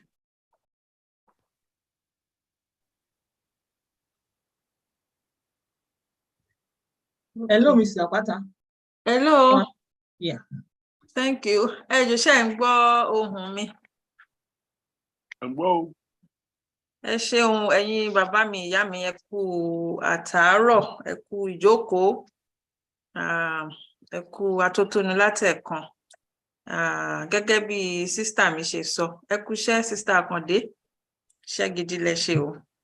Àwọn ti tọrọ àforíjì pé a ti lo àsìkò, bẹ́ẹ̀ ni tá a bá wo ojú aago, but a rí pé nǹkan tá à ń gbé yẹ̀wò lénìí ó ṣe kókó, ó ṣe pàtàkì, ó là wá lóye, a tún rí ìmọ̀ kún ìmọ̀ lórí ohun tí à ń gbọ́ lẹ́nu gbogbo àwọn bàbá màmá tí wọ́n ti bá wa sọ̀rọ̀ látòrí ìbéèrè tí wọ́n ń béèrè lọ́wọ́ wọn.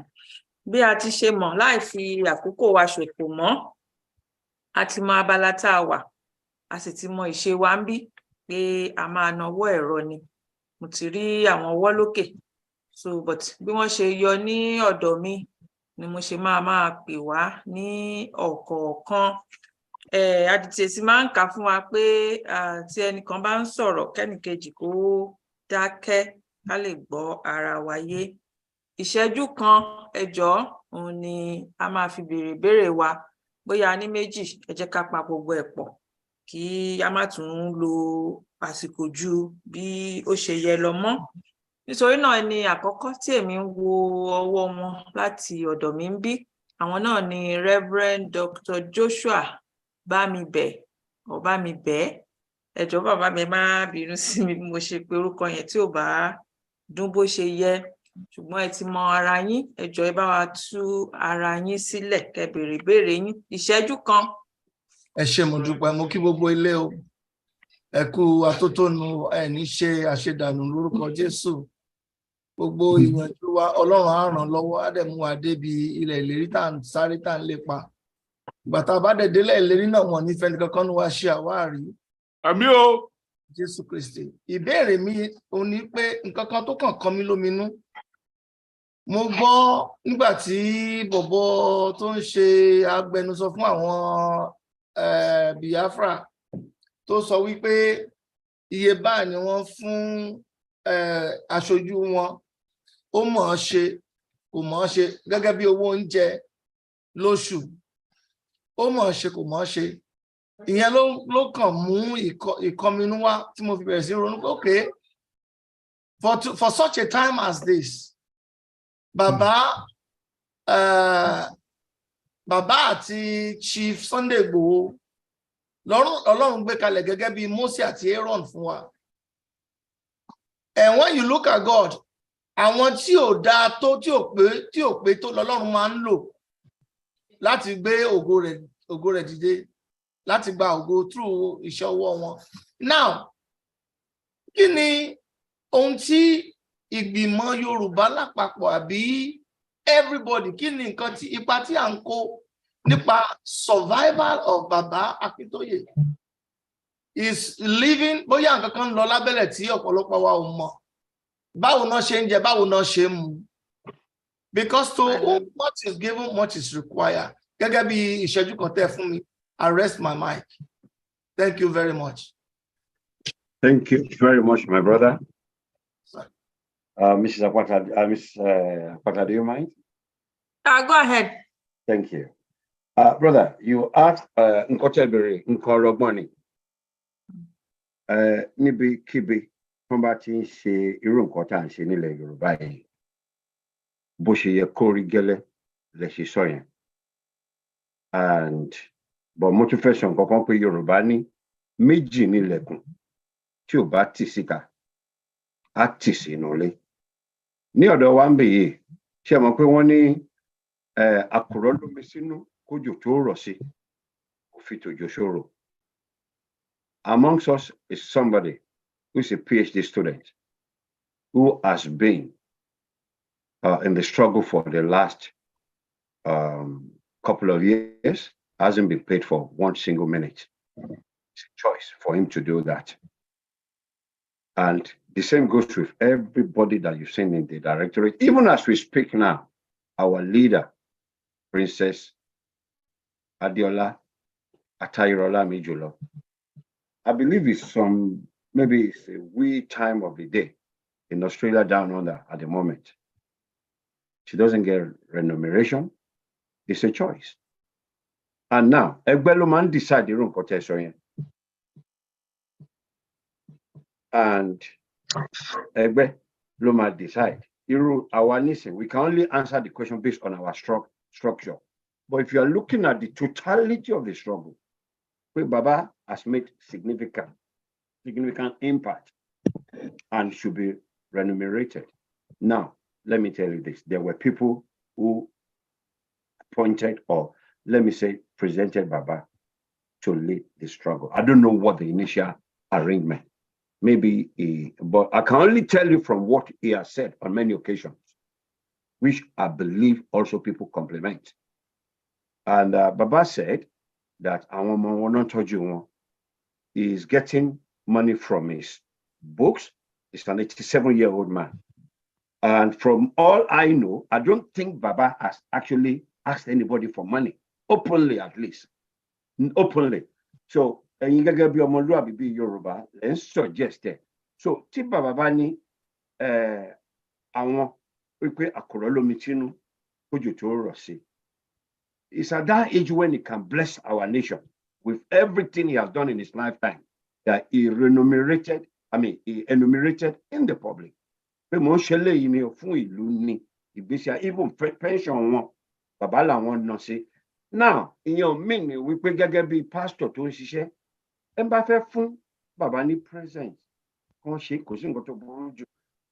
I heard Mayegun saying that òun náwó kan báyìí ó ṣe kíní kan, but we don't want to be part of. We need conversations, not controversies. I beg it. So we can do controversies. We don't need conversations. But me personally, when things were not the way it were. I've mooted an idea with some of our colleagues here. We were in different organizations then. It would have been nice. How many continents do we have? It's something that is doable. But how do you begin to do things like this when we're deliberately defragmented? And no, you understand what I'm saying? You're going to ask a group, and I can tell you some group will tell you, this is some of the issue. Baba Oberio, are you with me, sir? So, Oro, looking after Baba, a lot of accusations that we've had. The old man has defended himself in public. They are contrary, or let me say, dissenting opinions. So,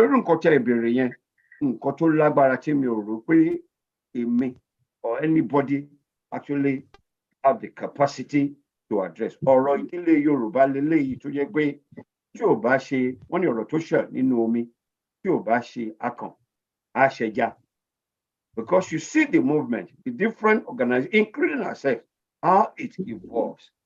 Abẹ́gẹ̀ tó jẹ́ pé ilé tògìrì ẹ̀sán tẹ̀tún lẹ̀, ó jẹ́ kó irú nǹkan tẹ̀sán yẹn, ó jẹ́ kó difficult there.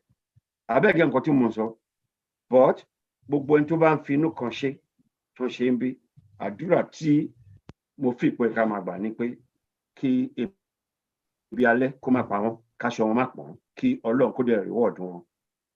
Inú ẹgbẹ́kẹ́gbẹ́ tó ń bá wà kán lè complement effort wọn as they deem fit. That is what I think I could say. Maybe Barrister Dumosu, are you here? Is Princess still here, or anybody who wants to add more to what has just been happened? I think what you have said has covered the field. Barrister, what you have said has covered the field. Thank you. All right. Yeah.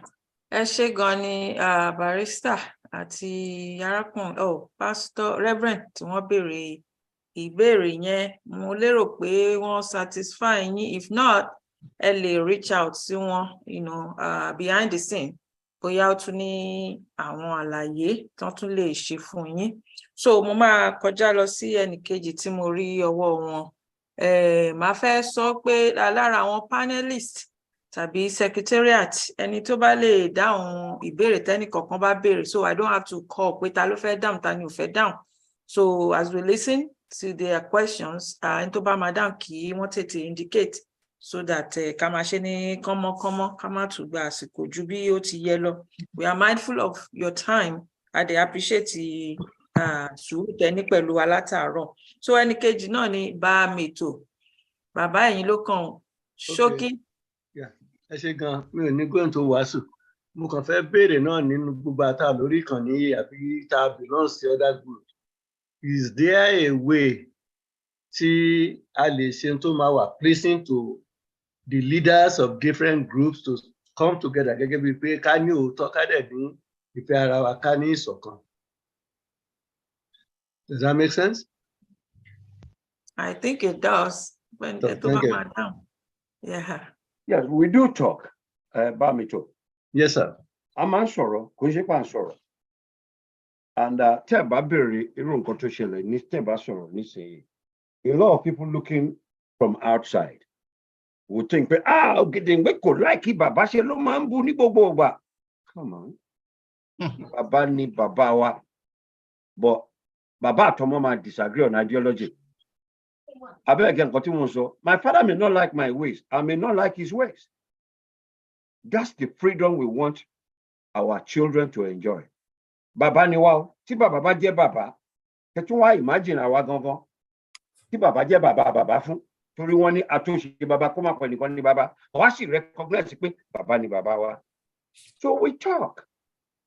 Baba will call me. People don't know that. I've seen people attack me on platform when I opine. Oh, you're always against him.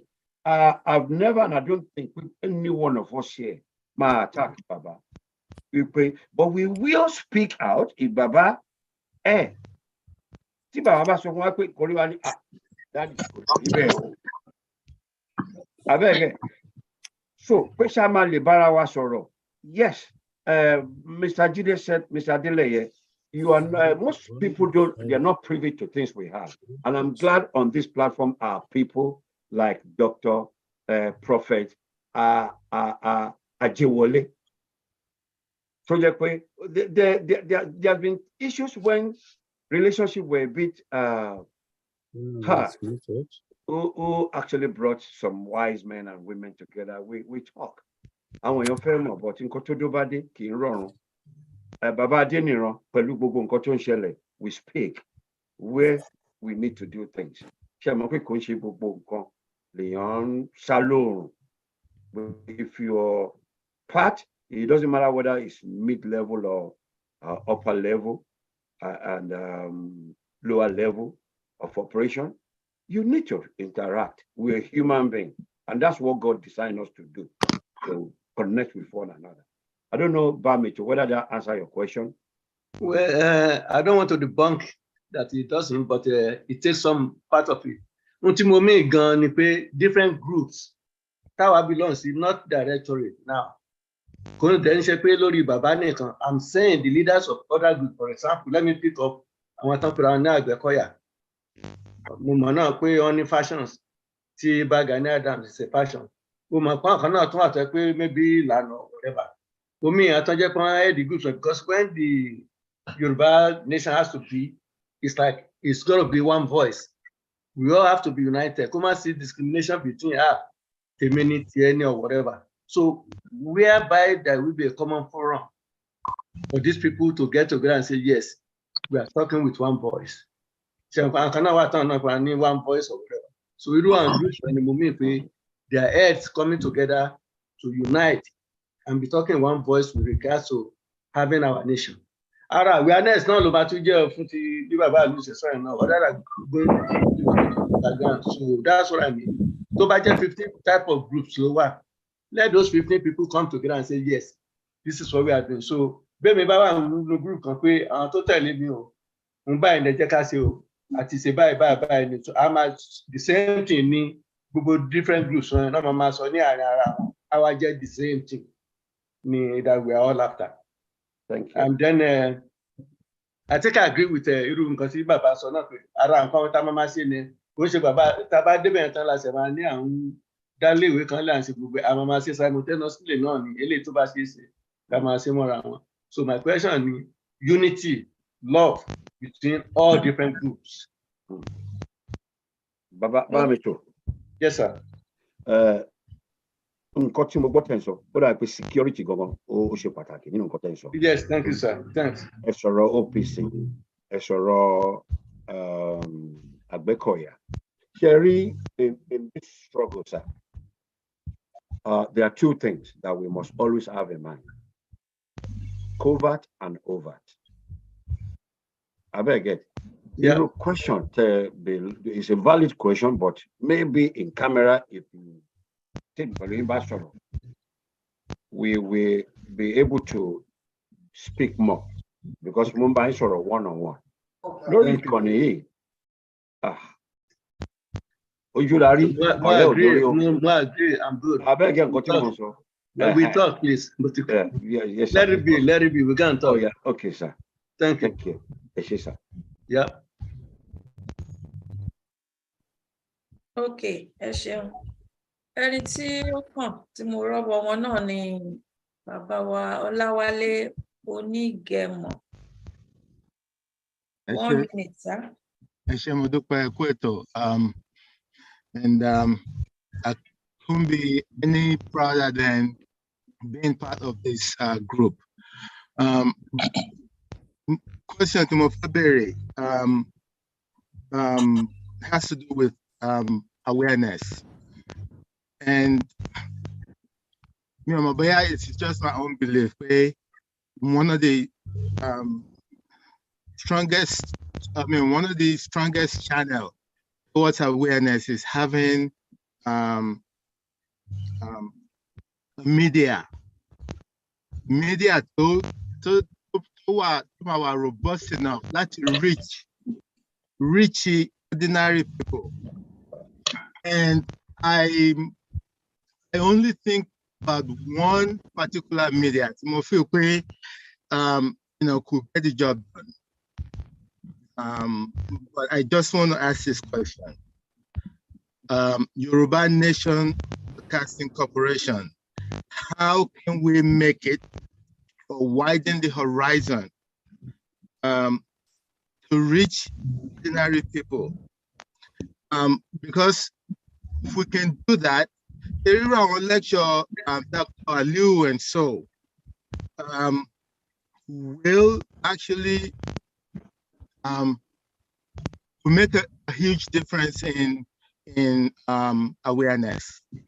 Thank you very much. Ebere Kotovali, Mr. Onigemo. Cherry in Kotushele is the fact that Alon Kotushele Siwa. I will say this much. Nkoshe Yoruba. Nkoshewa. One thing is not because we don't have a vision of what you've said. I'm talking about 2 years ago. But we avoided duplication of efforts. Everybody knew about Yoruba. What you're talking about is shortwave radio. Something to jẹ́ àwọn ìyá wa, bàbá wa, bírù nǹkan táwọn Fúlàní tó ń gbé dání, transistor radio, battery nìkan náà need. Ó dẹ̀ tún wá easier nísìnyí táwọn èèyàn fi ń charge wọn ní láti ra data. So pé shortwave radio that can transmit anywhere in the world. When I was growing up, rediffusion ni àwọn bàbá Awólọ́wọ̀ lò. That's what I'm going ìròyìn bẹ́ẹ̀ ni dáàdi òun ni. But I'm sorry, I'm not saying this to be critical. But Yoruba no kù díẹ̀ nìbọn ró. We expected shortwave radio, but we didn't get it. Because that would have been something that Yoruba Nation, it would have complemented what the man, Baba Aliyu Bakobo is intellectual property of Yoruba. You ask him, is Baba Aliyu still with us? Baba Aliyu ṣe wà ń bí lójú òpó. Ó wà ń bí. Bẹ́ẹ̀ni Samuel wà ń bí, bẹ́ẹ̀ni. Ẹ jọ̀ọ́, ẹ má bínú pé mo put yín on the spot. Mo kàn fẹ́ ṣe àyàbá. Ẹ jọ̀ọ́, ẹgbẹ́ mélòó ló support project yín sà? Àwọn tó support náà ni àwọn kan bẹ tán wà ní Republic of Ireland later làwọn náà padà support. But àwọn tí mo mọ̀ tá a bá sọ pé ẹgbẹ́ tó support apart from individual tó ń support tẹ́lẹ̀ òun náà ni directorate. Lẹ́yìn yẹn kò sọ̀rọ̀ kankan. Àwọn tó pè mí tán bá mi sọ̀rọ̀ pé ok n tó kàn nìyẹn àwọn èèyàn ń sọ pé ní ká lọ pariwo nílé nothing àárín kankan even to the extent pé mo sọ pé ní àwọn tẹ́rítà ń ṣe yìí kì í ṣe pé ká ẹ gbé fún mi kẹ́ ní kí n máa print ẹ̀ eléyìí kan tó ń ṣe mí kọ́ ni mò ń print ẹ̀ mi kọ́ ni mò ń gbowó but àwọn kan ni wọ́n ń ṣe torí mi ò fẹ́ kí n yóò tánìṣì íméèjì mi àbí kán bà mí lórúkọ jẹ́ lèmi máa ń sá fún mo fi sọ pé ní ó dé ẹ lọ ṣe fúnra yín wọ́n ní kí n mú quotation wá mo béèrè lọ́wọ́ bàbá òròpọ̀ rí because àwọn ni wọ́n mọ àwọn tó ń print kìíní yẹn wá wọ́n send the quotation as everything I send it sí àwọn ìfẹ́ dárúkọ ẹgbẹ́ yẹn mo send it sí wọn àgbẹ̀ anything so lẹ́yìn directorate àfi àwọn individual nìkan sọ bẹ́ẹ̀ ní tó wá ṣe ni láàánú ni pé ní ẹ máa wá rí àwọn nǹkan tí ò wúlò tí ò necessary ìyẹn lẹ́wàá rí táwọn èèyàn máa lọ dáwó sí tó máa waste ẹ máa gbọ́ àti 200 million kíní kan million. Já ṣe tó ẹ kọ́ sí. Thank you, Baba Aliyu. So nǹkan tẹ gbọ́ nìyẹn. Kí n fi kún láfikún ẹ má bínú sá láfikún ẹ̀mẹ́ta ọ̀tọ̀ọ̀tọ̀ ní directorate fi owó rán ni ẹ̀mẹ́ta ọ̀tọ̀ọ̀tọ̀ pé iṣẹ́ yìí tí tá à ń ṣe yìí pé àwọn náà support kó má dà pé fún duplication kó má bàa ṣẹlẹ̀ yìí pé àwọn fẹ́ support kìíní wọ́n sẹ́ndì owó lálákọ̀ọ́kọ́ 300,000 ó ti tún sẹ́ndì owó lẹ́ẹ̀kejì ìṣúná 300,000 wọ́n tún sẹ́ndì nǹkan bíi 390,000 something like that lẹ́ẹ̀mẹ́ta ọ̀tọ̀ọ̀tọ̀ ni wọ́n sẹ́ndì owó. Adela stop as long as we're agitating for this. Ní gbogbo ilẹ̀ Yorùbá o kò sí ẹgbẹ́ kankan tó ṣe anything apart from our individual àfi Yorùbá Global Directorate àti Yorùbá Freedom Now àti kí ló kọ àwọn people ìtàn àwọn wà ní Canada ìlànà Canada Toitan. Ìlànà Canada. Òun Àmọ́ nobody. òun lẹ ti gbọ́ yẹn o. So nípa ti radio station, tá a bá béèrè owó lọ́wọ́ yín ẹ̀yọ́ ọmọ Yorùbá tẹ̀ wá ń bí ẹjọ́. It's because nǹkan tá a fi ń ṣe ìlú tí ò ń ṣe pé bóyá ìṣàkọọ́lẹ̀ wà or anything. Owó tó fi ṣe inú mi dùn pé one of the opening statements Mr. Onigemo made was, I'm proud to be part of this group. Yoruba Niyini Kashemi is being part of us. On contribute to work regularly. Ideas, even his own son. When we need, we reach out to the young man if we need his service. So so we will be calling you. We will sit down and now go back to the drawing board. The shortwave radio can be done, and it will be used for the Yoruba nation. Recently, somebody they were overjoyed about radio app Yoruba, which we did over 18 months ago. When we did that, I remember this. Baba Kintoye called me. When your radio came as a shock. It was quick, it was brief. We did that within a short period. You get what I'm saying?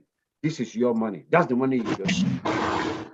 And so if we now want to move from just using the internet, right, on the radio app to shortwave, it is doable. Shebi ilusopeni. So we would find out what it cost to do that, and we will give you feedback. And we will work with the account section. And Bobo Yoruba to believe we will deliver just as we've said. We will do things in the past, and we have been doing it. They can donate money, and from time to time, our 3 keywords are accountability, transparency, prudency. We will table it before you to see. And regarding the radio apps that we have, in one of my chats with our brother Amocheko, he said even those ones, at least for the benefit of some of us, we can even share information like Baba Ali's project on each one of those apps. I beg. So people are constantly thinking on how we can do things. So it is so overlaid, and again, I be on what in charge. Yoruba since the party drew almost 2 years. T-shirt wave radio jadi. So T directorate batun gbe mi jadi. Wọ́n ní karin kapo iye ló máa yẹ ni o. Ó jẹ́ nǹkan tí mo fẹ́ sọ nìyẹn. Kò ní pọ̀ jù. We don't want to duplicate the effort, but at the same time, a fẹ́ kí àparò àti àwọn dídẹrẹ́ àti àwọn òjòlá monkey could disappear anything. Let's us produce them. So those are the things. And thank you very much for asking that question. Sir. Question, is there any? Absolutely. All right. Absolutely. Thank you. Thank you.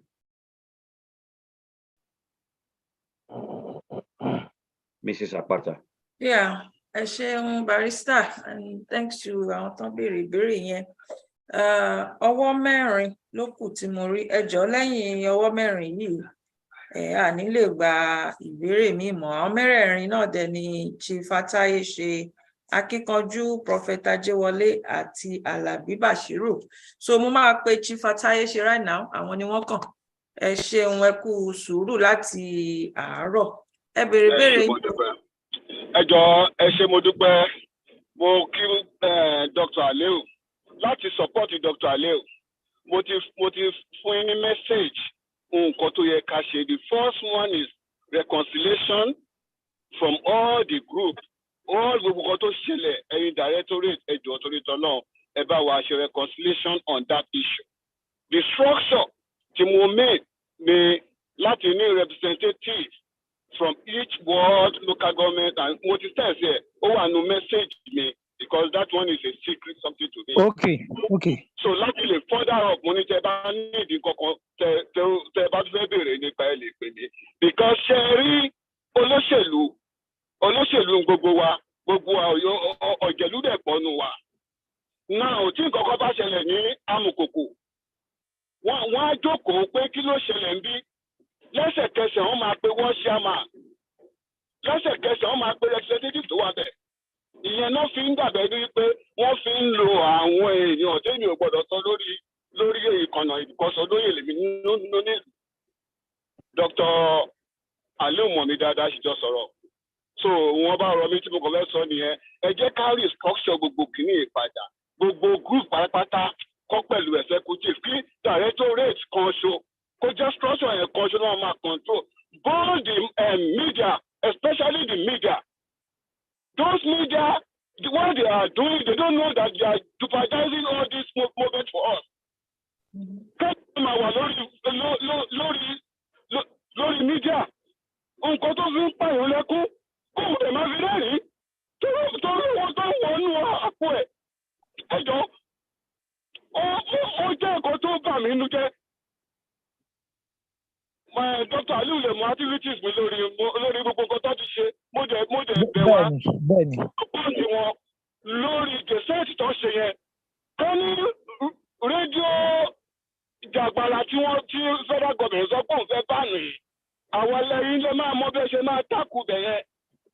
And nǹkan tó tún máa wá mú movement yìí mobilize àwọn èèyàn jù ní pé kán ní back up.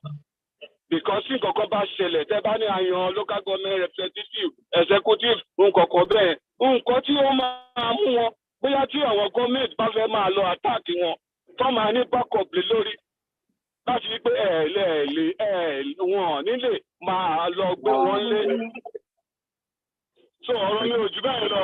Thank you, sir. Mo fẹ́ sáré sọ kankan, sir. Nípa nǹkan tí uncle mi sọ nísìnyí. Well, wọ́n ní ajá inú ìwé òkè ń gbó. There are so many individuals and Yoruba people, organizations, tí wọ́n operate mobile arm. Ìjàngbara radio is a mobile arm. So the act of the federal government, I think we should be able to to test the authority to only láti ban radio to broadcast anything. You don't even know what the content will be like. You assumed. So we're pleading with those people who want to inaugurate. I don't know whether they've done it. To go ahead, as long as you seek self-determination within the ambit of law. I don't see why anybody is even a bit funny to me that the only thing that they've seen is the announcement, not a broadcast for one day, then the sanction follow. It is strange. So I'm calling on those behind the launching of the radio to go ahead and broadcast. It's for the common good of the Yoruba people, as long as you're not breaking any law. But what we see and what I read in that communication was nothing but pure. If indeed that letter came from the authority, it will hold water in court. So please go ahead and use it. And at the same time, launch the shortwave radio. God bless you. And at the same time, when you've spoken about the media, the Yoruba nation want to bring the best and the brightest to whatever we do. And we believe we have them. Even people who were not trained journalists, we've seen what they do. Investigation, analysis, the presentation, and all that. We've seen it. They are amongst here. So this is one of the reasons why we've been trying. We've got some technical issue. We're putting some teams together that will be doing Yoruba freelance journalism. So that they will complement.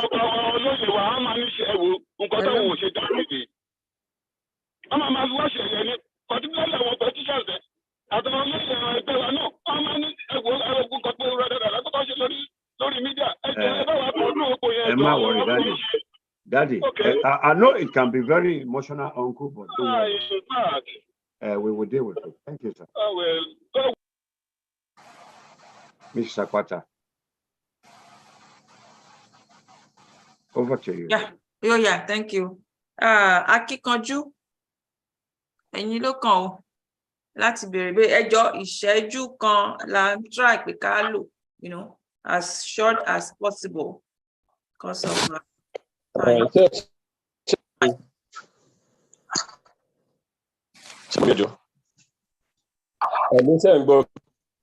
think by ẹ ṣe dúpẹ́ o pé ẹgbẹ́ mẹ́jọ níyànjú ìyàtẹ̀ fún mi máa sọ̀rọ̀ mi ní ṣókí ṣùgbọ́n alákọ̀ọ́kọ́ mo fẹ́ pẹ̀lú ọ̀sàdé bóyá ìbò orúkọ nìyẹn bàbá torí ọ̀rọ̀ tó sọ ó rẹ̀ mí gan ilé pé mo gbọ́. Brother, you need to change your location. Kí ni yẹn crack? Akíkanjú. Move around for reception. Okay, better reception. A little bit. Not yet much, yeah. Okay, all right. Ní ṣókí, nǹkan méjì ni mo kàn fẹ́ ṣe àkíyèsí nígbà tí Professor Aliyu sọ̀rọ̀. Wọ́n sọ̀rọ̀ kan ní pàtó, which one of them I really victim, which ni ọ̀rọ̀ yẹn pé àwọn tó ń represent láti ìjìnrere or nation.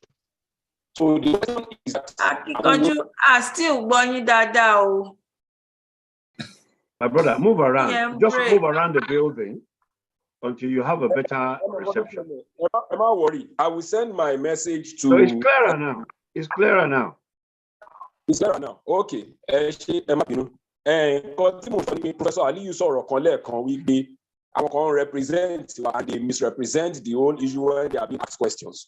So kí ni Yoruba Directorate náà ń ṣe in the sense of who is going to be speaking out there? Báwo ni náà ṣe educate àwọn èèyàn gbọ́dọ̀ ní team titi yín náà láti ṣe nǹkan tí wọ́n sọ yẹn, because if not, truly out of those mo rí nǹkan táwọn èèyàn máa ń sọ níta to represent ideology Yoruba nation tí wọ́n dẹ̀ focus on the fundamentals, which is alakoko. Then ẹlẹ́ẹ̀kejì, there are many people out there. No, the first one, brother. Repeat the first question. The first question. Yeah, the first question is you people as Yoruba Directorate, because I know other people might be different, but I don't know about you, but I'm saying that àwọn láàrin tó jẹ́ ọmọdé àgbà àbí whatever class they might be in age, tí and train in the ideology of this Yoruba nation, so that irú wọn bẹ́ẹ̀ ṣe ń ṣe níbi ní grassroots bẹ́ẹ̀ yé sọ yẹn, àwọn tó ń jáde àtẹ̀mọ́ pé wọ́n lè máa counter nonsense táwọn kan sọ níta tó yẹ pé wọ́n á sọ the actual needs àfi ní Yoruba nation. Because for me, the only reason I'm after Yoruba nation is because the political sovereignty that we earn with having a Yoruba nation is going to protect every other thing, which is our culture, in education, and so on and so on. So, Sherry, question of you the global Yoruba nation, make sure one represent ideology grassroots, one represent and counter all this negativity that's out there. I understand what you're saying. The second one. Okay, all right. The second one. My second thing is that when Baba Iboye was talking, I talked about education, which is one of my forte. And mo wish pé mo kàn tiẹ̀ lè fọwọ́ kan bàbá bọ́n ṣe sọ̀rọ̀ lẹ́ẹ̀kan yẹn kí n tiẹ̀ gba ẹ̀wọ̀n kan máa gbénu mi torí ọ̀rọ̀ tán sọ èmi lọ́rùn, as in like it was speaking through my mind. So I am asking also Yoruba Nation Global Directorate, how do you bring or reach out to people who have business ideologies or any ideology that will bring about Yoruba? And I'm not talking about the Yoruba nation in terms of because the Yoruba nation starts within you. If it doesn't start within you, you are deceiving yourself. Because that's which is what Baba is talking about. We have to demystify a lot of things. So, how do you create a platform also within your structure that brings people together to create something about the education that gives Yoruba nation a fitting ideology? Thank you. Thank you very much. I think that your questions are just the same, similar question. Now, I'm going to show a video briefly. Right? Yoruba have said that Abi. 4 minutes. Can everybody see this picture? Yes. Yes. Have you seen it? Thank you. Yes, network is bad. Yes. You've seen the picture. And there are so many of them. So many. we do have platform, Akinkonju, and we do have youth. And I don't know what others are doing, but I can tell you that we do a lot of things that people may not be aware of. It's been said that if you want to achieve what no one has achieved, do what they've never done. And that's that we try most of the time to do. We look at our youth, we speak to them, we ask questions, we identify their strength, their abilities, what they can do.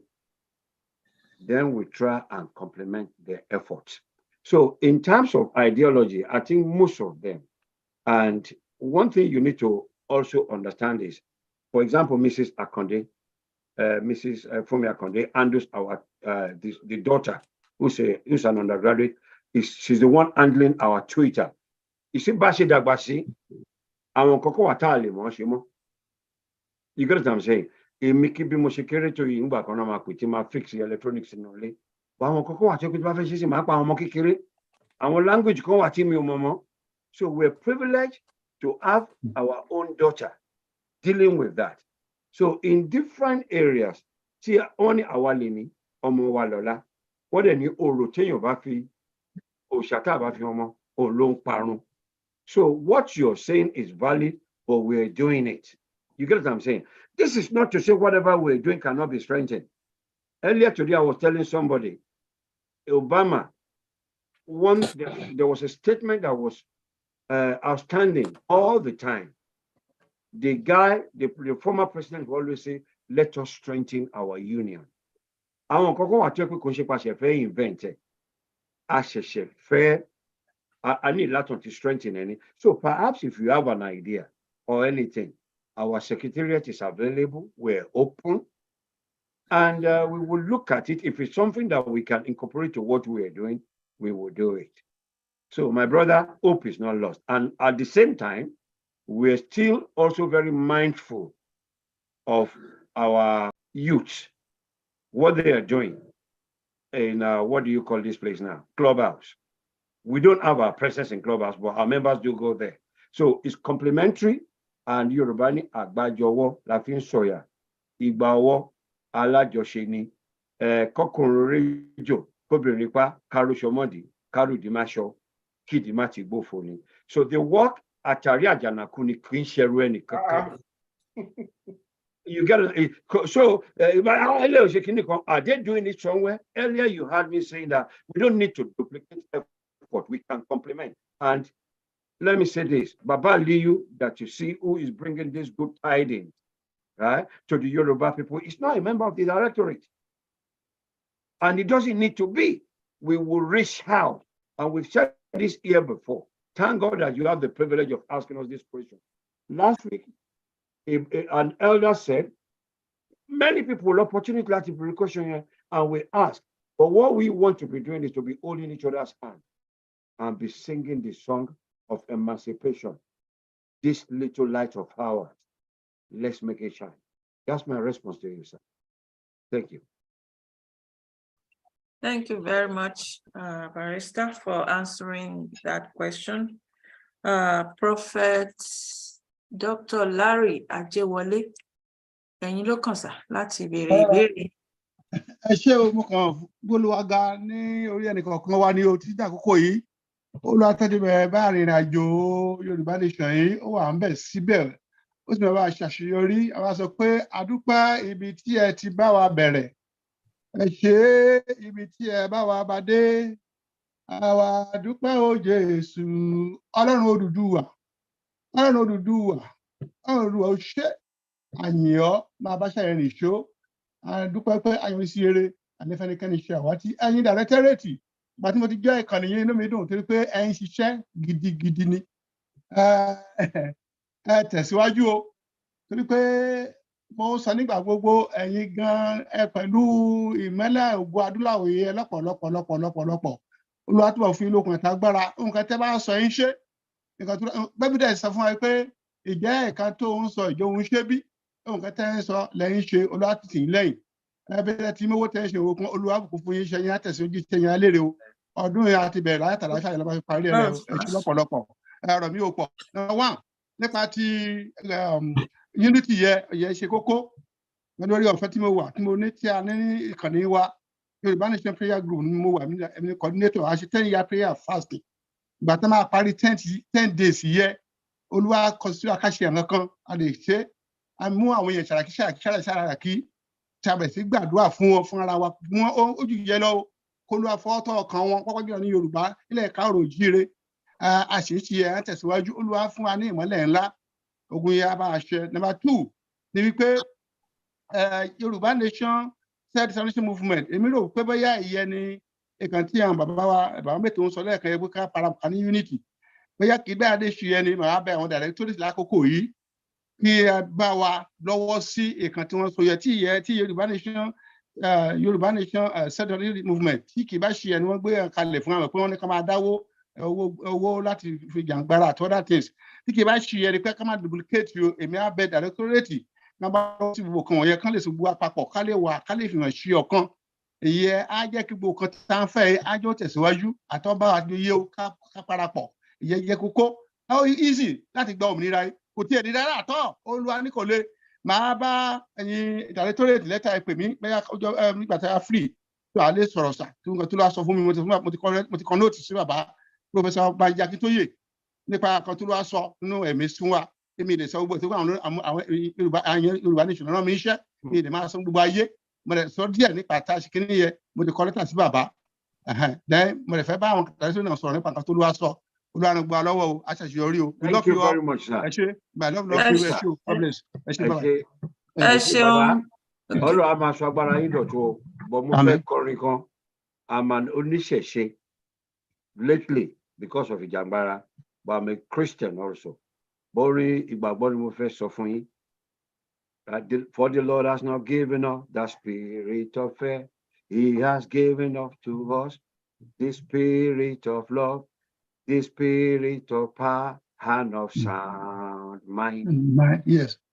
3 things that Yoruba must use: love, power, sound mind. Yes. Sherry, it is 2 Timothy 1:7. It is 2 honor Timothy to hear 1:7. from God. Dr. Yufule is amongst us. Even lunatics hear from God. They have voices. And this is not an aspersion. I'm just talking to the Yoruba people generally. Òyìnbó kì í gbààwẹ̀ kan fast kan tó ṣe nǹkan kan. They make up, Baba, in Genesis 11, it says that these people have proposed in their heart to do this and nothing is going to stop them. They went fasting and praying. But lately, we've been hearing Olúwa sọ pé Olúwa ń gbé yàrá mi ń gbà. Ìmísí Elédùmarè ti wà. Ẹ jẹ́ ká lo brain tọ́lọ́run fún wa. We have it. The Western brothers, the aeroplane and all that were invention of people's mind. So, but we thank you for hearing from God, for the prophetic word that He has given you. But we should not forget the Logos, the written word, as much as we would also honor the Rema, which is the revelation. So the word, let the word guide us. The word, for your word, O Lord, is a guide unto my feet. It's a light unto my feet and a guide unto my path. We can't go wrong. Kí ọkàn wa kó tiẹ̀ kọ́kọ́ clean, kí mind wa kó dẹ̀ dá, á rí ṣe lágbára Èdùmàrè. But thank you very much for your admonition. Adúpẹ́ gan. Peter Apata, thank you.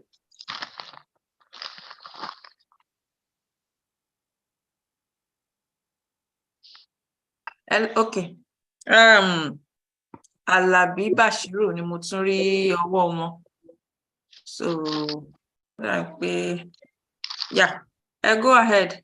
Ọ̀dà ẹ ṣé mo kí gbogbo akúpàdé o, àjọ dé ilẹ̀ lérí. Ẹ jọ̀ọ́ ọ̀rọ̀ tí mẹ́ta lèmi fẹ́ sọ, ó dàbí ìbéèrè but láti lọ síwájú ni. Àkọ́kọ́ ni pé ìpọ́tà kójọ yìí, ọ̀nà ọ̀la lè gbà láti ní road map. Ṣé pé láàrin bí oṣù méjì, we go on the farming.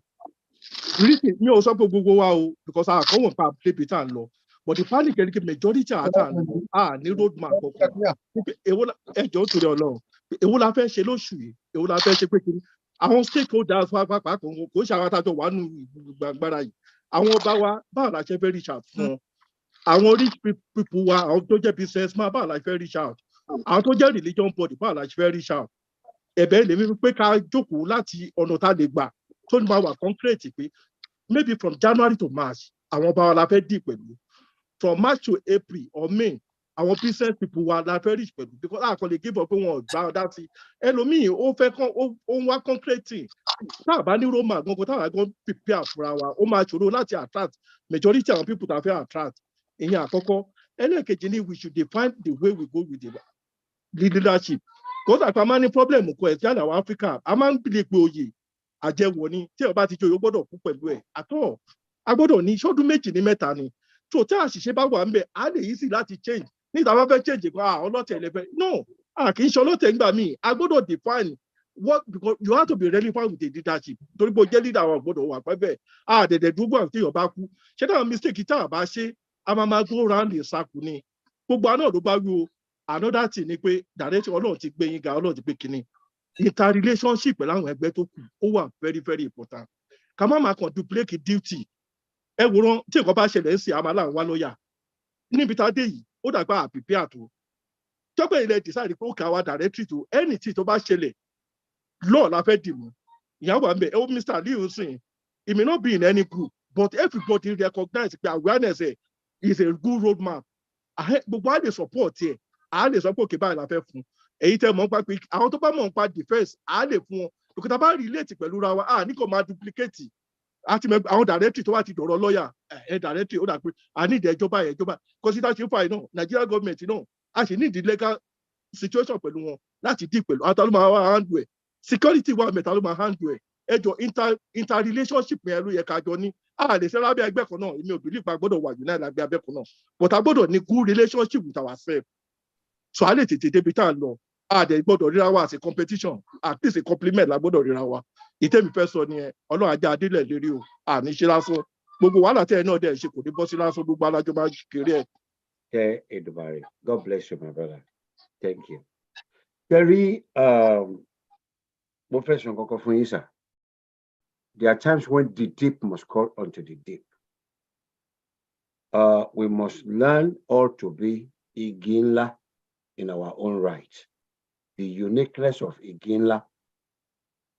Tí ẹnìkan bá sọ nǹkan kan ká dissect ẹ̀ ká wò pé ṣé tòótọ́ ni ẹ sọ nǹkan kan nísìnyí tí mo fẹ́ debunk nínú gbogbo ẹgbẹ́ and nǹkan tẹ̀sán yẹn ó connect. We know professionals in other organizations that are not the directorate. For example, there are lawyers within other organizations that we recognize. And at a point, there was a platform where all of us gathered, right? So, àwọn nǹkan tá a máa ń rò pé kí ẹgbẹ́ kan kó the accounting firm kí directorate kó máa handle law fún Yorùbá nation. Not all members of the directorate are lawyers. And the directorate wasn't established as a law firm.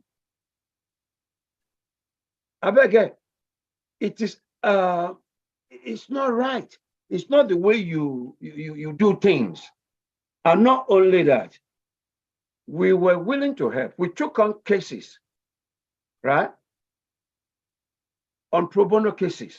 We've been privileged to look for people who we believe will be future generation of Ganifawa in me. What do you do when people taba fetesile ta palapalapa? Ṣé kọ́kọ́ máa béèrè nǹkan náà káwọn èèyàn tiẹ̀ ní àwọn ò lè ṣe é. If you decide to collect millions of money from ọmọ Yoruba, a lawyer approached me who said his money hasn't been paid. Fún ẹjọ́ tán ti ṣe. I beg it. But again, nípa group relationship, we do have that. But Yorùbá ní ibi tí wọ́n bá fẹ́ lẹ́mọ̀ ṣọ̀ṣọ́ ló máa ṣọ́. And wherever you see a need, right, there's a call. Tabari opportunity. People take me banshee and need duplicate, we'll do it. And you said it all. And kì í ṣe pé bóyá gbogbo ńlá ti wà under umbrella kan náà, like under the same roof láti ṣiṣẹ́ Yorùbá. And most of the thing tó ń ṣẹlẹ̀ it's been a case of amúkun ẹrù ẹwọ́. okay, let's but if there's anything as Yoruba people that we do the most, is we harmonize when it matters most. And because we've demonstrated this on this platform, where we've shown true leadership, that an attack on one Yoruba person is an attack on all. Even though she later came back and doesn't matter. But when you attack one Yoruba person, we gather together and say, no, you can't do that. And that's what we do. So àwọn nǹkan tó bá dàbí nǹkan kéékèèké yẹn, ẹ má jẹ́ ká sọ di nílá mọ́ra wa lọ́wọ́. And I'll give you one thing, my brother, to just something you can experiment on your own.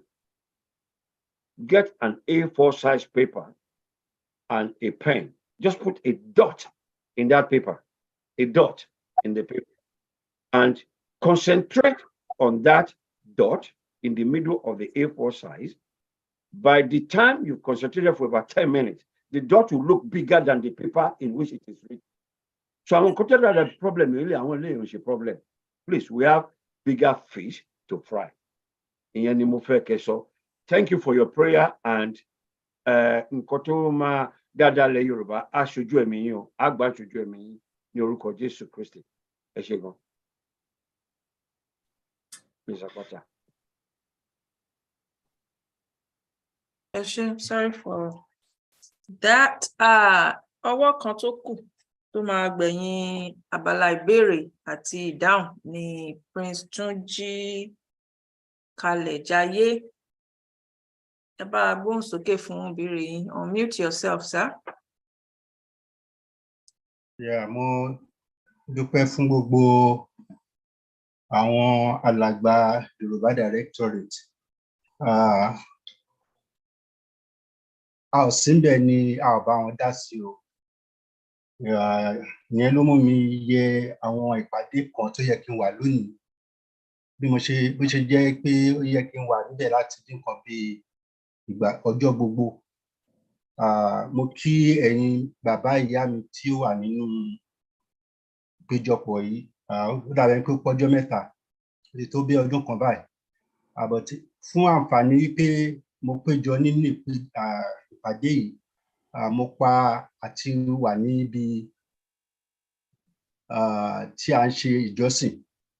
But ìwàásù tí mo gbọ́ níbí ó ju nǹkan tí mo máa gbọ́ níbẹ̀ nígbà tí mo bá gbọ́ tí àwọn bàbá wa Adébóyè tí wọ́n sọ̀rọ̀, tí mo dẹ̀ gbọ́ tí àwọn èèyàn bíi Dr. B. Oyèfúlẹ̀ tún sọ ọ̀rọ̀ ìṣẹ̀ṣe. Ìbéèrè mi ni wípé nígbà tá a bá ní àwọn ènìyàn kan wà, ẹni tí a yàn ni à ń pè ní èèyàn. Àwọn tí òrìṣà ni àwọn òrìṣà wa ní ilẹ̀ Yorùbá. Báwo ni ìbá ṣe dùn tó ká ní irú ìpéjọpọ̀ yìí, ó fún wa ní àǹfààní láti rí àwọn ẹlòmíràn, torí àwọn èèyàn ti sọ̀rọ̀ unity láàrin gbogbo wa, unity láàrin gbogbo àwọn ọmọ Yorùbá. Báwo ni a ṣe lè ní lo ìpéjọpọ̀ yìí kí ó kó àwọn olórí mìíràn jọ, torí àwọn bàbá tí ó bí mi máa ń sọ̀rọ̀ kan pé nígbà Afẹ́nifẹ́re àwa ni, nígbà májẹ̀ ó bàjẹ́ àwa ni, nígbà tó tún á di tipò ń lò ó dàbí pé àwa tá wà níjókòó yìí la máa pè ní àwọn òun lò. So kí ni a ṣe lè fa àwọn èèyàn tí ó lọ káàkiri, nítorí 1994 thereabout mo ti darapọ̀ mọ́ ọ̀rọ̀ ẹgbẹ́ Yorùbá yìí. Ó ti dàbẹ́ ni pé ó ti fẹ́ máa sísú mi yẹn dẹ̀rẹ́ yìí, ó sú mi, màá mú rẹ̀ rodò ni. Mi ò lè jẹ́ kó sú mi nítorí mo fẹ́ rí àṣeyọrí. Ọlọ́dàbẹ̀ ni pé nǹkan tá a dẹ̀ máa ṣe máa mú àṣeyọrí wá, torí adáwó lónìí, eléyìí pé adáwó sọ̀hún. Tí gbogbo wa bá kún dáwó sọ́dọ̀ kan náà, a mọ̀ pé ìtọ̀ tá à ń tọ̀ ń hú. Ara àǹfààní tí ìpéjọpọ̀ wa kí a ní committee of leaders. Ètò pàtàkì tí Yorùbá Global Directorate gbé sílẹ̀ kì í ṣe òun nìkan ṣó ló kò ṣeé dá ṣe fún wọn, kò ṣeé dá ṣe. Ẹ jẹ́ kí a ní àǹfààní fún àwọn committee of leaders kí owó tá a máa dáwó, a máa ṣe lé, a máa ṣe tọ̀hún. Wọ́n ń sọ̀rọ̀ lọ́ọ̀yà, wọ́n ń ṣe directorate tó jẹ́ lóye pé bóyá lọ́ọ̀yà wa àárín ẹ̀ láti máa lọ. Ó lè jẹ́ kí wọ́n máa lọ síbòmíì láti lọ. Torí gẹ́gẹ́ bí nǹkan tí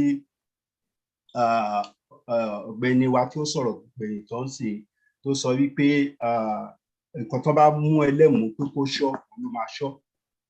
So tí a bá ní àpájọpọ̀ committee of leaders láàrin ọmọ Yorùbá, mo ti sọ̀rọ̀ ní another forum, bàbá Adéníran wà ń bẹ̀, Dr. bí Oyèfúlẹ̀ wà ń bẹ̀.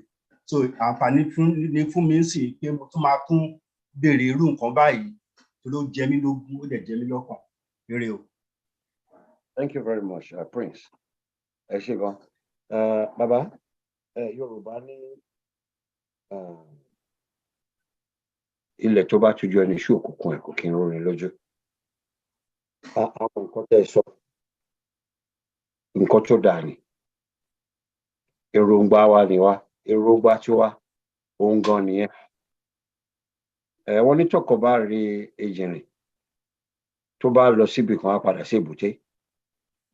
The Yoruba Nation Global Directorate was supposed to be an ebute, and is still an ebute.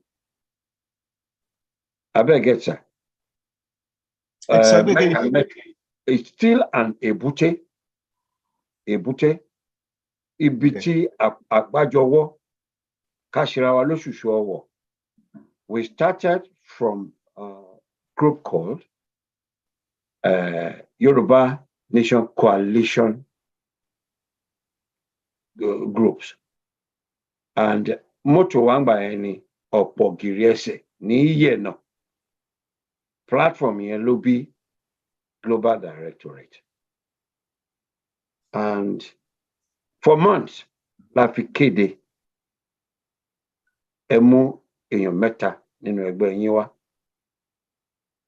ẹ̀mí èèyàn mẹ́ta wá torí kò ṣiṣẹ́. Bàbá, tí èèyàn mẹ́ta tán bá pawọ́pọ̀ tán jọ ń gbélé, ẹgbẹ́ tí gbogbo wa wà, Yorùbá World Congress, ó pín sọ́nà mẹ́ta. Àwọn bàbá wa mẹ́ta dẹ̀ ń líìdì ẹgbẹ́ wọn. Èyí tó popular jù nínú ẹ̀ ní ìlànà. Story bí self-determination organization ṣe evolve nìyẹn, but àwọn bàbá wa náà sọ wá pé tá a bá ní ká ro dúdú ikọ̀, á kànra dé egun. Nǹkan tẹ́ ń sọ nísìnyí wípé ká padà sóko àárọ̀ wa. Yes, the opportunity is there. We are still open to receiving delegates from groups. And nígbà tí gbogbo ẹgbẹ́ àrùpá pátá, abẹ́gẹ̀ but àdáṣe ní wọn mọ ìbá wọn mọ. Yorùbá dẹ̀ máa ń sọ pé ẹ̀yin bàbá wa ní ó dá yọjọ́ mi kí bàbá kó tó lọ dọwọ́ ọmọ Ọlọ́run. If there's an organization, wọ́n nìkan tá à ń wá ní lọ sí Sokoto, ó wà lápò Sokoto. Nǹkan tá a bá ní lápò Sokoto kò yẹ ká tún wá lọ Sokoto mọ́. The directorate is Yoruba organization, and we pray like African National Congress, like the Jewish movement, that it would lead us to where we're going. But ayé wà fún gbogbo wa láti tọmọlúwàbí wa ṣe. So 3 delegates, àwọn bàbá àti màmá wa náà sọ fún wa pé ó ti tó, ẹyẹ bẹ̀bẹ̀ mọ́, ó dàbí pé ń bẹ̀bẹ̀ pé kán táwọn èèyàn jọ yín ni. Wọ́n ní àlà ló máa fókù ọ̀lẹ hàn. We pray for success and successes in all Yoruba self-determination groups, and we will collaborate where we have to do that. But this platform remains with the original vision of working with coalitions of interest groups. So, Egbatobani, and my brother, you will be shocked what your own compatriots are after. They're telling you we will join you. if you can make us a signatory to your account, ṣé owó lẹ̀ ń bá bọ̀ ni? Or tẹ́ bá fi mí sípò báyìí, talk of taking people out of Egypt, not Egypt out of them. Ṣé ibi tí Yorùbá nation tá a fẹ́ lọ nìyẹn? Tó jẹ́ ipò la fẹ́ wá. Wọ́n ní ẹni tí ò ní dọ̀la tó ń dógún ọdún. We don't know. Oore ọ̀fẹ́ la ní ta wà ń bí. We should do the work. Ká ṣiṣẹ́ nítorí òòrùn ń bọ̀. Àsìkò ń bọ̀ tá à ní ṣiṣẹ́ mọ́. Ìyẹn ló ṣe pàtàkì jù. But ká má mú kó lọ sílé olóró. Gbogbo ẹni tó bá jẹ́ pé ìfarasin ló fẹ́ ṣe, or gẹ́gẹ́ bí àwọn brother wa kọ́ ṣe name organization, think Yorùbá first pẹ̀lú ìfarasin. Àyè wà ń bí consent the delegate kan jẹ́ kájọ máa ṣe. Their commissions oníkálùkù àjẹ́ bọ́ síbẹ̀. Àjọ máa jíròrò, á máa fọ̀rọ̀ jomitoro ọ̀rọ̀. Tá a bá lè ṣe báyẹn, á máa yẹ ìran Yorùbá o. Káyé wà nǹkan tí ò sọnù kiri mọ́. Èyí tá à ń wá lọ sí Sokoto, ó wà lápò Sokoto wa o. Directorate is here to serve the Yoruba nation, home and abroad. Ìyẹn ni mo fẹ́ sọ fún yín sir. Thank you. Okay. Mo lérò pé bàbá wa ọmọọba Kalẹ̀jayé ìdáhùn sí ìbéèrè yín ó tẹ́ yín lọ́rùn. Tí kò bá rí bẹ́ẹ̀, you can reach out sí secretariat. Wọ́n á lè tún ṣe àlàyé bẹ́tà torí a ò fẹ́ gba àsìkò wa mọ́. Àti àsìkò ìbéèrè àti ìdáhùn ó ti wá sí òpin báyìí. Mo dúpẹ́ lọ́wọ́ gbogbo wa. Our time is far spent. Ṣùgbọ́n mo dúpẹ́ pé gbogbo àjọ farabalẹ̀. We were like 70 something nígbà tá a bẹ̀rẹ̀ abala yìí. We are down to 57. Ó sì dá náà. Mo dúpẹ́ lọ́wọ́ everybody. I will hand over to Princess Sophia Shiwambi. So over to you. Kí a lè parí ètò. Thank you very much. Thank you, everybody. Thank you, ma. Ẹ kú iṣẹ́. Ẹ kú àtàárọ̀. Màá pe dádì wa, Dádì Kọ́lá Thomas, kó wá fún wa ní vote of thanks.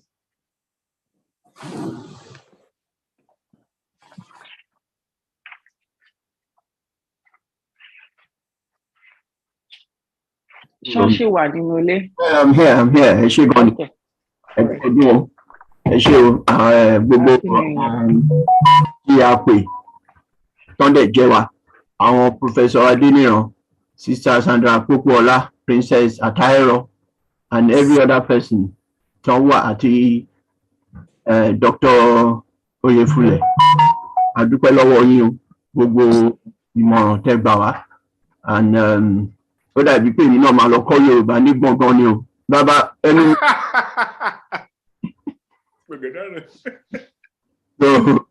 Ẹ ṣé gan ni sà. Kẹ̀dẹ̀ má gbàgbé ẹ jọ̀ọ́ ẹ máa ràn wá lọ́wọ́. Ẹ ti rí gbogbo iṣẹ́ tá à ń ṣe pẹ̀lú Dr. Aliu. Wọ́n sọ gbogbo ẹ̀ fún wa. Gbogbo ẹ̀yin tẹ̀ ń dáwó àbùsí Èdùmàrè Ọlọ́run máa pèsè fún yín o. A dúpẹ́ lọ́wọ́ yín o. Ẹ ṣé gan ni o.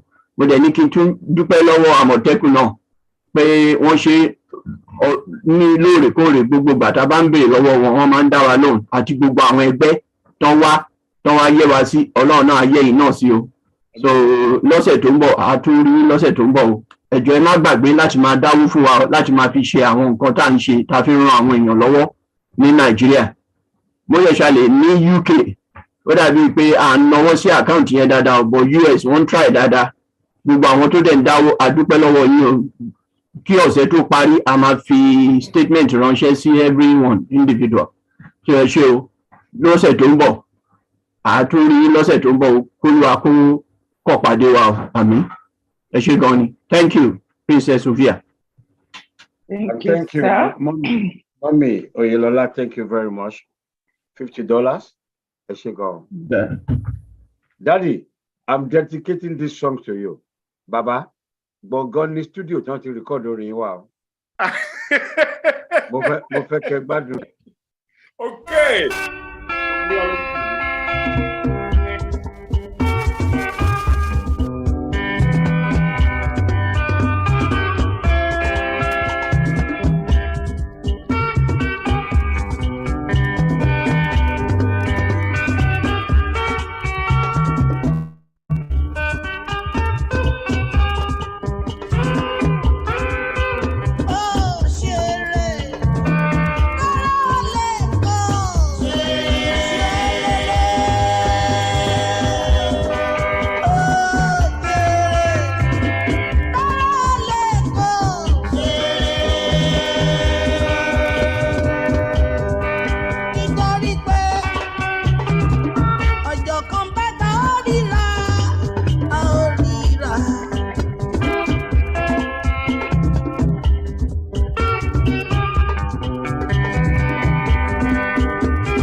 which one you'll be serving. If your mother any wife, but running. I just want to know which one you'll be serving. As for me, I'm going to alter my mother. And I should let my wife to drown in the river. Why shall love another wife? I never have another mother in life.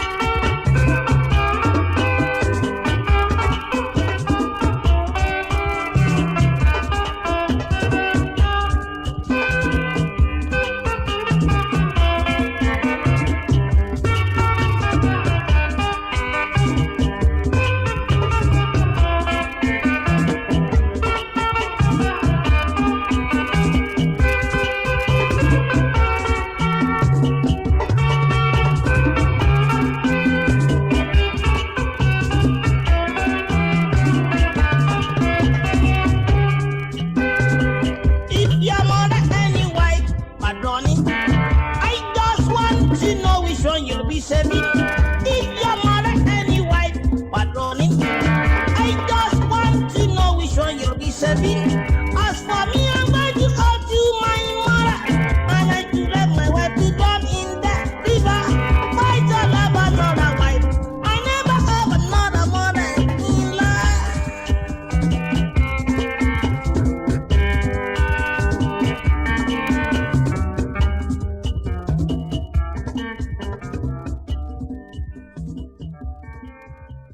Sure.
Bàbá jó mi ò rí jó lẹ́sẹ̀ yín o. Ṣé ẹ̀ wò mí ni? Ẹ̀yin láti parí ìpàdé tó rí sí. Àwọn yòókù ti lọ. Rí kèlè kẹ́rí kìlà kẹ́rí gbogbo ẹ̀. Wọ́n ń gbógun rọ̀bọ̀. Àwọn yòókù ti lọ ni. Wọ́n ń gbógun rọ̀bọ̀. Òjò. Ó kẹjọ́ lórí ìjókòó. Ṣé bàbá o? Bẹ́ẹ̀ bàbá lórí o. Ẹ wò kí ẹ rí mi báyìí.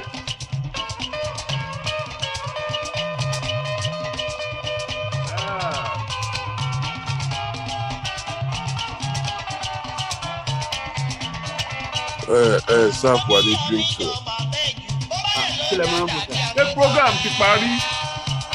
Daddy, I can play after a play in food, then we're going to we will do the national anthem. That was it. Sáàpù wa ní Paragbá o. Báyọ̀ ṣe wọ́n sọ national. Ṣé Kọ́lá Thomas tó wà ní California rí? Irọ́ o, eléyìí wà London ni o, Daddy Ilford ní. Oh, okay. A ní Kọ́lá Thomas kan náà ní California. Gentlemen, the national anthem of the newly formed Ududuwa Nation.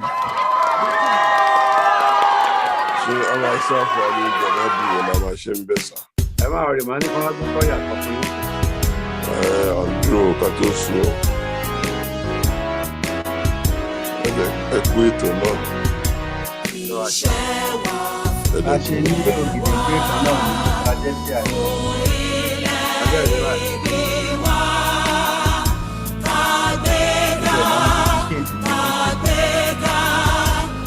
Bá ṣe ní bẹ́ẹ̀ sójú ìgbé náà nìyẹn.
Ẹ ṣe ẹ kú ètò.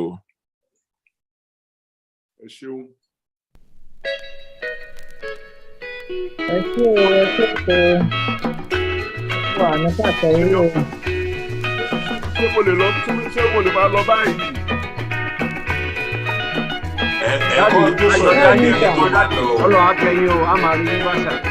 Prof, ẹ̀gbọ́n ẹ̀kọ́ ojú sọ ní ayé tó máa lọ.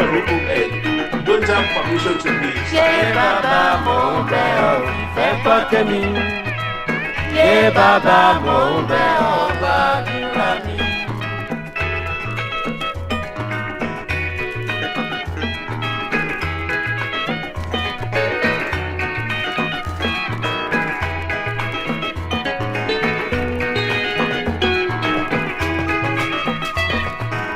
Ṣé bàbá mò ń bẹ̀ ọ́ ìfẹ́ gbọ́ tèmi? Ṣé bàbá mò ń bẹ̀ ọ́ gbàdúrà mi?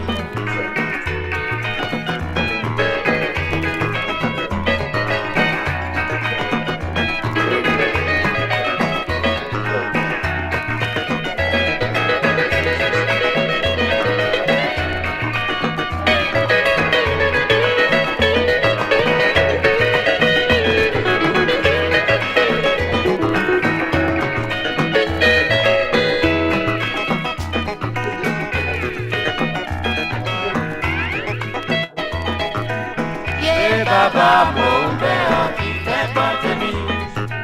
Ṣé bàbá mò ń bẹ̀ ọ́ gbàdúrà mi?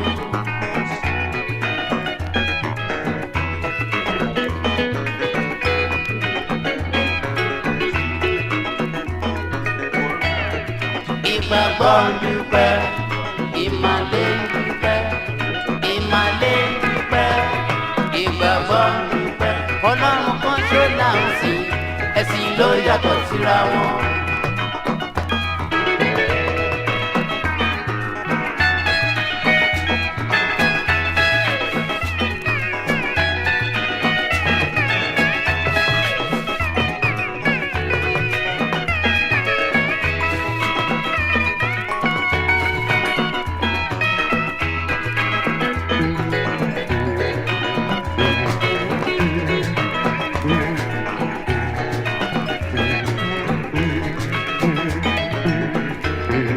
ìgbàgbọ́ ń dúpẹ́ ìmàle ń dúpẹ́ ìmàle ń dúpẹ́ ìgbàgbọ́ ń dúpẹ́ ọlọ́run kan ṣó là ń sìn ẹ̀sìn ló yàtọ̀ síra wọn.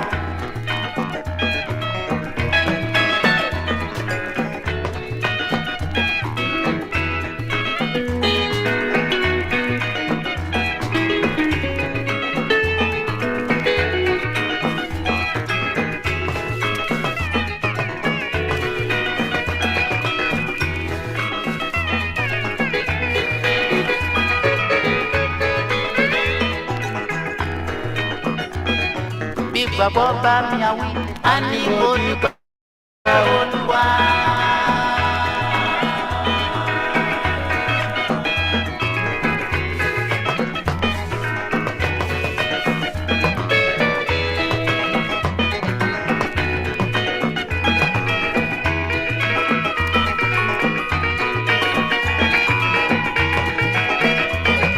Bí bàbá bá mi àwí, a ní mo dúpẹ́ Olúwa.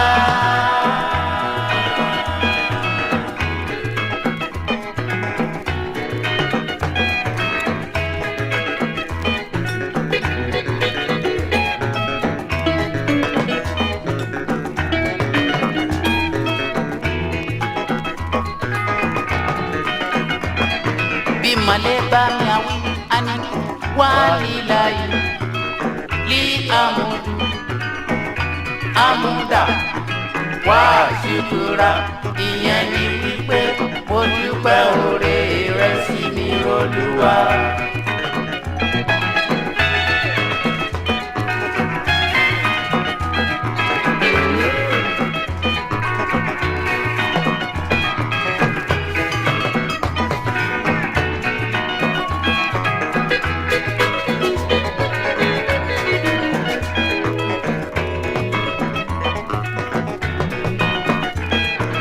Male ba mi awi ani walilayi li amudu amuda wa ṣùkúra ìyẹn ni wípé mo dúpẹ́ oore rẹ sí mi Olúwa.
Ìṣọ̀lá mi ò ọmọ dáadáa.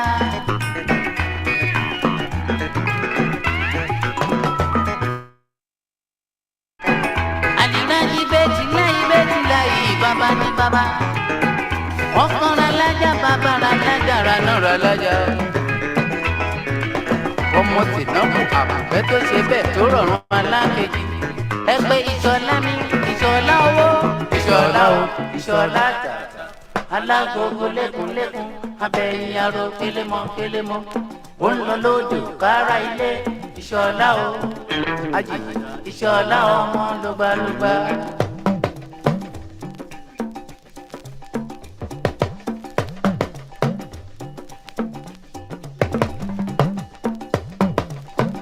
ara mi lé mi ẹ̀ máa pè mí ní ìṣọ̀lá ọkọ ọmọ.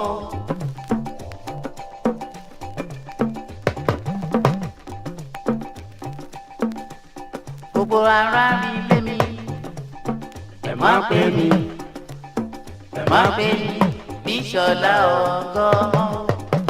ìṣọ̀lá ọkọ ojú làwọn ti fúnra wa. ìṣọ̀lá ọkọ ojú làwọn ti fúnra wa. ara ilé mi ẹ má pè mí ní ìṣọ̀lá ọkọ ọmọ.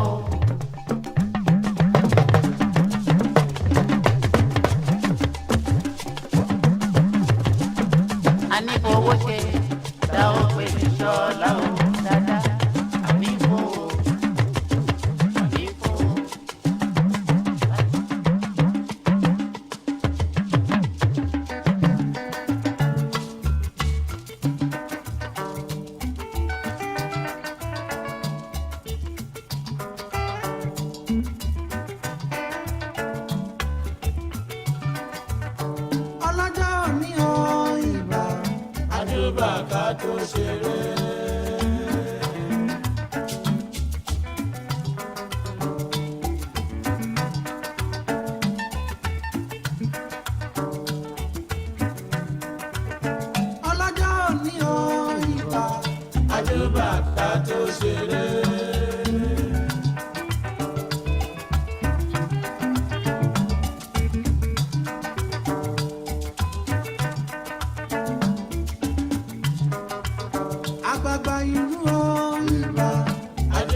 fọmọdé ìlú ojúbà o ìbà ìbà bàbá àgbà ìlú. Ìbà ọlọ́run ìbè ojúbà o ìbà tó tẹ́ mọ́júbà bí bá ṣe.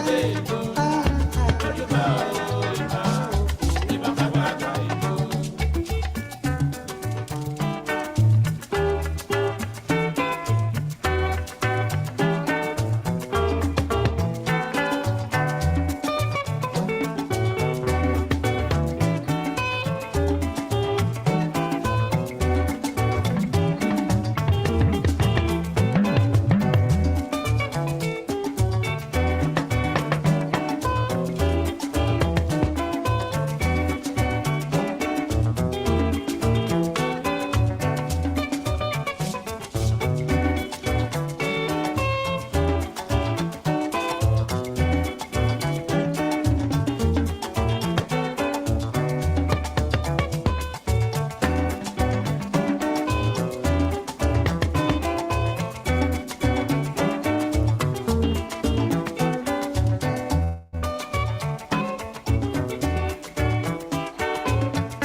Bọ́mọdé bá ti júbà f'Olúwa, ọ̀nà àlà ire á wọlé.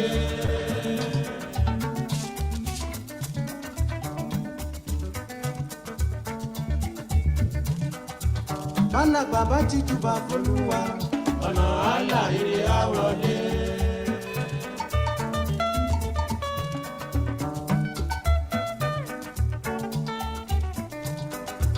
Bọ́mọdé bá ti júbà f'Olúwa, ọ̀nà àlà ire á wọlé.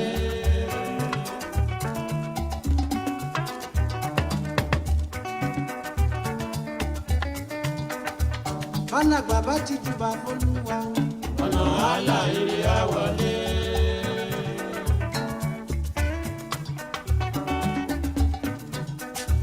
Mojúbà júbà mi ṣe o.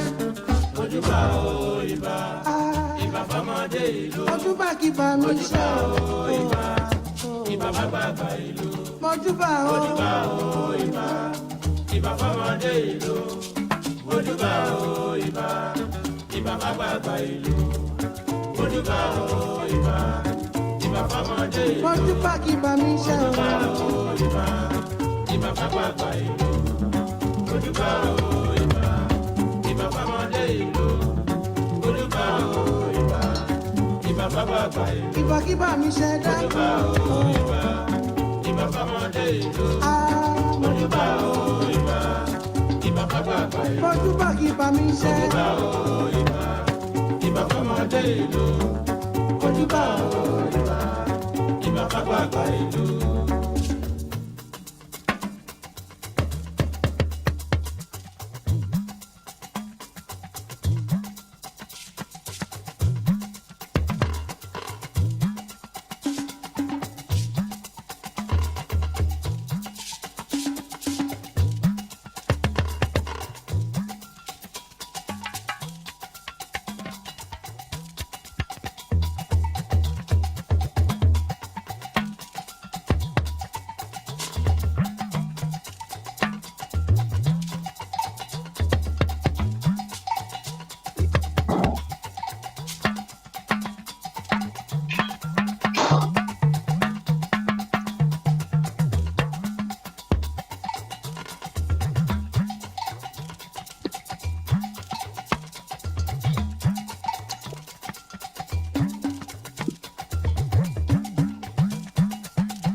ẹ̀kọ́ tá a wà yìí o títí lọ dábẹ́ Olúmọ ọ̀kan làlájì mi Sanusi.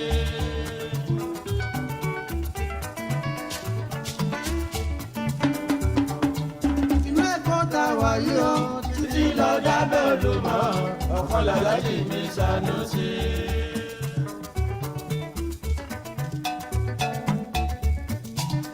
tẹ́ bá fẹ́ ra rìn tàbí building materials lábẹ́ Olúmọ Olúyọ̀lé o tàbí ilé Èkó ilé tó bá jẹ́ ní Kánò ẹ tara ṣàṣà ẹ lọ́rọ̀ mọ́ Sanusi.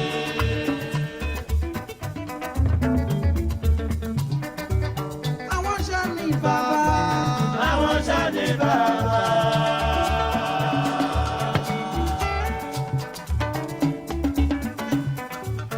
àwọn ṣá ní bàbá àwọn ṣá ní bàbá lẹ́kọ̀ọ́ lẹ́bà Olúyọ̀lé o àwọn ṣá ní bàbá.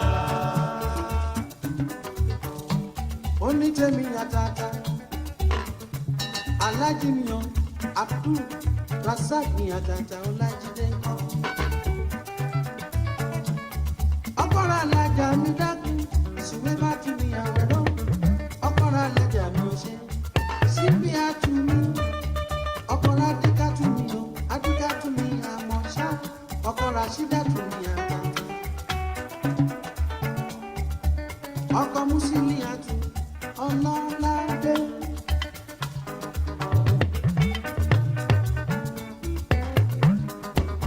àwọn ṣá ní bàbá àwọn ṣá ní bàbá.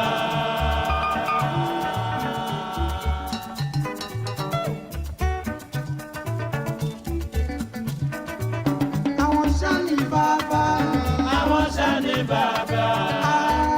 Èkó lẹ́bà Olúyọ̀lé o àwọn ṣá ní bàbá.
Aláàjì mi Sanusi ẹni pé kí wọ́n máa lò bá gbajúmọ̀ ẹ ẹni pé kí wọ́n máa lò bá gbajúmọ̀ ẹ ẹgbà ilé ẹgbà ọ̀nà abẹ́ ẹ̀lẹ́kè wọn.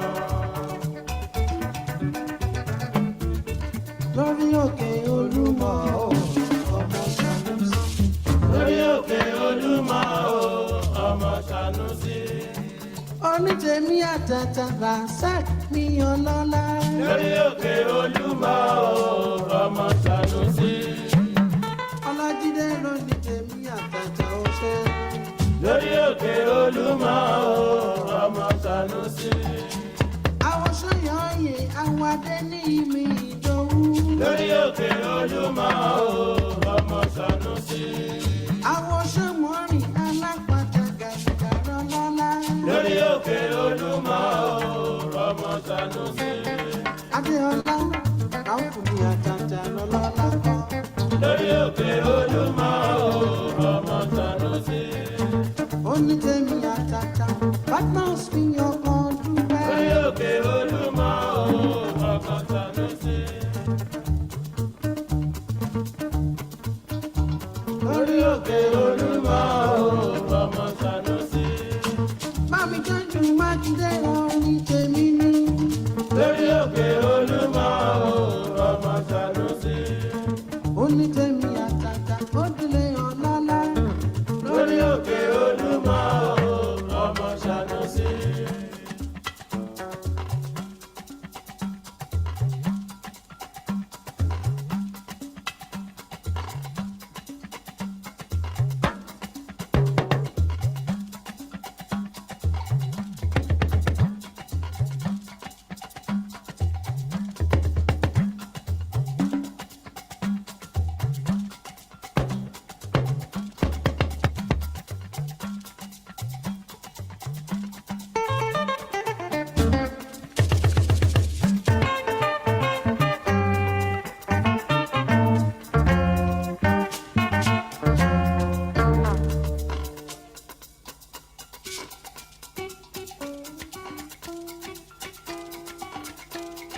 Ojúlérò ní tèmi àtàtà ṣífàyàrìndé mi Àfọlábí ọkọ alájà mi dáadáa ayọ̀rìndé ayọ̀rìndé ayọ̀rìndé bàbá ni ayọ̀rìndé ayọ̀rìndé ayọ̀rìndé dáadáa ẹkí ayọ̀rìndé ọmọ olóye Àfọlábí mi yẹ ọmọ olóye ṣífọgbóyè mi ọmọ olóye ọgbóyè lókè ọ̀nà ọmọ olóye ọkọ alájà ọmọ olóye ọkọ Mùsùlùmí ọmọ olóye ọlọ́lá lọkọ sẹ́yìn mú ọmọ olóye mọ́ra alájà tún sí ìtajà ọmọ olóye ọkọ gbẹ̀mí sọ́lá o ọmọ olóye ọkọ àníkẹ́ o ọmọ olóye ọgbóyè ayọ̀rìndé o ọmọ olóye ọmọ ayọ̀rìndé ọmọ olóye àyànfẹ́ ayọ̀rìndé mi o ọmọ olóye àwòrán láti ṣàmúsí o ọmọ olóye lórí òkè Olúmọ ọmọ Ṣànúsí lórí òkè Olúmọ ọmọ Ṣànúsí onítẹ̀mí àtàtà Ọlájídé lórí òkè Olúmọ ọmọ Ṣànúsí ọnìkanjú Mákindé lórí òkè Olúmọ ọmọ Ṣànúsí onítẹ̀mí Ọlájídé lórí òkè Olúmọ ọmọ Ṣànúsí bàbá Mojì àti òkè Olúmọ ọmọ Ṣànúsí bàbá Pálílátù ojú ọlágbé lórí òkè Olúmọ ọmọ Ṣànúsí bàbá láti bàtú bàbá ní bíbọ lórí òkè Olúmọ ọmọ Ṣànúsí tọ́jú ọmọ Mákindé mi o ọmọ lọ́lá lórí òkè Olúmọ ọmọ Ṣànúsí.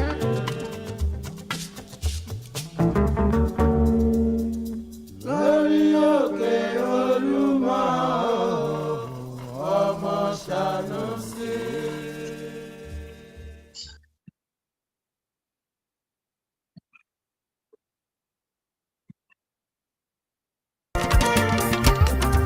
Adúpẹ́ rírí mú, adúpẹ́ rírí wọ̀, Èdùmàrè aṣọpẹ́ fáàbò rẹ lórí wa lójoojúmọ́, Elédùmarè aṣọpẹ́ o. Fáàbò rẹ lórí wa lójoojúmọ́, Elédùmarè aṣọpẹ́ o. Gbọ́pẹ́ wa bàbá o,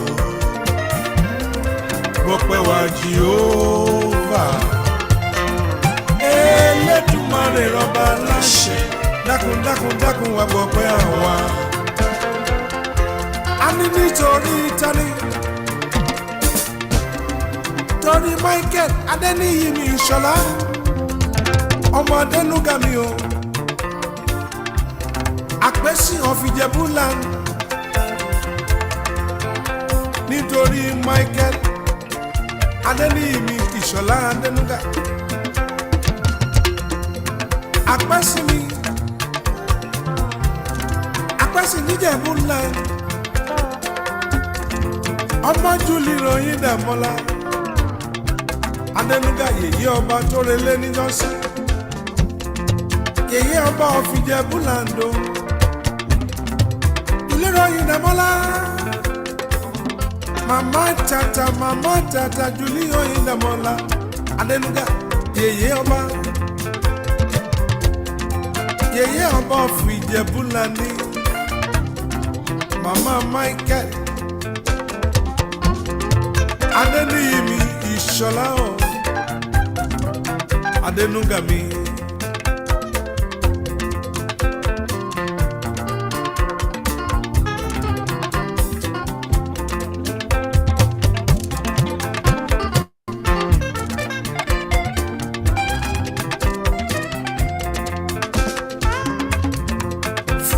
sister, Mrs. Esha Olúṣọlá Ọ̀ṣunṣadé.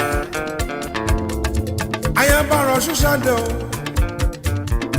Màmá fún mi lọ́lá tó relé níjọ́sí. Èdùmàrè kó dẹlẹ̀ fún màmá tó lọ sọ́run àti sìstá tó relé níjọ́sí. Olúwa kó fọ̀run kẹ́wọ̀n. Olúwa kó fọ̀run kẹ́wọ̀n. Mélèé gbàgbé Chief Ṣadé Àkàndé. Màmá Jìmí. Chief Ṣadé Ṣadé Alákàndé mi. Màmá Jìmí. Chief Ṣadé Ṣadé Alákàndé mi. Màmá rọ ní Jìmí mi o. Ire ni. Chief Adémọ́lá. Adémọ́lá Adénúgà. Chief Adémọ́lá. Adémọ́lá Adénúgà. Bájúláyé of Ìjẹ̀bú-Land. Oh yes. Babade Ṣọlá. Bájúláyé of Ìjẹ̀bú-Land. Babade Ṣọlá. Chief mi Adémọ́lá o. Adémọ́lá Adénúgà mi.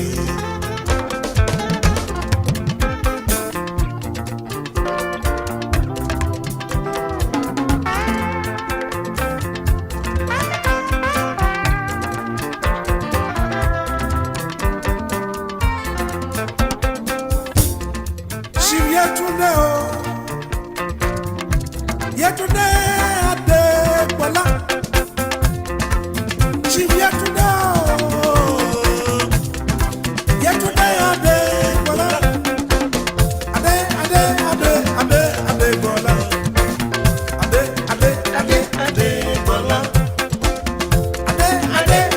Adégbọlá.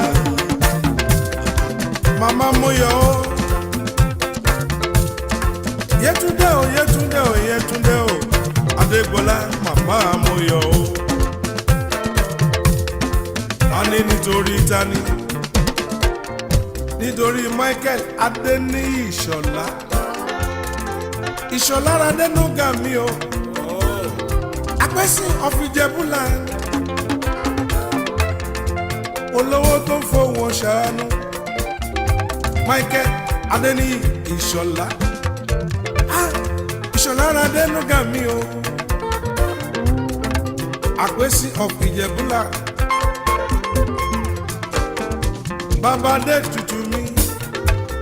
Bàbá oyin dàmọ́ lọ. Bàbá aládé tutù mi. Adénúgà bàbá oyin dàmọ́ lọ. Bàbá Jídé. Bọ̀bọ̀. Bàbá Jídé. Bọ̀bọ̀. Bàbá Rákọ́lá dé mi o. Pàdí. Bàbá Rákọ́lá dé mi o. Pàdí. Bàbá Olúwa bùn mi. Bẹ́là. Bàbá Olúwa bùn mi. Bẹ́là. Bàbá ẹni ọlá o. Ẹni ọlá. Bàbá Afọláṣadé. Afọláṣadé. Bàbá Afọláṣadé. Afọláṣadé. Bàbá Adéníyì mi o. Adéníyì. Bàbá Adéníyì mi o. Adéníyì. Ọkọ títí lọ́lọ́ o. Màmá Ṣadé. Ọkọ Joyce mi. Màmá Níyì. Michael Adéníyì Ìṣọ̀lá Adénúgà mi. Apẹ́sìn of Ìjẹ̀bú-Land ni. mo dúró mo ríre àníṣẹ́ óyóyóyóyó mo tún bẹ̀rẹ̀ ire wọlé mi àwa náà àríre o ṣẹ́ lọ́lá rẹ̀ lẹ́dùnmarè ire bẹ̀rẹ̀ ire wọlé mi. Chief Michael Adeniyi Ìṣọ̀lá Adénúgà Chief Michael Adeniyi Ìṣọ̀lá Adénúgà olówó tó ń fowó ṣàánú ó fowó mẹbí ó fowó mara olówó tó ń fowó ṣàánú ó fowó mara ó fowó mọ̀rẹ́ ó tún fi mọ̀ nìyẹn o Mike Ìṣọ̀lá Adénúgà mi anáyẹ tó ń tọ́ anáyẹ tó ń tọ́ anáyẹ tó ń tọ́ anáyẹ tó ń tọ́ fine boy Ìṣọ̀lá Adénúgà mi o Michael Adeniyi Ìṣọ̀lá Adénúgà Ìṣọ̀lá Adénúgà mi o Michael Adeniyi Ìṣọ̀lá Adénúgà Odilera Adénúgà mi o Àpèsè Ìjẹ̀bú Land Michael Adeniyi Oníṣọ̀lá mi Adénúgà Adénúgà yìí ẹni rẹ ni Àjùbà o yeye Àjùbà o yeye Àjùbà o yeye Àjùbà o yeye Àjùbà o ràjùbà fẹlẹ́dùmarè tó láyé àní adúpẹ́ rírí jẹ adúpẹ́ rírí mu ó ṣe bàbá adúpẹ́ rírí wọ̀ Èdùmàrè aṣọpẹ́ fàbò rẹ lórí wa lójoojúmọ́ Elédùmarè aṣọpẹ́ o fàbò rẹ lórí wa lójoojúmọ́ Elédùmarè aṣọpẹ́ o gbọ́pẹ́ wa bàbá o gbọ́pẹ́ wa Jèhófà Elédùmarè ọba láṣẹ dákúndákún wa gbọ́pẹ́ àwa àwájúbà lọ́dọ̀ rẹ Èdùmàrè Èdùmàrè gbọ́pẹ́ wa àwájúbà lọ́dọ̀ rẹ Èdùmàrè Èdùmàrè gbọ́pẹ́ wa àwájúbà lọ́dọ̀ rẹ Èdùmàrè Èdùmàrè gbọ́pẹ́ wa àwájúbà lọ́dọ̀ rẹ Èdùmàrè Elédùmarè Elédùmarè Elédùmarè àwájúbà lọ́dọ̀ rẹ Èdùmàrè Elédùmarè Elédùmarè Elédùmarè o àwájúbà lọ́dọ̀ rẹ Èdùmàrè àjùbà lájùbà Èdùmàrè gbọ́pẹ́ àwájúbà àwájúbà lọ́dọ̀ rẹ o Èdùmàrè Èdùmàrè gbọ́pẹ́ wa àwájúbà lọ́dọ̀ rẹ Èdùmàrè Èdùmàrè gbọ́pẹ́ wa àwájúbà lọ́dọ̀ rẹ Èdùmàrè Èdùmàrè gbọ́pẹ́ wa àwájúbà lọ́dọ̀ rẹ Èdùmàrè Èdùmàrè gbọ́pẹ́ wa àwájúbà lọ́dọ̀ rẹ Èdùmàrè.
Ajúbà rájúbà rájúbà.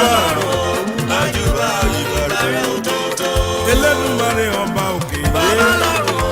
Ajúbà ìbẹ̀rẹ̀ òtótó. Elédùmarè ọba òkè. Ajúbà ìbẹ̀rẹ̀ òtótó.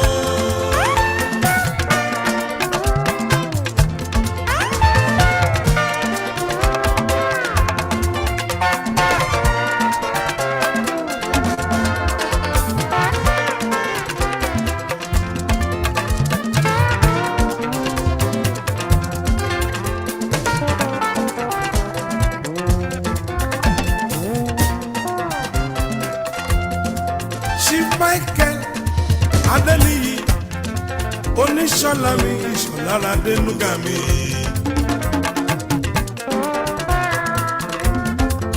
Chief Michael Adeniyi mi o oníṣọ́lá mi ìṣọ̀lára dénúgà mi.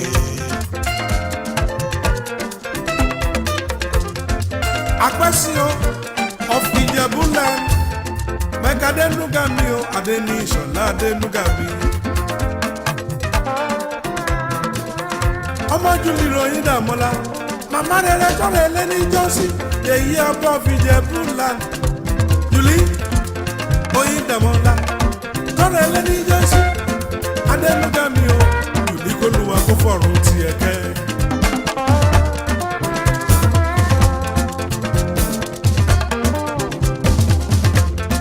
Four sister ẹ̀sẹ̀ Olúṣọlá ayabara Ọ̀ṣun ṣàdé o ẹ̀sà Olúṣọlá ayaba Ọ̀ṣun ṣàdé o màmá fún mi lọ́lá tó rè lé níjọ́sí. Sìsá rere Ọ̀ṣun ṣàdé o tó rè lé níjọ́sí. Olúwa kó fọ̀run kẹ́ Olúwa kó fọ̀run kẹ́ wọn.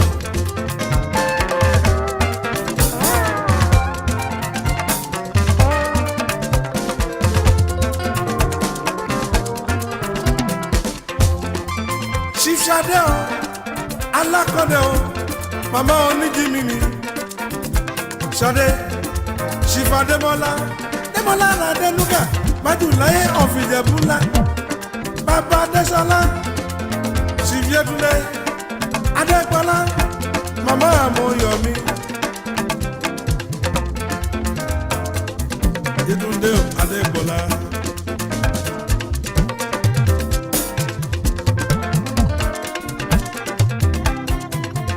Mike Adénúgà mi, bàbá Radé tutù, Oyin Dàmọ́lá o, bàbá Babájídé, bàbá bọ̀bọ̀bọ̀bọ̀ o, Babájídé, bàbá Ràgbọ́ládé, pàdípàdí, bàbá Olúwabùnmi, bẹ́là, bàbá Ẹniọlá mi o, Ẹniọlá, bàbá Fọláṣadé o, bàbá Adéníyì, ọkọ Títílọlá, ọkọ Joyce.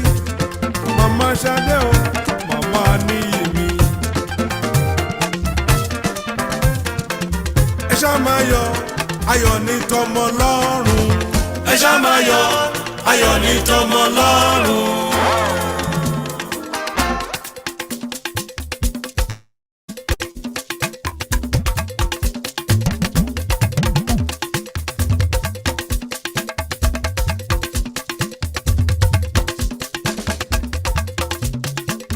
Ẹ ṣá máa yọ̀, ayọ̀ ní tọmọ lọ́rùn. Ẹ ṣá máa yọ̀, ayọ̀ ní tọmọ lọ́rùn.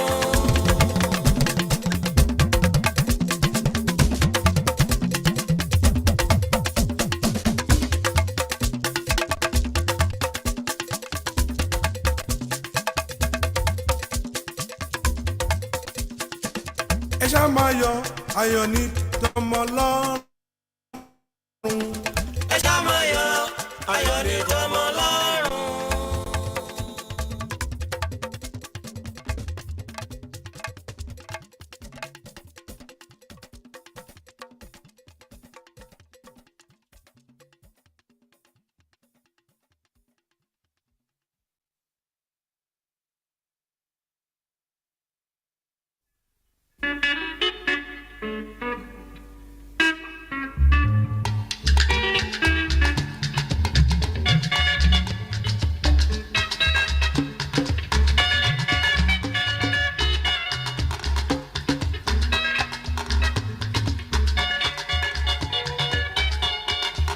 ọ̀rọ̀ olúwa ẹ̀dẹ́ yé ẹ̀dẹ́ lọ́rọ̀ olúwa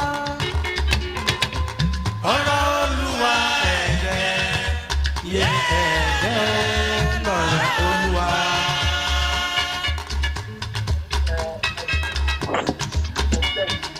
Ilẹ̀kùn wọn yẹn because àgbẹ̀ kílẹ̀kùn tó wà sálẹ̀ ju bíi mẹ́rin lọ ó yẹ kílẹ̀kùn main entrance tó bá wọnú géètì ó yẹ kí kàn wà bẹ́ẹ̀ ó yẹ kí kàn wà níbi ẹ̀gbẹ́ bí níbi ẹ̀gbẹ́ náà tó wà níbi ẹ̀gbẹ́ níbi ẹ̀gbẹ́ kejì náà ó yẹ kí ilẹ̀kùn kọ̀ọ̀kan wà bẹ́ẹ̀ yẹn because that is the way bedroom tó náà wà bẹ́ẹ̀ yẹn àwọn tó bedroom síbẹ̀ àbí chọ́kìlẹ̀kùn síbẹ̀ yẹn náà ni.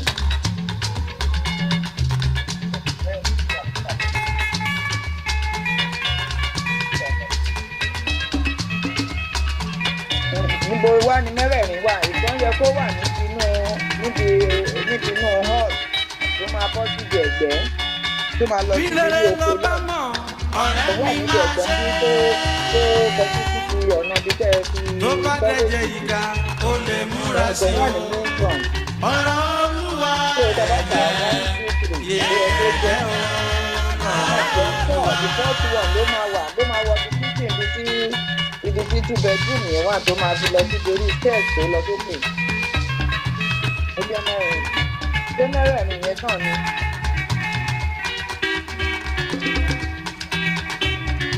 Èwo wá ni wọ́n wá ń sọ pé bíi méje ló wà nísàlẹ̀ tó bá jẹ́ mẹ́rin bẹ̀rẹ̀ +4 tó wà ní ilé àwọn ìdílé wíìkì pẹ̀lú fẹ́ǹsì òkè ìpínlẹ̀ stairs tó lọ sókè ẹyọ kan tó lọ láti orí second wọ inú ní those are the 2 exterior doors tó yẹ kó wà nínú ọ̀run tẹ́lẹ̀dùmarè dá sílẹ̀ ayé àwa ènìyàn láṣọrọ inú ọ̀run tẹ́lẹ̀dùmarè dá sílẹ̀ ayé àwa ènìyàn láṣọrọ.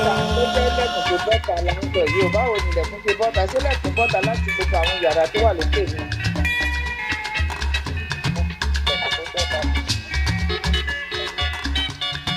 Kò yẹ kí lẹ́kùn bọ́ta láti inú àwọn yàrá tó wà lókè ó yẹ kí lẹ́kùn tó wọnú ilé room tó wà lókè níbi tí stairs yẹn tó láti sí nínú ilé. Àmójú ẹran tó burú.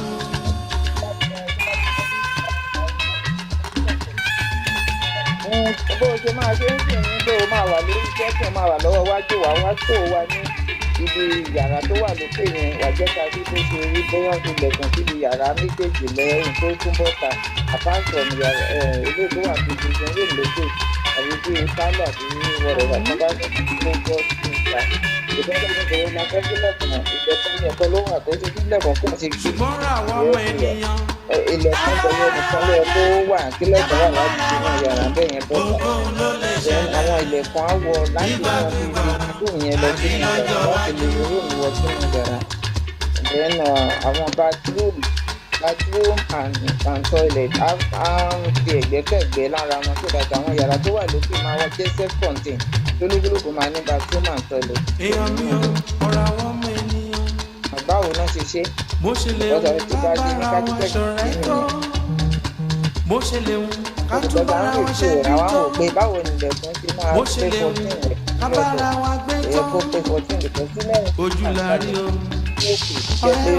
Méjì ló máa wà lókè tí méjì bá wà lókè dáṣe lè tó wá láti inú sẹ́ẹ̀sì láti torí dẹ́kun àti lè tó jáde láti ibi ìjọba lókè níbi tí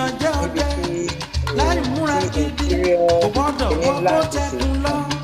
lẹ́nìyàn jẹ́ ọjọ́ láì múra gidi kò gbọ́dọ̀ wọ́pọ̀ kan kìíní lọ. àmọ́rọ̀ àwọn ọmọ ènìyàn.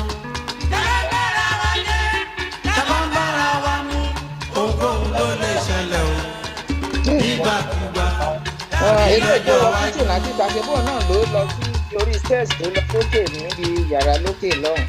Màmá Adémọ́lá ẹlú tara gbogbo kọ́tẹ́ǹtọ́ là ń gbọ́ o. ẹran líle ni.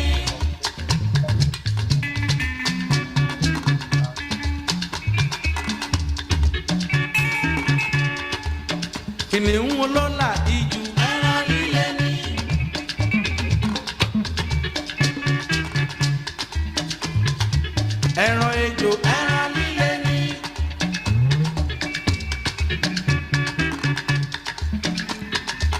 ẹran ọ̀yà ẹran jíjẹ ni.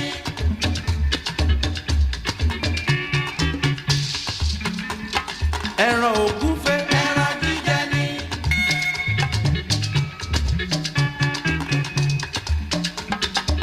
ẹran ẹtu ẹran jíjẹ ni.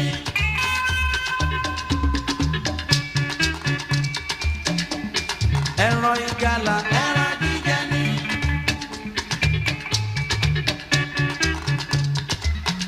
ẹran kí ló lọ kìíní ẹran lóko. ẹran ló lọ kìíní o ẹran tó bá ní ṣeré.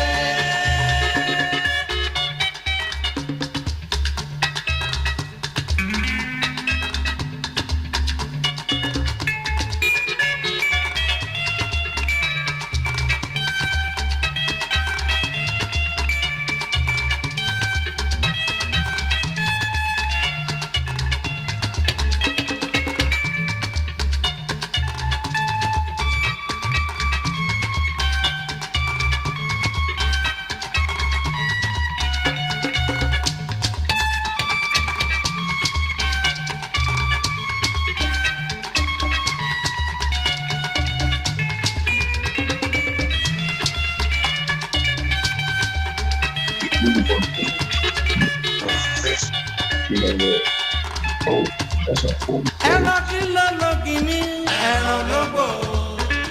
ẹran ló lọ kìíní o ẹran tó bá ní sí ẹ.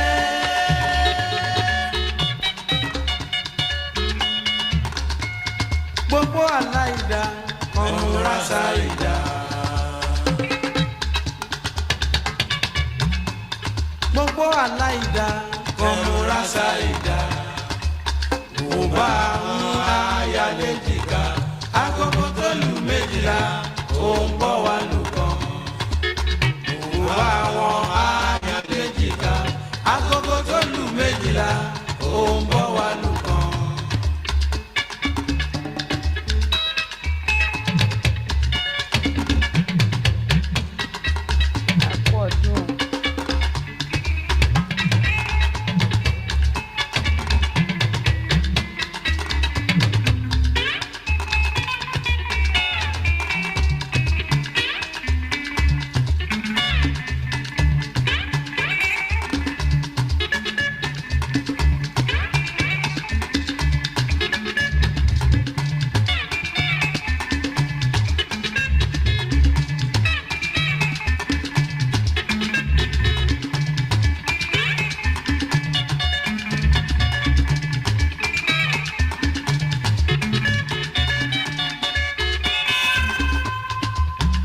tó bá lékun sí wọn tí wọ́n bá léjò sí ẹ ọ̀rẹ́ mi ìyẹn ò burú.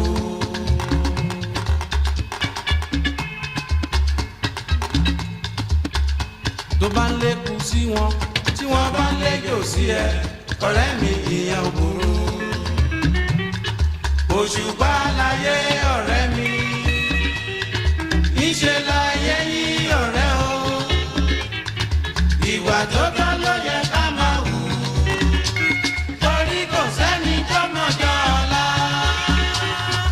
òṣùpá láyé ọ̀rẹ́ o níṣẹ́ láyé yí ọ̀rẹ́ o ìwà tó tọ́ ló yẹ ká máa wù torí kò sẹ́ni tó mọ̀jọ́ ọ̀la.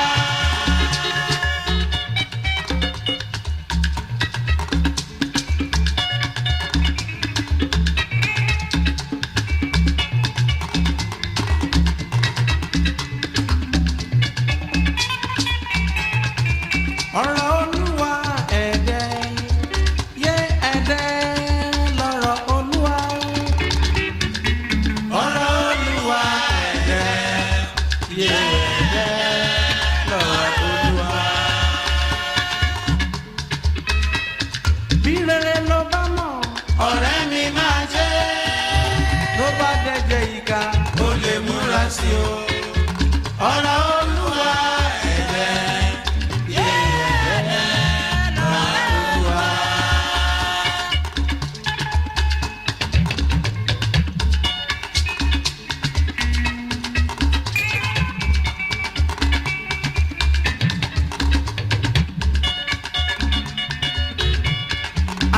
tí mo gbà olúwa bá mi mú ṣẹ.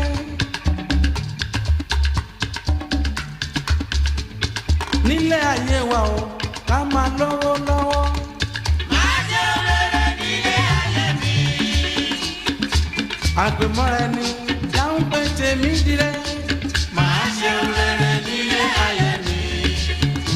níṣojú ọ̀tá mi o máa máa lọ́wọ́ lọ́wọ́. máa ṣe rere nílé ayé mi. lọ́lá olúwa o ká máa kọ́lé mọ́lé. máa ṣe rere nílé ayé mi. gbogbo ẹgbẹ́ inter-reformers a ó ṣoríire. máa ṣe rere nílé ayé mi. gbogbo ẹgbẹ́ onílù a ó ṣoríire. máa ṣe rere nílé ayé mi. àgọ́ àtọwọ́ bó sùn gbígbọ́ mọ́ lára. máa ṣe rere nílé ayé mi. ẹni tó ti bí kò níyàn kú lọ́lá olúwa. máa ṣe rere nílé ayé mi.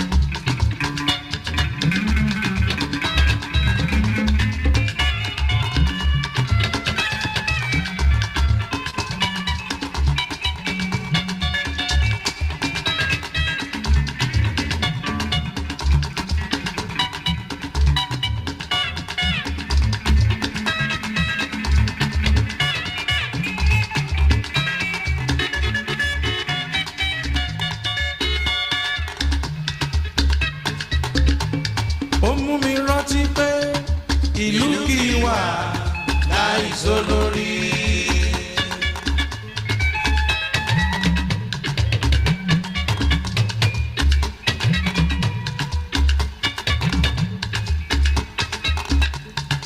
ó mú mi rántí pé ìlú kì í wà láìsọ lórí. adéyẹmí aláàfin. adéyẹmí aláàfin. kábíyèsí o kábíyèsí o adéyẹmí ọba o. adéyẹmí o ṣẹ́ra láàfin o ọ̀yọ́. kábíyèsí o kábíyèsí o adéyẹmí ọba o.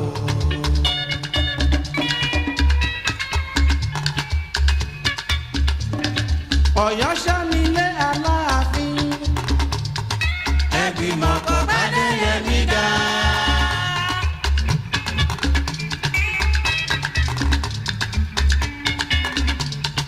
ìfẹ́ ṣánilé adérẹ̀mí. ẹgbìmọ̀ kò bá dérẹ̀mí ga.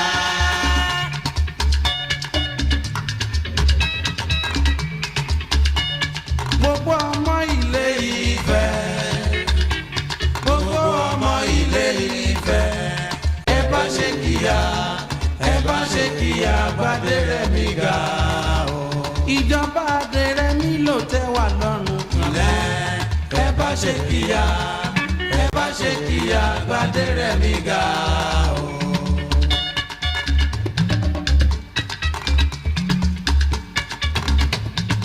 ẹ̀gbá ṣánilé mọ́ ní ṣàbí. ẹgbìmọ̀ kò bẹ́ ní gbẹ̀dẹ̀ ga.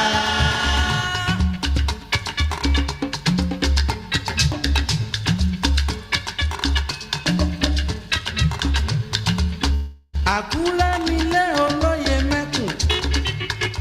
ẹgbìmọ̀ kò kẹ́lẹ́dẹ̀ jìgá.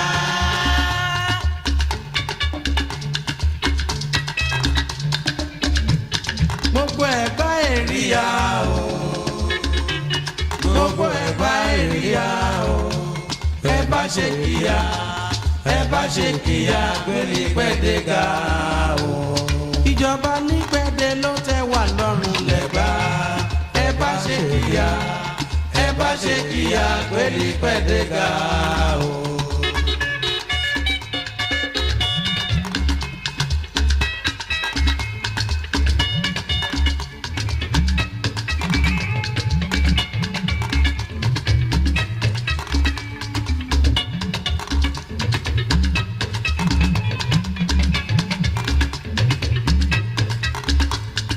Ìbàdàn Ṣámilé Olúyọlé.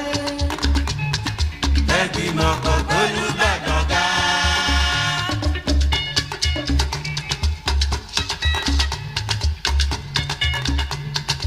Òṣogbo nílé olóròkì. Ẹgbìmọ̀ kan gbé àga ọjà ga. Ògbómọ̀ṣọ́ nílé Ẹ̀kí Ṣọ̀ún. Ẹgbìmọ̀ kan gbé Oyèwùmí ga.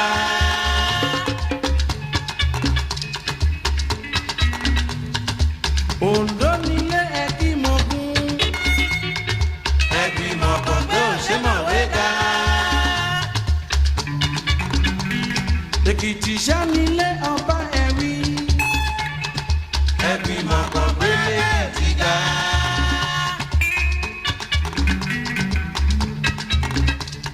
Ìjẹ̀ṣà ṣá nílé Ọwájàká. Ẹgbìmọ̀ kan gbábúlé kíkà ga.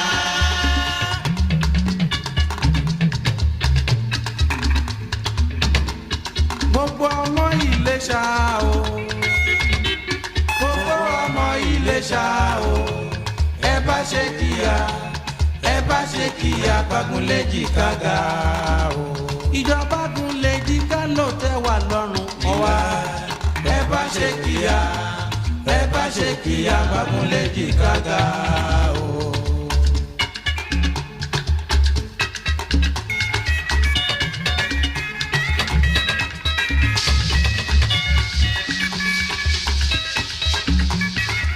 Ìkàrẹ́ nílé Olúkàrẹ́. Ẹgbìmọ̀ kan gbé Olúkàrẹ́ ga. Èkó ṣá nílé Ọba Oyèkàn. Ẹgbìmọ̀ kan gbé Oyèkàn ga. Èkó Akété nílé Ọ̀gbọ̀n. Èkó Akété nílé Ọ̀gbọ̀n. Àárọ̀ dẹ́dẹ́ kó má má já o. Èkó àròmísà lẹ́gbẹ̀lẹ́gbẹ̀. Àárọ̀ dẹ́dẹ́ kó má má já. Èkó àròmísà lẹ́gbẹ̀lẹ́gbẹ̀.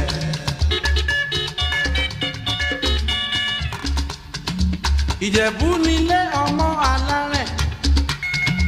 Ẹgbìmọ̀ kan gbé Síkírù ga. Ìkàrẹ́ nílé Olúkàrẹ́. Ẹgbìmọ̀ kan gbé Olúkàrẹ́ ga. Síkírù o àyànfẹ́, Síkírù ọba tótó. Síkírù àyànfẹ́, Àwùjalẹ̀ ọba tótó. Ó dilé Àwùjalẹ̀ ọba tótó. Síkírù àyànfẹ́, Àwùjalẹ̀ ọba tótó. Àwọn Aláàfin ọba Ọ̀yọ́ Adéyẹmí. Síkírù àyànfẹ́, Àwùjalẹ̀ ọba tótó. Àwọn aládé lábẹ́ Olúmọ. Síkírù àyànfẹ́, Àwùjalẹ̀ ọba tótó. Ọba Olú Ìwòmí o pẹ̀lú Ọlọ́bàmọ́jọ. Síkírù àyànfẹ́, Àwùjalẹ̀ ọba tótó.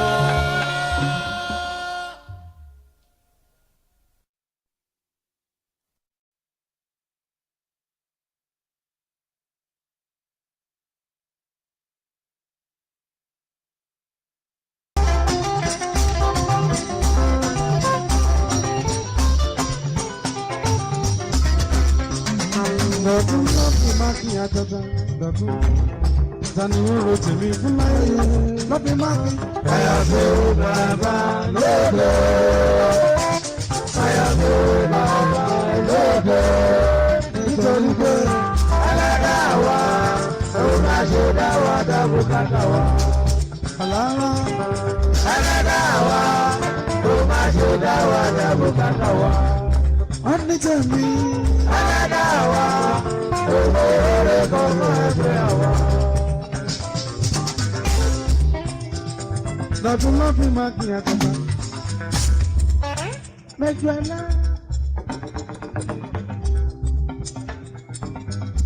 Níjọ́ mi rẹ̀ jọjọ. Mẹ́jọ ẹlẹ́gbẹ́ ẹlẹ́gbẹ́ ẹlẹ́gbẹ́.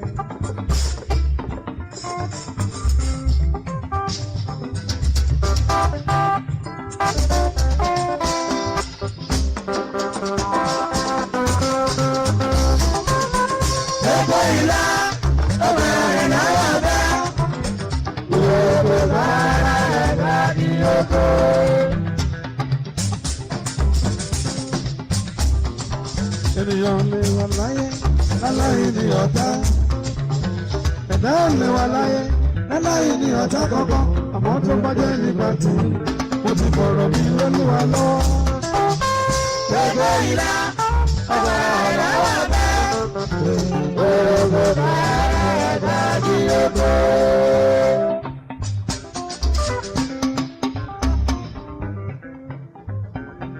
Ìgbà mi lọ́wọ́ ra mo fẹ́ kó wà níbẹ̀ nínú mi tàbí òtítọ́ tó bá ti rí kó tán. Gbogbo ìlà ọba rẹ̀ lọ́wọ́ bẹ́ẹ̀ gbogbo bá ẹ̀dá ní oko.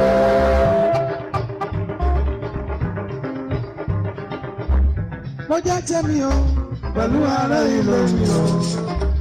Mo jẹ́ tèmi o pẹ̀lú ará ìlú mi o. Ọgbà Olúwa lọ́wọ́ máa sí o. Gbogbo ìlà ọgbà rẹ̀ lọ́wọ́ rẹ̀. Gbogbo àgbà di oko.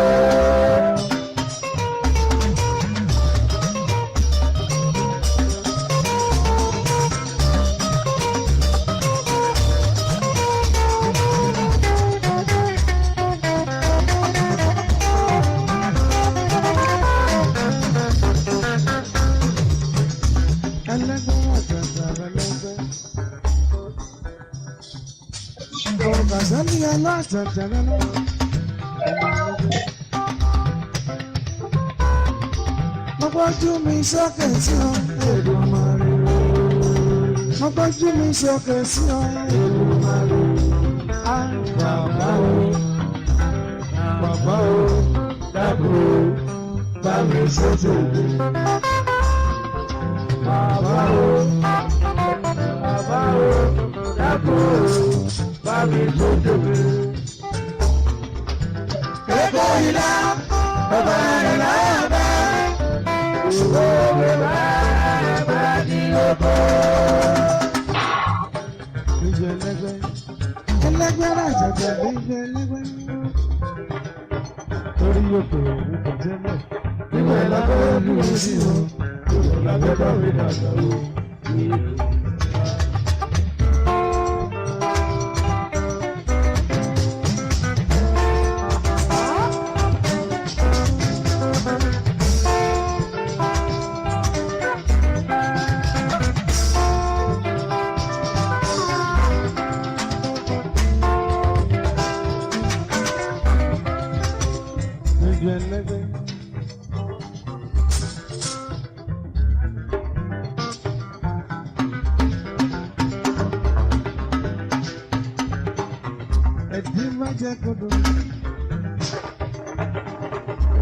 Alájà tó ní sọ́lá aya tó ṣì dá ọmọ lóhùn tó dúró ìwádìí lẹ́ra lábẹ́.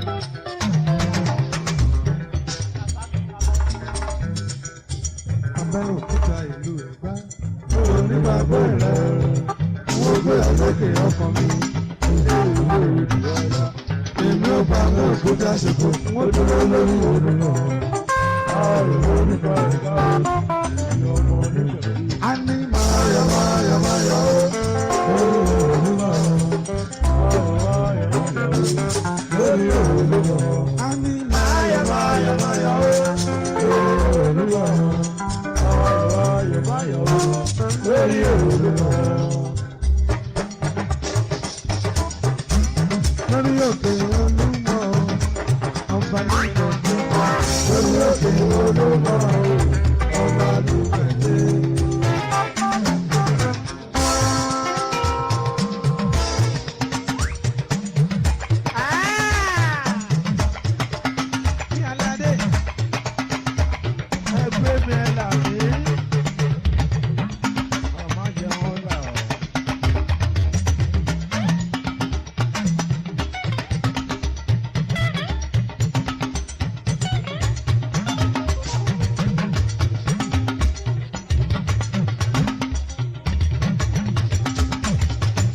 Lórí òkè Olúmọ ọba ní pẹ̀lú lórí òkè Olúmọ ọba ní pẹ̀lú.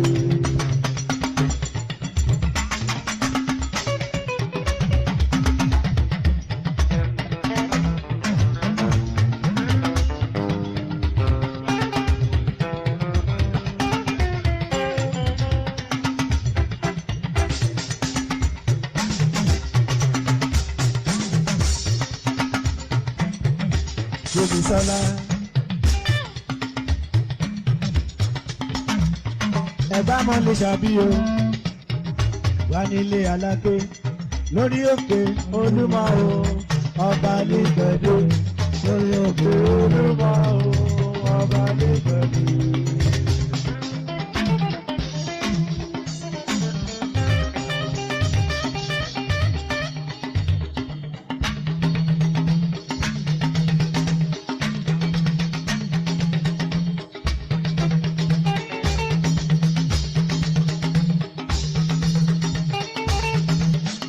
Alájà ló fi sá ọmọ olówó òdúrú.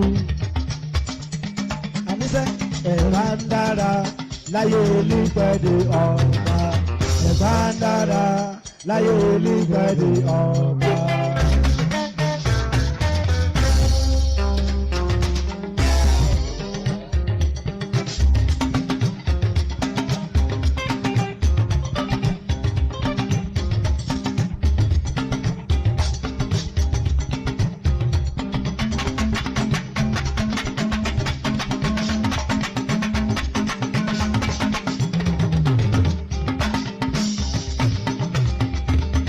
Jẹ́ kó dùn mí ní ràgàtà.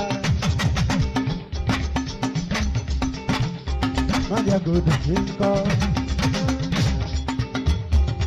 Bomi sọ́lá, ọmọ olówó òdòrú.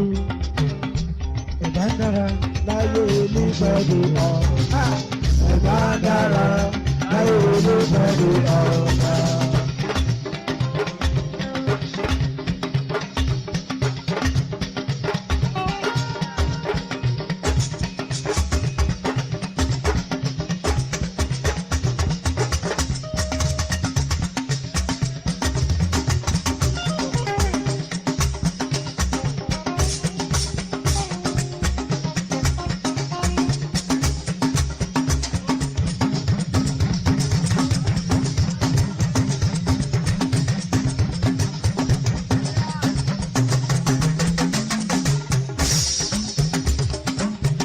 Ajá lómi sọ́lá, ọmọ olówó òdòrú, ọmọ oyè, ọmọ àdúgbò.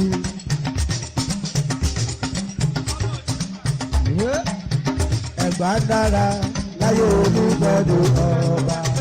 Ẹ̀gbá dára láyé olùgbàdì ọba. Hello.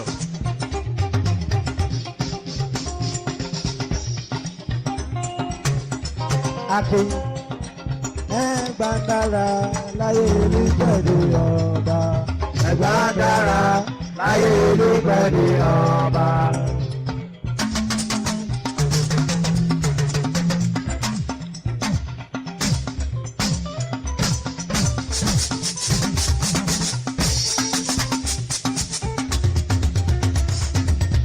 Alájà Gbémi Sọ́lá ńkọ́. Àwọn chief commander mi Ebenezer Obey. Abẹ́òkúta nínú ẹgbẹ́. Ẹ̀gbá dára láyé olùgbàdì ọba. Ẹ̀gbá dára láyé olùgbàdì ọba.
ọkọ̀ Fọláṣadé.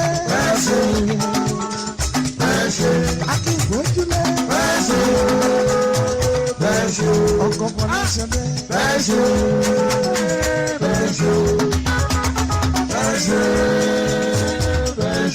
ọkọ̀ Fọláṣadé.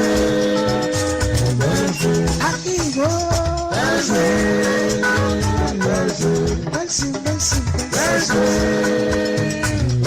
Akíngbójúlé. ọkọ̀ Fọláṣadé. ọkọ̀ Fọláṣadé. Bẹ́sì o. Bẹ́sì o. Akíngbó. Alọ́kọ̀.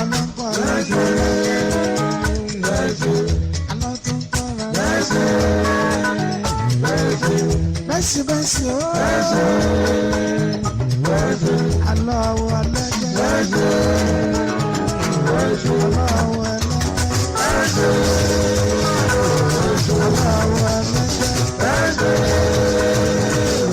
Aláwọ̀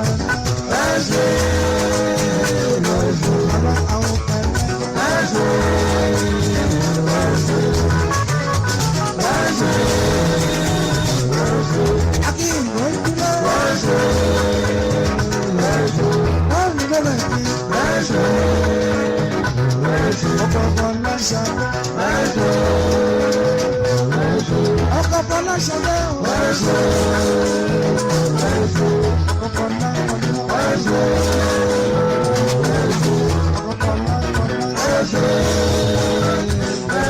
Bàbá Búkì. Bàbá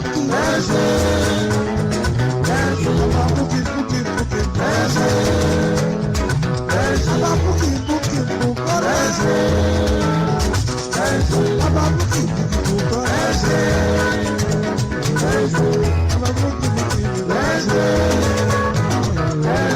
Akíngbójúlé o. Bẹ́sì.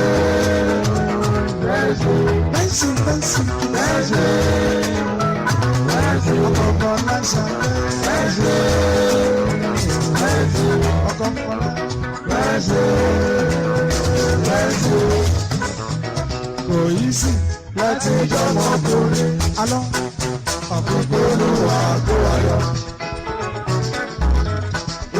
Bísí àìjọba ọkùnrin alá àbíkóló àkùnrin alábẹ́ bàbá sọ̀rọ̀ ìlú bàbá sọ̀rọ̀ ìlú àwọn ọlọ́pàá bàbá sọ̀rọ̀ ìlú bàbá sọ̀rọ̀ ìlú alábẹ́ bàbá mọ̀ọ́rẹ́ ìdásílẹ̀ ọ̀yà nílé àbíkóló àkùnrin alá bàbá mọ̀ọ́rẹ́ ìdásílẹ̀ ọ̀yà nílé àbíkóló àkùnrin.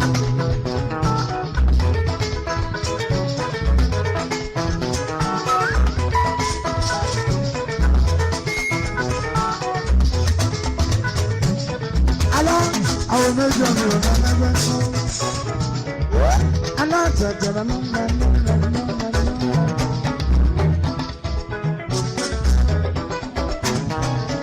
àwọn ìmọ̀rù àjàgùnà ní lájàgùnà. Ìmọ̀rù ọmọ bàtàrẹ́ àjàgùnà ní lájàgùnà. Àwọn ìmọ̀rù mi àjàgùnà lọ́lọ́lọ́. Ìwọ ìyàwó, ìwọ ìyàwó. Èmi jẹ́ kánà kárọ̀lẹ́, lábùlé ilé tó yá. Èmi jẹ́ kánà kárọ̀lẹ́, lábùlé alọ́gbádùn ara wa. Orí mi ọlọ́rọ̀ mi, bí wọ́n bá ṣe mi. Èmi ò ní ṣe èmi ní ọlọ́run rẹ̀ ní ọba ṣẹ́nu èmi ò ní ṣe.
Lọkùnrin lè mú mọ́ra kò lè gbà kán gbéyàwó ṣẹ̀ṣẹ̀ o. Àná gbogbo lọkùnrin lè mú mọ́ra kò lè gbà kán gbéyàwó ṣẹ̀ṣẹ̀ o.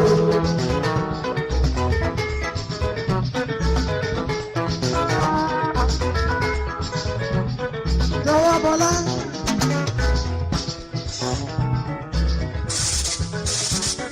Jọ̀wọ́ mọ́lá mi lájàgà ayé jagunà ayálọ́ nígbà rẹ̀.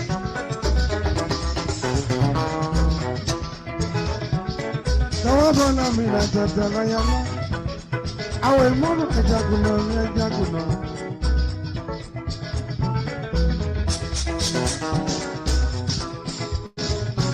Ohun gbogbo lọkùnrin lè mú mọ́ra. Tó lè gbà wọ́n gbéyàwó ṣẹ̀ṣẹ̀ o. Ohun gbogbo lọkùnrin lè mú mọ́ra. Tó lè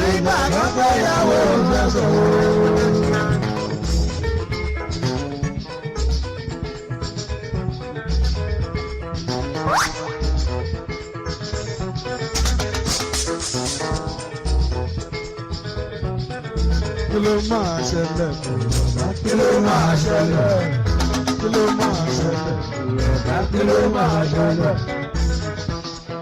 Ara ọkùnrin á máa bọ̀ ara ọkùnrin á máa bọ̀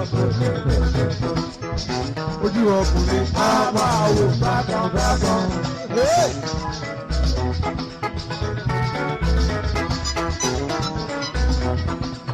Ojú ọkùnrin á máa wò bákan bákan. Ètè ọkùnrin á máa mọ̀.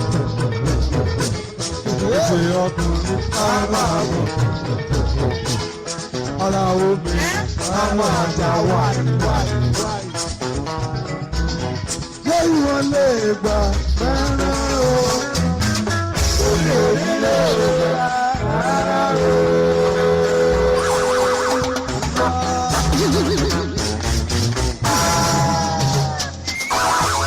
Ọkọ̀ tí wọ́n bọ̀ lámì lágbàgbà ìkàrẹ́ nílé. Ọkọ̀ tí wọ́n bọ̀ lámì lágbàgbà ìkàrẹ́ nílé. Ilé ìmọ̀rù mi lágbàgbà. Alá. Ìkàrẹ́ nílé àkókò nílé.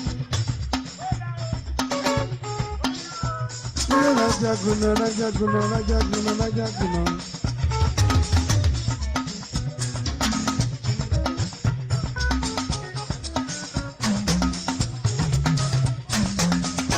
Hello. Say you want me,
Mercy, Akin Obi.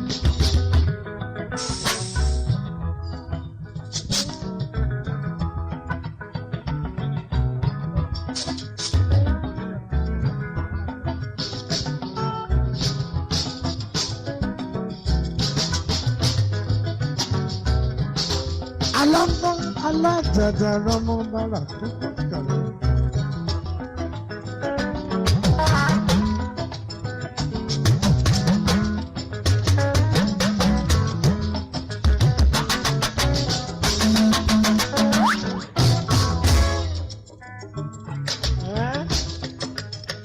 Ẹni ní gan-an. Ó mà ṣe. Mercy ló sọ pé tó gbàgbọ́ pẹ̀lú ẹ̀ o.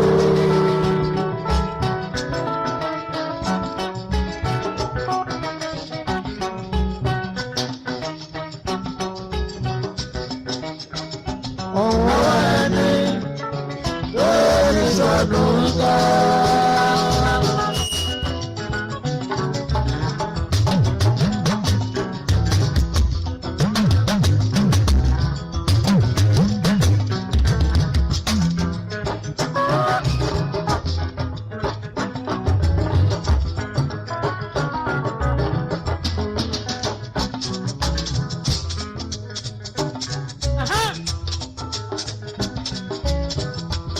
Àrùn kìsẹ̀yẹ ló